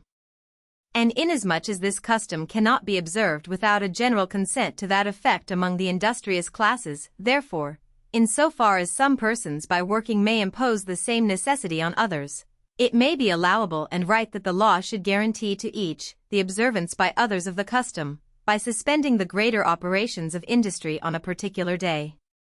But this justification, grounded on the direct interest which others have in each individual's observance of the practice, does not apply to the self-chosen occupations in which a person may think fit to employ his leisure, nor does it hold good, in the smallest degree, for legal restrictions on amusements. It is true that the amusement of some is the day's work of others, but the pleasure, not to say the useful recreation, of many, is worth the labor of a few, provided the occupation is freely chosen, and can be freely resigned. The operatives are perfectly right in thinking that if all worked on Sunday, 7 days' work would have to be given for 6 days' wages, but so long as the great mass of employments are suspended, the small number who for the enjoyment of others must still work, obtain a proportional increase of earnings, and they are not obliged to follow those occupations, if they prefer leisure to emolument. If a further remedy is sought, it might be found in the establishment by custom of a holiday on some other day of the week for those particular classes of persons. The only ground, therefore, on which restrictions on Sunday amusements can be defended, must be that they are religiously wrong, a motive of legislation which never can be too earnestly protested against. Deorum injuriae dies curi. It remains to be proved that society or any of its officers holds a commission from on high to avenge any supposed offense to omnipotence, which is not also a wrong to our fellow creatures. The notion that it is one man's duty that another should be religious, was the foundation of all the religious persecutions ever perpetrated, and if admitted, would fully justify them. Though the feeling which breaks out in the repeated attempts to stop railway traveling on Sunday, in the resistance to the opening of museums, and the like, has not the cruelty of the old persecutors, the state of mind indicated by it is fundamentally the same. It is a determination not to tolerate others in doing what is permitted by their religion, because it is not permitted by the persecutor's religion. It is a belief that God not only abominates the act of the misbeliever, but will not hold us guiltless if we leave him unmolested. I cannot refrain from adding to these examples of the little account commonly made of human liberty, the language of downright persecution which breaks out from the press of this country, whenever it feels called on to notice the remarkable phenomenon of Mormonism. Much might be said on the unexpected and instructive fact that an alleged new revelation, and a religion founded on it, the product of palpable imposture, not even supported by the prestige of extraordinary qualities in its founder, is believed by hundreds of thousands, and has been made the foundation of a society, in the age of newspapers, railways, and the electric telegraph. What here concerns us is, that this religion, like other and better religions, has its martyrs, that its prophet and founder was, for his teaching, put to death by a mob, that others of its adherents lost their lives by the same lawless violence, that they were forcibly expelled, in a body, from the country in which they first grew up, while, Now that they have been chased into a solitary recess in the midst of a desert, many in this country openly declare that it would be right, only that it is not convenient, to send an expedition against them, and compel them by force to conform to the opinions of other people. The article of the Mormonite doctrine which is the chief provocative to the antipathy which thus breaks through the ordinary restraints of religious tolerance, is its sanction of polygamy, which, though permitted to Mohammedans, and Hindus, and Chinese, seems to excite unquenchable animosity when practiced by persons who speak English, and profess to be a kind of Christians. No one has a deeper disapprobation than I have of this Mormon institution, both for other reasons, and because, far from being in any way countenanced by the principle of liberty, it is a direct infraction of that principle, being a mere riveting of the chains of one half of the community, and an emancipation of the other from reciprocity of obligation towards them. Still, it must be remembered that this relation is as much voluntary on the part of the women concerned in it, and who may be deemed the sufferers by it, as is the case with any other form of the marriage institution. And however surprising this fact may appear, it has its explanation in the common ideas and customs of the world, which teaching women to think marriage the one thing needful, make it intelligible that many a woman should prefer being one of several wives, to not being a wife at all. Other countries are not asked to recognize such unions, or release any portion of their inhabitants from their own laws on the score of Mormonite opinions. But when the dissensions have conceded to the hostile sentiments of others, far more than could justly be demanded, when they have left the countries to which their doctrines were unacceptable, and established themselves in a remote corner of the earth, which they have been the first to render habitable to human beings, it is difficult to see on what principles but those of tyranny they can be prevented from living there under what laws they please, provided they commit no aggression on other nations, and allow perfect freedom of departure to those who are dissatisfied with their ways. A recent writer, in some respects of considerable merit, proposes, to use his own words, not a crusade, but a _civilized against this polygamous community, to put an end to what seems to him a retrograde step in civilization. It also appears so to me, but I am not aware that any community has a right to force another to be civilized. So long as the sufferers by the bad law do not invoke assistance from other communities, I cannot admit that persons entirely unconnected with them ought to step in and require that a condition of things with which all who are directly interested appear to be satisfied, should be put an end to because it is a scandal to persons some thousands of miles distant, who have no part or concern in it. Let them send missionaries, if they please, to preach against it, and let them, by any fair means, of which silencing the teachers is not one, oppose the progress of similar doctrines among their own people. If civilization has got the better of barbarism when barbarism had the world to itself, it is too much to profess to be afraid lest barbarism, after having been fairly got under, should revive and conquer civilization. A civilization that can thus succumb to its vanquished enemy must first have become so degenerate that neither its appointed priests and teachers, nor anybody else, has the capacity, or will take the trouble, to stand up for it. If this be so, the sooner such a civilization receives notice to quit, the better. It can only go on from bad to worse, until destroyed and regenerated, like the Western Empire, by energetic barbarians. Footnote 14. The case of the Bombay Parsis is a curious instance in point. When this industrious and enterprising tribe, the descendants of the Persian fire worshippers, flying from their native country before the caliphs, arrived in western India, they were admitted to toleration by the Hindu sovereigns, on condition of not eating beef. When those regions afterwards fell under the dominion of Mohammedan conquerors, the Parsis obtained from them a continuance of indulgence, on condition of refraining from pork. What was at first obedience to authority became a second nature, and the Parsis to this day abstain both from beef and pork. Though not required by their religion, the double abstinence has had time to grow into a custom of their tribe, and custom, in the East, is a religion. Chapter 5 Applications. The principles asserted in these pages must be more generally admitted as the basis for discussion of details, before a consistent application of them to all the various departments of government and morals can be attempted with any prospect of advantage. The few observations I propose to make on questions of detail, are designed to illustrate the principles, rather than to follow them out to their consequences. I offer not so much applications as specimens of application, which may serve to bring into greater clearness the meaning and limits of the two maxims which together form the entire doctrine of this essay, and to assist the judgment in holding the balance between them, in the cases where it appears doubtful which of them is applicable to the case. The maxims are, first, that the individual is not accountable to society for his actions, insofar as these concern the interests of no person but himself. Advice, instruction, persuasion, and avoidance by other people if thought necessary by them for their own good, are the only measures by which society can justifiably express its dislike or disapprobation of his conduct. Secondly, that for such actions as are prejudicial to the interests of others, the individual is accountable and may be subjected either to social or to legal punishments, if society is of opinion that the one or the other is requisite for its protection. In the first place, it must by no means be supposed, because damage, or probability of damage, to the interests of others, can alone justify the interference of society, that therefore it always does justify such interference.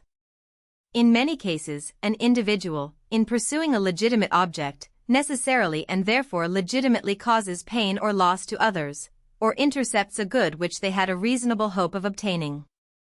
Such oppositions of interest between individuals often arise from bad social institutions, but are unavoidable while those institutions last, and some would be unavoidable under any institutions. Whoever succeeds in an overcrowded profession, or in a competitive examination, whoever is preferred to another in any contest for an object which both desire, reaps benefit from the loss of others, from their wasted exertion and their disappointment. But it is, by common admission, better for the general interest of mankind, that persons should pursue their objects undeterred by this sort of consequences. In other words, society admits no rights either legal or moral, in the disappointed competitors, to immunity from this kind of suffering, and feels called on to interfere, only when means of success have been employed which it is contrary to the general interest to permit, namely, fraud or treachery, and force. Again, trade is a social act. Whoever undertakes to sell any description of goods to the public, does what affects the interest of other persons, and of society in general, and thus his conduct, in principle, comes within the jurisdiction of society. Accordingly, it was once held to be the duty of governments, in all cases which were considered of importance, to fix prices, and regulate the processes of manufacture. But it is now recognized, though not till after a long struggle, that both the cheapness and the good quality of commodities are most effectually provided for by leaving the producers and sellers perfectly free, under the sole check of equal freedom to the buyers for supplying themselves elsewhere. This is the so-called doctrine of free trade, which rests on grounds different from, though equally solid with, the principle of individual liberty asserted in this essay. Restrictions on trade, or on production for purposes of trade, are indeed restraints, and all restraint, restraint, is an evil. But the restraints in question affect only that part of conduct which society is competent to restrain, and are wrong solely because they do not really produce the results which it is desired to produce by them. As the principle of individual liberty is not involved in the doctrine of free trade, so neither is it in most of the questions which arise respecting the limits of that doctrine, as for example, what amount of public control is admissible for the prevention of fraud by adulteration, how far sanitary precautions, or arrangements to protect workpeople employed in dangerous occupations, should be enforced on employers. Such questions involve considerations of liberty, only in so far as leaving people to themselves is always better, cateris paribus than controlling them, but that they may be legitimately controlled for these ends, is in principle undeniable. On the other hand, there are questions relating to interference with trade, which are essentially questions of liberty, such as the main law, already touched upon, the prohibition of the importation of opium into China, the restriction of the sale of poisons, all cases, in short, where the object of the interference is to make it impossible or difficult to obtain a particular commodity. These interferences are objectionable, not as infringements on the liberty of the producer or seller, but on that of the buyer. One of these examples, that of the sale of poisons, opens a new question, the proper limits of what may be called the functions of police, how far liberty may legitimately be invaded for the prevention of crime or of accident. It is one of the undisputed functions of government to take precautions against crime before it has been committed, as well as to detect and punish it afterwards. The preventive function of government, however, is far more liable to be abused, to the prejudice of liberty, than the punitory function, for there is hardly any part of the legitimate freedom of action of a human being which would not admit of being represented, and fairly too, as increasing the facilities for some form or other of delinquency. Nevertheless, if a public authority, or even a private person, sees anyone evidently preparing to commit a crime, they are not bound to look on inactive until the crime is committed, but may interfere to prevent it. If poisons were never bought or used for any purpose except the commission of murder, it would be right to prohibit their manufacture and sale. They may, however, be wanted not only for innocent but for useful purposes, and restrictions cannot be imposed in the one case without operating in the other. Again, it is a proper office of public authority to guard against accidents. If either a public officer or anyone else saw a person attempting to cross a bridge which had been ascertained to be unsafe, and there were no time to warn him of his danger, they might seize him and turn him back, without any real infringement of his liberty. For liberty consists in doing what one desires, and he does not desire to fall into the river. Nevertheless, when there is not a certainty, but only a danger of mischief, no one but the person himself can judge of the sufficiency of the motive which may prompt him to incur the risk. In this case, therefore, unless he is a child, or delirious, or in some state of excitement or absorption incompatible with the full use of the reflecting faculty, he ought, I conceive, to be only warned of the danger, not forcibly prevented from exposing himself to it. Similar considerations, applied to such a question as the sale of poisons, may enable us to decide which among the possible modes of regulation are or are not contrary to principle. Such a precaution, for example, as that of labeling the drug with some word expressive of its dangerous character, may be enforced without violation of liberty. The buyer cannot wish not to know that the thing he possesses has poisonous qualities. But to require in all cases the certificate of a medical practitioner would make it sometimes impossible, always expensive, to obtain the article for legitimate uses. The only mode apparent to me, in which difficulties may be thrown in the way of crime committed through this means, without any infringement, worth taking into account, upon the liberty of those who desire the poisonous substance for other purposes, consists in providing what, in the apt language of Bentham, is called pre-appointed evidence. This provision is familiar to every one in the case of contracts. It is usual and right that the law, when a contract is entered into, should require, as the condition of its enforcing performance, that certain formalities should be observed, such as signatures, attestation of witnesses, and the like, in order that in case of subsequent dispute, there may be evidence to prove that the contract was really entered into, and that there was nothing in the circumstances to render it legally invalid, the effect being, to throw great obstacles in the way of fictitious contracts, or contracts made in circumstances which, if known, would destroy their validity. Precautions of a similar nature might be enforced in the sale of articles adapted to be instruments of crime. The seller, for example, might be required to enter into a register the exact time of the transaction, the name and address of the buyer, the precise quality and quantity sold, to ask the purpose for which it was wanted, and record the answer he received. When there was no medical prescription, the presence of some third person might be required, to bring home the fact to the purchaser, in case there should afterwards be reason to believe that the article had been applied to criminal purposes. Such regulations would in general be no material impediment to obtaining the article, but a very considerable one to making an improper use of it without detection. The right inherent in society, to ward off crimes against itself by antecedent precautions, suggests the obvious limitations to the maxim, that purely self-regarding misconduct cannot properly be meddled with in the way of prevention or punishment.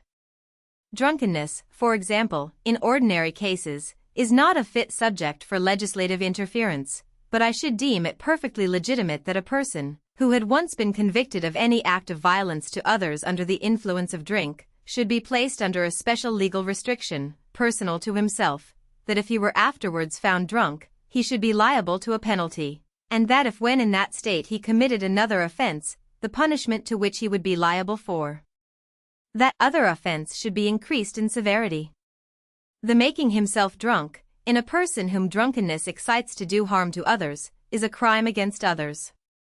So, again, idleness, except in a person receiving support from the public, or except when it constitutes a breach of contract, cannot without tyranny be made a subject of legal punishment. But if either from idleness or from any other avoidable cause, a man fails to perform his legal duties to others, as for instance to support his children, it is no tyranny to force him to fulfill that obligation, by compulsory labor, if no other means are available.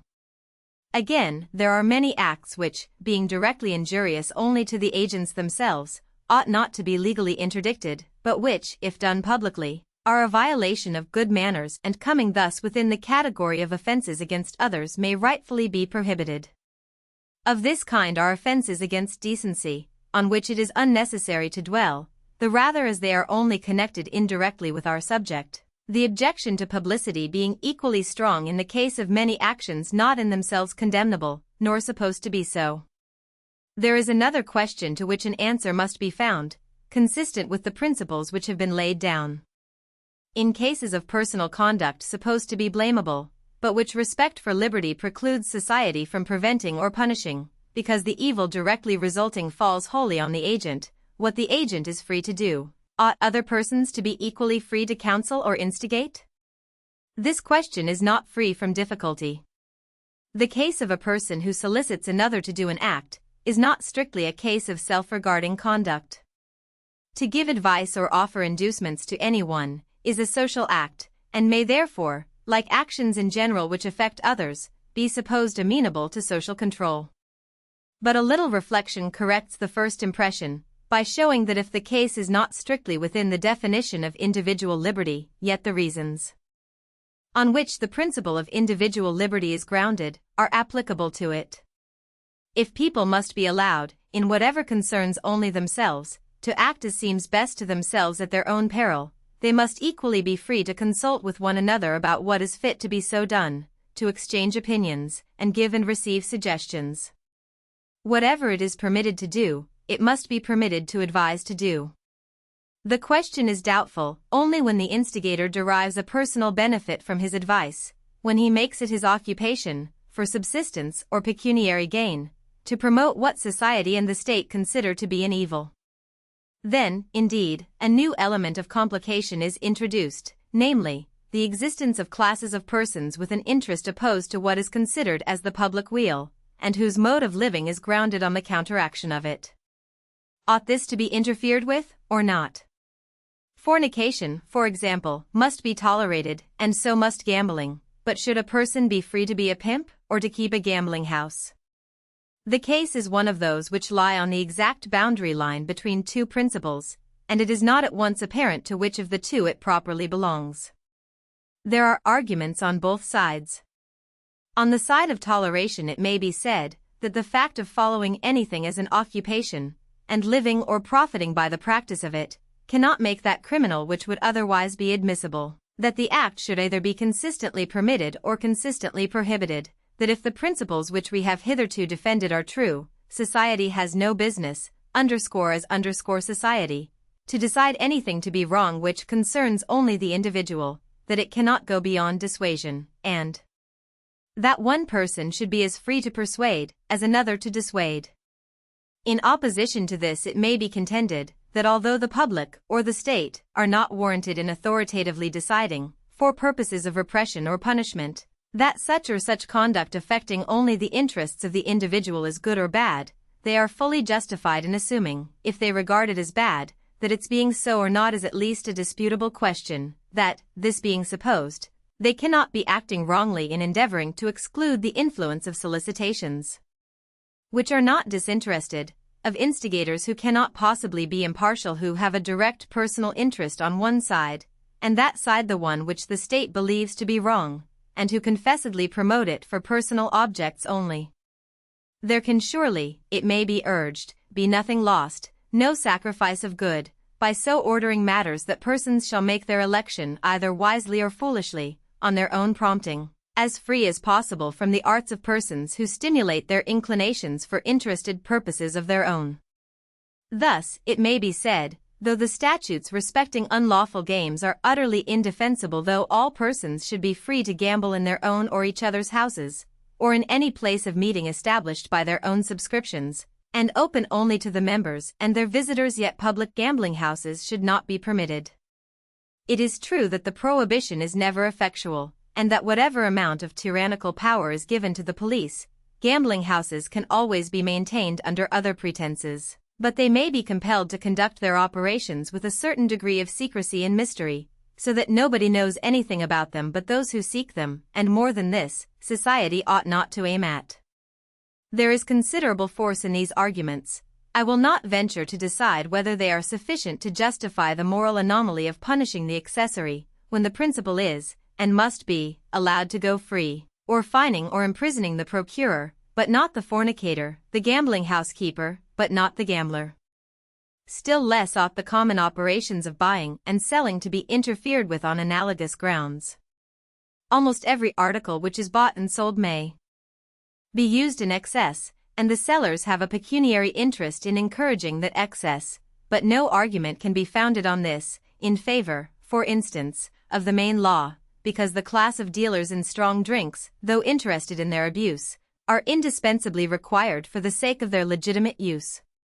The interest, however, of these dealers in promoting intemperance is a real evil, and justifies the state in imposing restrictions and requiring guarantees, which but for that justification would be infringements of legitimate liberty. A further question is, whether the state, while it permits, should nevertheless indirectly discourage conduct which it deems contrary to the best interests of the agent, whether, for example, it should take measures to render the means of drunkenness more costly, or add to the difficulty of procuring them, by limiting the number of the places of sale. On this as on most other practical questions, many distinctions require to be made. To tax stimulants for the sole purpose of making them more difficult to be obtained, is a measure differing only in degree from their entire prohibition, and would be justifiable only if that were justifiable. Every increase of cost is a prohibition, to those whose means do not come up to the augmented price, and to those who do, it is a penalty laid on them for gratifying a particular taste. Their choice of pleasures, and their mode of expending their income, after satisfying their legal and moral obligations to the state and to individuals, are their own concern, and must rest with their own judgment. These considerations may seem at first sight to condemn the selection of stimulants as special subjects of taxation for purposes of revenue. But it must be remembered that taxation for fiscal purposes is absolutely inevitable, that in most countries it is necessary that a considerable part of that taxation should be indirect, that the state, therefore, cannot help imposing penalties, which to some persons may be prohibitory, on the use of some articles of consumption. It is hence the duty of the state to consider, in the imposition of taxes, what commodities the consumers can best spare, and a fortiori to select in preference those of which it deems the use, beyond a very moderate quantity, to be positively injurious. Taxation, therefore, of stimulants, up to the point which produces the largest amount of revenue, supposing that the state needs all the revenue which it yields, is not only admissible, but to be approved of. The question of making the sale of these commodities a more or less exclusive privilege must be answered differently, according to the purposes to which the restriction is intended to be subservient. All places of public resort require the restraint of a police, and places of this kind peculiarly, because offenses against society are especially apt to originate there. It is, therefore, fit to confine the power of selling these commodities, at least for consumption on the spot, to persons of known or vouched for respectability of conduct, to make such regulations respecting hours of opening and closing as may be requisite for public surveillance, and to withdraw the license if breaches of the peace repeatedly take place through the connivance or incapacity of the keeper of the house, or if it becomes a rendezvous for concocting and preparing offenses against the law. Any further restriction I do not conceive to be, in principle, justifiable. The limitation in number, for instance, of beer and spirit houses, for the express purpose of rendering them more difficult of access, and diminishing the occasions of temptation, not only exposes all to an inconvenience because there are some by whom the facility would be abused, but is suited only to a state of society in which the laboring classes are avowedly treated as children or savages, and placed under an education of restraint, to fit them for future admission to the privileges of freedom. This is not the principle on which the laboring classes are professedly governed in any free country, and no person who sets due value on freedom will give his adhesion to their being so governed, unless after all efforts have been exhausted to educate them for freedom and govern them as freemen, and it has been definitively proved that they can only be governed as children. The bare statement of the alternative shows the absurdity of supposing that such efforts have been made in any case which needs be considered here. It is only because the institutions of this country are a mass of inconsistencies that things find admittance into our practice which belong to the system of despotic, or what is called paternal, government, while the general freedom of our institutions precludes the exercise of the amount of control necessary to render the restraint of any real efficacy as a moral education. It was pointed out in an early part of this essay that the liberty of the individual, in things wherein the individual is alone concerned, implies a corresponding liberty in any number of individuals to regulate by mutual agreement such things as regard them jointly, and regard no persons but themselves. This question presents no difficulty, so long as the will of all the persons implicated remains unaltered, but since that will may change, it is often necessary, even in things in which they alone are concerned, that they should enter into engagements with one another, and when they do, it is fit, as a general rule, that those engagements should be kept. Yet in the laws, probably, of every country, this general rule has some exceptions. Not only persons are not held to engagements which violate the rights of third parties, but it is sometimes considered a sufficient reason for releasing them from an engagement, that it is injurious to themselves. In this and most other civilized countries, for example, an engagement by which a person should sell himself, or allow himself to be sold, as a slave, would be null and void, neither enforced by law nor by opinion.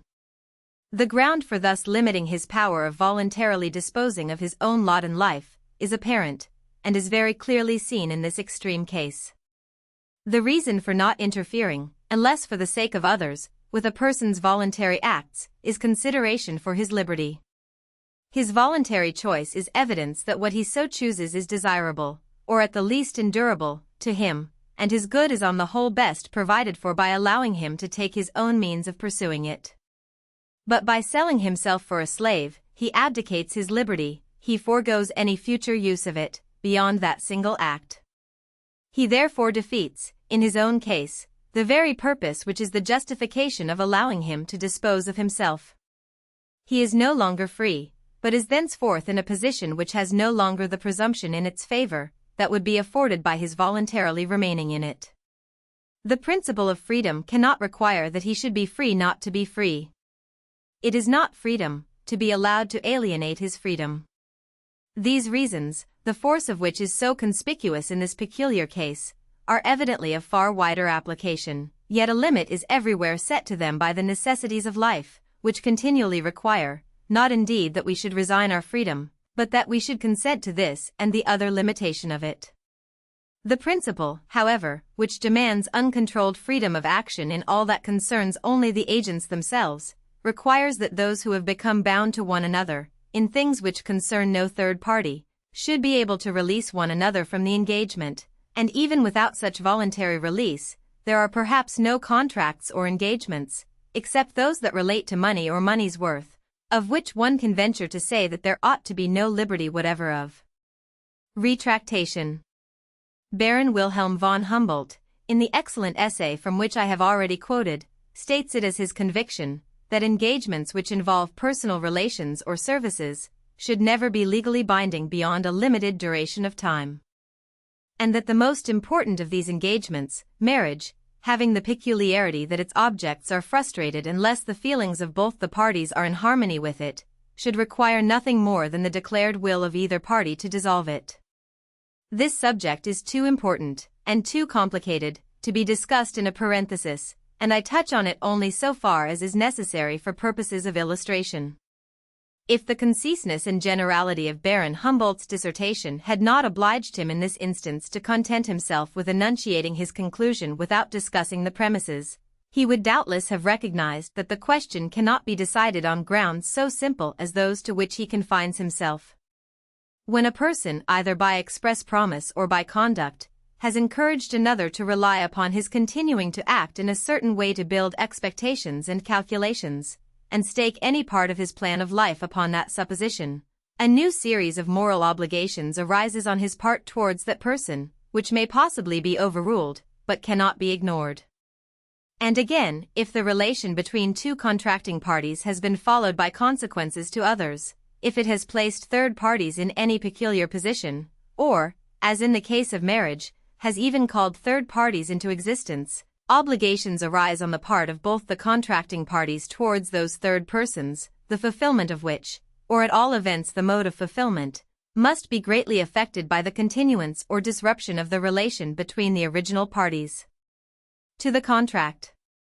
It does not follow, nor can I admit, that these obligations extend to requiring the fulfillment of the contract at all costs to the happiness of the reluctant party, but they are a necessary element in the question, and even if, as von Humboldt maintains, they ought to make no difference in the legal freedom of the parties to release themselves from the engagement, and I also hold that they ought not to make much difference, they necessarily make a great difference in the moral freedom. A person is bound to take all these circumstances into account, before resolving on a step which may affect such important interests of others, and if he does not allow proper weight to those interests, he is morally responsible for the wrong. I have made these obvious remarks for the better illustration of the general principle of liberty, and not because they are at all needed on the particular question, which, on the contrary, is usually discussed as if the interest of children was everything, and that of grown persons nothing. I have already observed that, owing to the absence of any recognized general principles, liberty is often granted where it should be withheld, as well as withheld where it should be granted, and one of the cases in which, in the modern European world, the sentiment of liberty is the strongest, is a case where, in my view, it is altogether misplaced. A person should be free to do as he likes in his own concerns, but he ought not to be free to do as he likes in acting for another, under the pretext that the affairs of another are his own affairs. The state, while it respects the liberty of each in what specially regards himself, is bound to maintain a vigilant control over his exercise of any power which it allows him to possess over others. This obligation is almost entirely disregarded in the case of the family relations, a case, in its direct influence on human happiness, more important than all others taken together. The almost despotic power of husbands over wives need not be enlarged upon here because nothing more is needed for the complete removal of the evil than that wives should have the same rights, and should receive the protection of law in the same manner, as all other persons, and because, on this subject, the defenders of established injustice do not avail themselves of the plea of liberty, but stand forth openly as the champions of power. It is in the case of children that misapplied notions of liberty are a real obstacle to the fulfillment by the state of its duties. One would almost think that a man's children were supposed to be literally, and not metaphorically, a part of himself, so jealous is opinion of the smallest interference of law with his absolute and exclusive control over them, more jealous than of almost any interference with his own freedom of action, so much less do the generality of mankind value liberty than power. Consider, for example, the case of education. Is it not almost a self-evident axiom that the state should require and compel the education, up to a certain standard, of every human being who is born its citizen? Yet who is there that is not afraid to recognize and assert this truth? Hardly anyone indeed will deny that it is one of the most sacred duties of the parents, or, as law and usage now stand, the father, after summoning a human being into the world, to give to that being an education fitting him to perform his part well in life towards others and towards himself. But while this is unanimously declared to be the father's duty, scarcely anybody, in this country, will bear to hear of obliging him to perform it. Instead of his being required to make any exertion or sacrifice for securing education to the child, it is left to his choice to accept it or not when it is provided gratis. It still remains unrecognized that to bring a child into existence without a fair prospect of being able, not only to provide food for its body, but instruction and training for its mind, is a moral crime, both against the unfortunate offspring and against society, and that if the parent does not fulfill this obligation, the state ought to see it fulfilled, at the charge, as far as possible, of the parent. Were the duty of enforcing universal education once admitted, there would be an end to the difficulties about what the state should teach, and how it should teach, which now convert the subject into a mere battlefield for sects and parties, causing the time and labor which should have been spent in educating, to be wasted in quarreling about education. If the government would make up its mind to require for every child a good education, it might save itself the trouble of providing one. It might leave to parents to obtain the education where and how they pleased, and content itself with helping to pay the school fees of the poorer class of children, and defraying the entire school expenses of those who have no one else to pay for them. The objections which are urged with reason against state education do not apply to the enforcement of education by the state, but to the state's taking upon itself to direct that education, which is a totally different thing. That the whole or any large part of the education of the people should be in state hands, I go as far as anyone in deprecating. All that has been said of the importance of individuality of character, and diversity in opinions and modes of conduct, involves, as of the same unspeakable importance, diversity of education. A general state education is a mere contrivance for molding people to be exactly like one another, and as the mold in which it casts them is that which pleases the predominant power in the government, whether this be a monarch, a priesthood, an aristocracy, or the majority of the existing generation, in proportion as it is efficient and successful, it establishes a despotism over the mind, leading by natural tendency to one over the body. An education established and controlled by the state should only exist, if it exist at all, as one among many competing experiments, carried on for the purpose of example and stimulus, to keep the others up to a certain standard of excellence. Unless, indeed, when society in general is in so backward a state that it could not or would not provide for itself any proper institutions of education, unless the government undertook the task, then, indeed, the government may, as the less of two great evils, take upon itself the business of schools and universities, as it may that of joint stock companies, when private enterprise, in a shape fitted for undertaking great works of industry, does not exist in the country. But in general, if the country contains a sufficient number of persons qualified to provide education under government auspices, the same persons would be able and willing to give an equally good education on the voluntary principle, under the assurance of remuneration afforded by a law rendering education compulsory, combined with state aid to those unable to defray the expense. The instrument for enforcing the law could be no other than public examinations, extending to all children, and beginning at an early age. An age might be fixed at which every child must be examined, to ascertain if he, or she, is able to read. If a child proves unable, the father, unless he has some sufficient ground of excuse, might be subjected to a moderate fine, to be worked out, if necessary, by his labor, and the child might be put to school at his expense. Once in every year the examination should be renewed, with a gradually extending range of subjects, so as to make the universal acquisition, and what is more, retention, of a certain minimum of general knowledge, virtually compulsory. Beyond that minimum, there should be voluntary examinations on all subjects, at which all who come up to a certain standard of proficiency might claim a certificate. To prevent the state from exercising, through these arrangements, an improper influence over opinion, the knowledge required for passing an examination, beyond the merely instrumental parts of knowledge, such as languages and their use, should, even in the higher class of examinations, be confined to facts and positive science exclusively. The examinations on religion, politics, or other disputed topics should not turn on the truth or falsehood of opinions, but on the matter of fact that such and such an opinion is held, on such grounds, by such authors, or schools, or churches.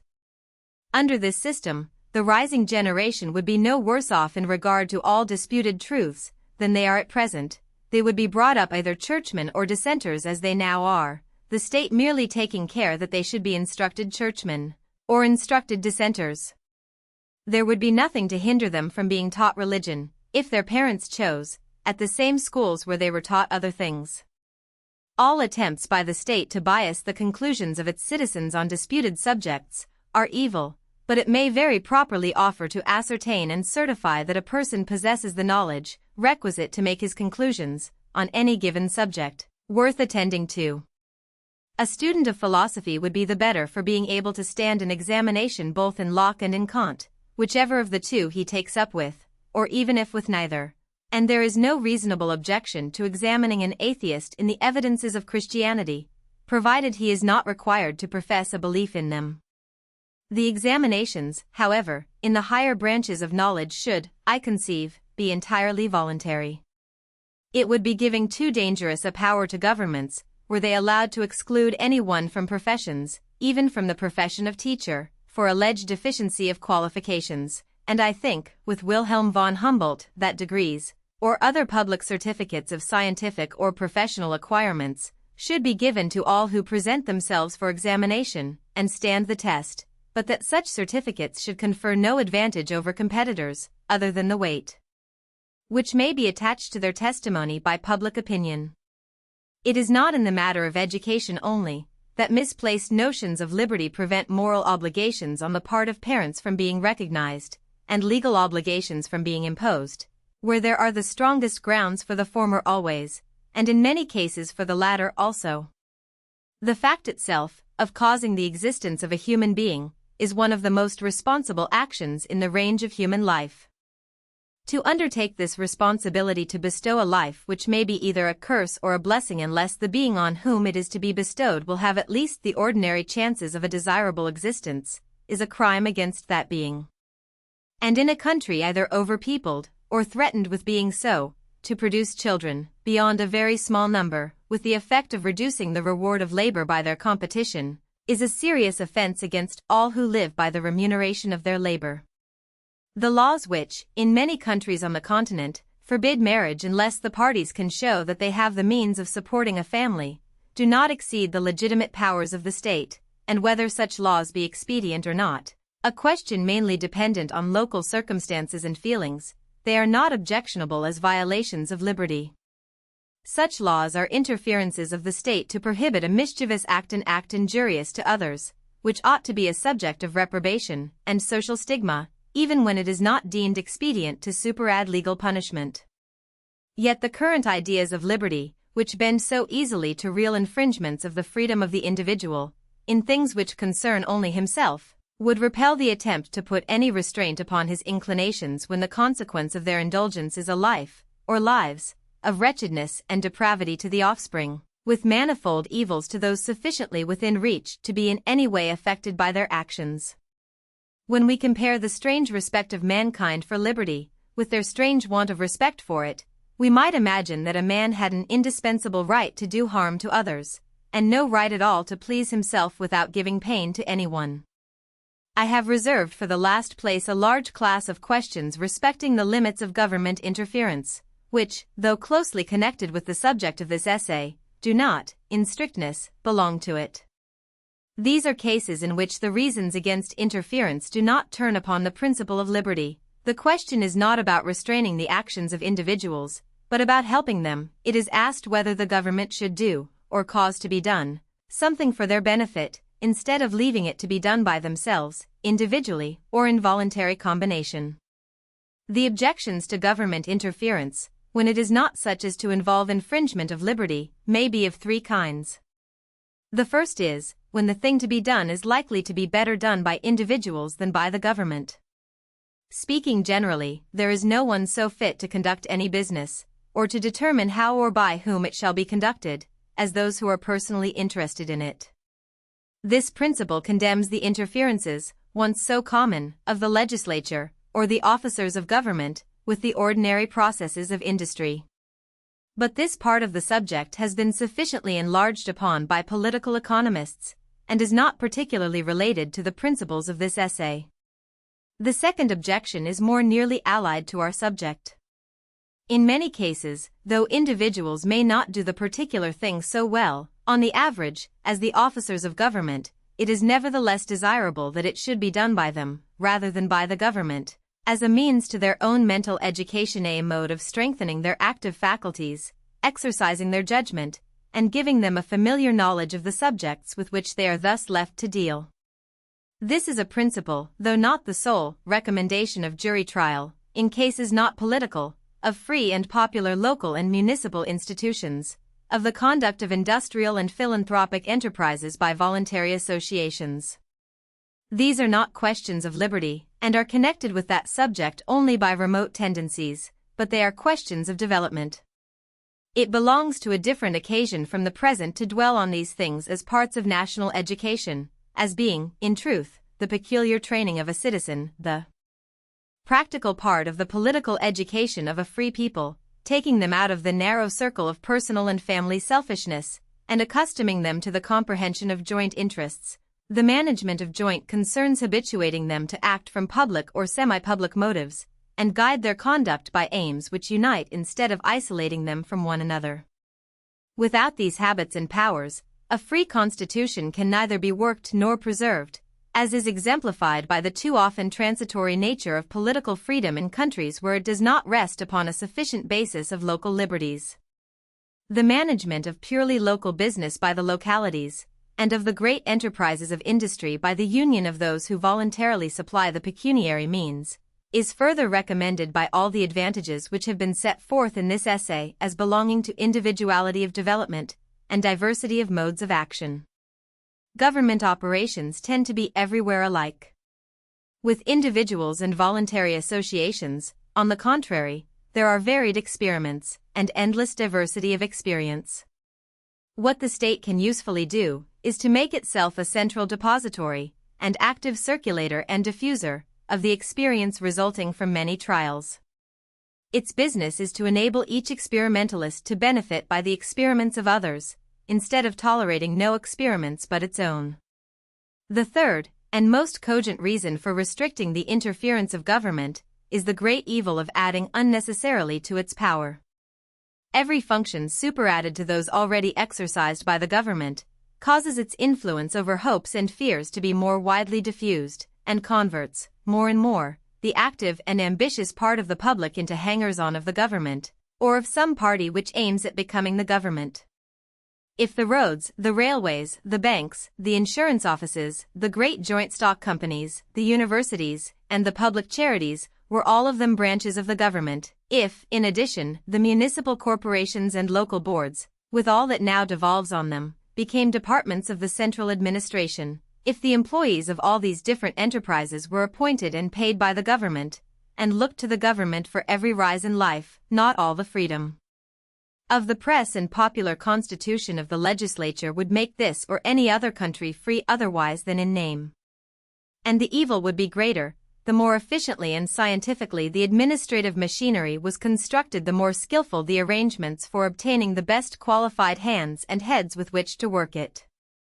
In England it has of late been proposed that all the members of the civil service of government should be selected by competitive examination, to obtain for those employments the most intelligent and instructed persons procurable, and much has been said and written for and against this proposal. One of the arguments most insisted on by its opponents is that the occupation of a permanent official servant of the state does not hold out sufficient prospects of emolument and importance to attract the highest talents, which will always be able to find a more inviting career in the professions, or in the service of companies and other public bodies. One would not have been surprised if this argument had been used by the friends of the proposition, as an answer to its principal difficulty. Coming from the opponents, it is strange enough. What is urged as an objection is the safety valve of the proposed system. If indeed all the high talent of the country could be drawn into the service of the government, a proposal tending to bring about that result might well inspire uneasiness.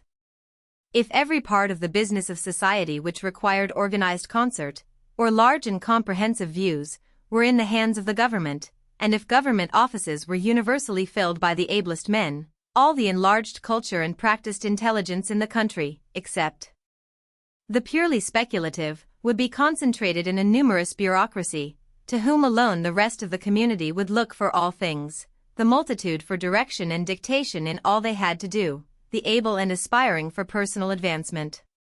To be admitted into the ranks of this bureaucracy, and when admitted, to rise therein, would be the sole objects of ambition. Under this regime, not only is the outside public ill-qualified, for want of practical experience, to criticize or check the mode of operation of the bureaucracy. But even if the accidents of despotic or the natural working of popular institutions occasionally raise to the summit a ruler or rulers of reforming inclinations, no reform can be effected which is contrary to the interest of the bureaucracy. Such is the melancholy condition of the Russian Empire, as is shown in the accounts of those who have had sufficient opportunity of observation.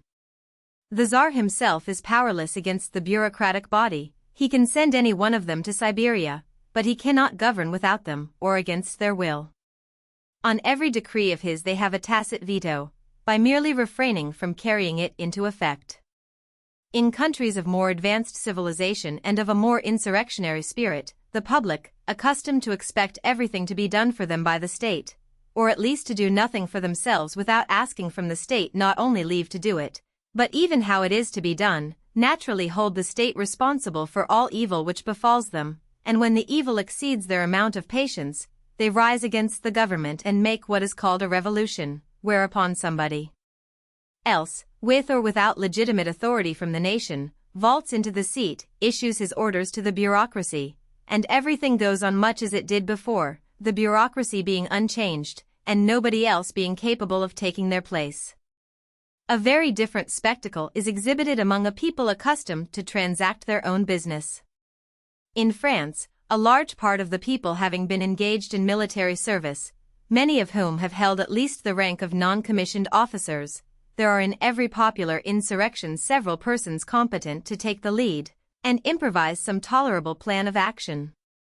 What the French are in military affairs, the Americans are in every kind of civil business. Let them be left without a government, every body of Americans is able to improvise one, and to carry on that or any other public business with a sufficient amount of intelligence, order, and decision. This is what every free people ought to be, and a people capable of this is certain to be free. It will never let itself be enslaved by any man or body of men because these are able to seize and pull the reins of the central administration. No bureaucracy can hope to make such a people as this do or undergo anything that they do not like. But where everything is done through the bureaucracy, nothing to which the bureaucracy is really adverse can be done at all. The constitution of such countries is an organization of the experience and practical ability of the nation, into a disciplined body for the purpose of governing the rest, and the more perfect that organization is in itself, the more successful in drawing to itself and educating for itself the persons of greatest capacity from all ranks of the community, the more complete is the bondage of all, the members of the bureaucracy included. For the governors are as much the slaves of their organization and discipline, as the governed are of the governors. A Chinese mandarin is as much the tool and creature of a despotism as the humblest cultivator. An individual Jesuit is to the utmost degree of abasement the slave of his order, though the order itself exists for the collective power and importance of its members. It is not, also, to be forgotten, that the absorption of all the principal ability of the country into the governing body is fatal, sooner or later, to the mental activity and progressiveness of the body itself.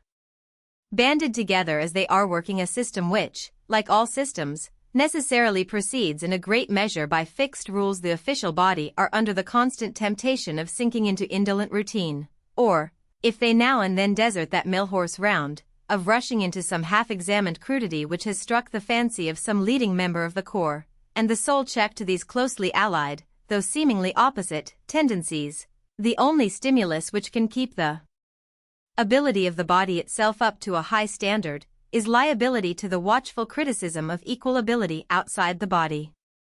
It is indispensable, therefore, that the means should exist, independently of the government, of forming such ability, and furnishing it with the opportunities and experience necessary for a correct judgment of great practical affairs. If we would possess permanently a skillful and efficient body of functionaries, above all, a body able to originate and willing to adopt improvements, if we would not have our bureaucracy degenerate into a pedantocracy, this body must not engross all the occupations which form and cultivate the faculties required for the government of mankind. To determine the point at which evils, so formidable to human freedom and advancement, begin, or rather at which they begin to predominate over the benefits attending the collective application of the force of society, under its recognized chiefs, for the removal of the obstacles which stand in the way of its well-being, to secure as much of the advantages of centralized power and intelligence as can be had without turning into governmental channels too great a proportion of the general activity, is one of the most difficult and complicated questions in the art of government. It is, in a great measure, a question of detail, in which many and various considerations must be kept in view, and no absolute rule can be laid down. But I believe that the practical principle in which safety resides, the ideal to be kept in view, the standard by which to test all arrangements intended for overcoming the difficulty, may be conveyed in these words: the greatest dissemination of power consistent with efficiency, but the greatest possible centralization of information, and diffusion of it from the center. Thus, in municipal administration, there would be, as in the New England states, a very minute division among separate officers, chosen by the localities, of all business which is not better left to the persons directly interested. But besides this, there would be, in each department of local affairs, a central superintendence, forming a branch of the general government. The organ of this superintendence would concentrate, as in a focus, the variety of information and experience derived from the conduct of that branch of public business in all the localities, from everything analogous which is done in foreign countries, and from the general principles of political science. This central organ should have a right to know all that is done, and its special duty should be that of making the knowledge acquired in one place available for others. Emancipated from the petty prejudices and narrow views of a locality by its elevated position and comprehensive sphere of observation, its advice would naturally carry much authority, but its actual power, as a permanent institution, should, I conceive, be limited to compelling the local officers to obey the laws laid down for their guidance. In all things not provided for by general rules, those officers should be left to their own judgment, under responsibility to their constituents. For the violation of rules, they should be responsible to law, and the rules themselves should be laid down by the legislature, the central administrative authority only watching over their execution, and if they were not properly carried into effect, appealing, according to the nature of the case, to the tribunal to enforce the law, or to the constituencies to dismiss the functionaries who had not executed it according to its spirit. Such, in its general conception, is the central superintendence which the Poor Law Board is intended to exercise over the administrators of the poor rate throughout the country. Whatever powers the board exercises beyond this limit were right and necessary in that peculiar case, for the cure of rooted habits of maladministration in matters deeply affecting not the localities merely, but the whole community, since no locality has a moral right to make itself by mismanagement a nest of pauperism, necessarily overflowing into other localities, and impairing the moral and physical condition of the whole laboring community. The powers of administrative coercion and subordinate legislation possessed by the Poor Law Board, but which, owing to the state of opinion on the subject, are very scantily exercised by them, though perfectly justifiable in a case of first-rate national interest, would be wholly out of place in the superintendence of interests purely local. But a central organ of information and instruction for all the localities would be equally valuable in all departments of administration. A government cannot have too much of the kind of activity which does not impede, but aids and stimulates, individual exertion and development. The mischief begins when, instead of calling forth the activity and powers of individuals and bodies, it substitutes its own activity for theirs, when, instead of informing, advising, and, upon occasion, denouncing, it makes them work in fetters, or bids them stand aside and does their work instead of them. The worth of a state, in the long run, is the worth of the individuals composing it, and a state which postpones the interests of their mental expansion and elevation, to a little more of administrative skill, or of that semblance of it which practice gives, in the details of business, a state which dwarfs its men, in order that they may be more docile instruments in its hands even for beneficial purposes, will find that with small men no great thing can really be accomplished, and that the perfection of machinery to which it has sacrificed everything, will in the end avail it nothing, for want of the vital power which, in order that the machine might work more smoothly, it has preferred to banish. End of the Project Gutenberg ebook on Liberty. Updated editions will replace the previous one, the old editions will be renamed Creating the works from print editions not protected by U.S. copyright law means that no one owns a United States copyright in these works, so the Foundation, and you, can copy and distribute it in the United States without permission and without paying copyright royalties. Special rules, set forth in the general terms of use part of this license, apply to copying and distributing Project Gutenberg electronic works to protect the Project Gutenberg concept and trademark. Project Gutenberg is a registered trademark, and may not be used if you charge for an ebook, except by following the terms of the trademark license, including paying royalties for use of the Project Gutenberg trademark. If you do not charge anything for copies of this ebook, complying with the trademark license is very easy. You may use this ebook for nearly any purpose such as creation of derivative works, reports, performances, and research. Project Gutenberg ebooks may be modified and printed and given away. You may do practically anything in the United States with ebooks not protected by U.S. copyright law. Redistribution is subject to the trademark license, especially commercial redistribution. By John Stuart Mill.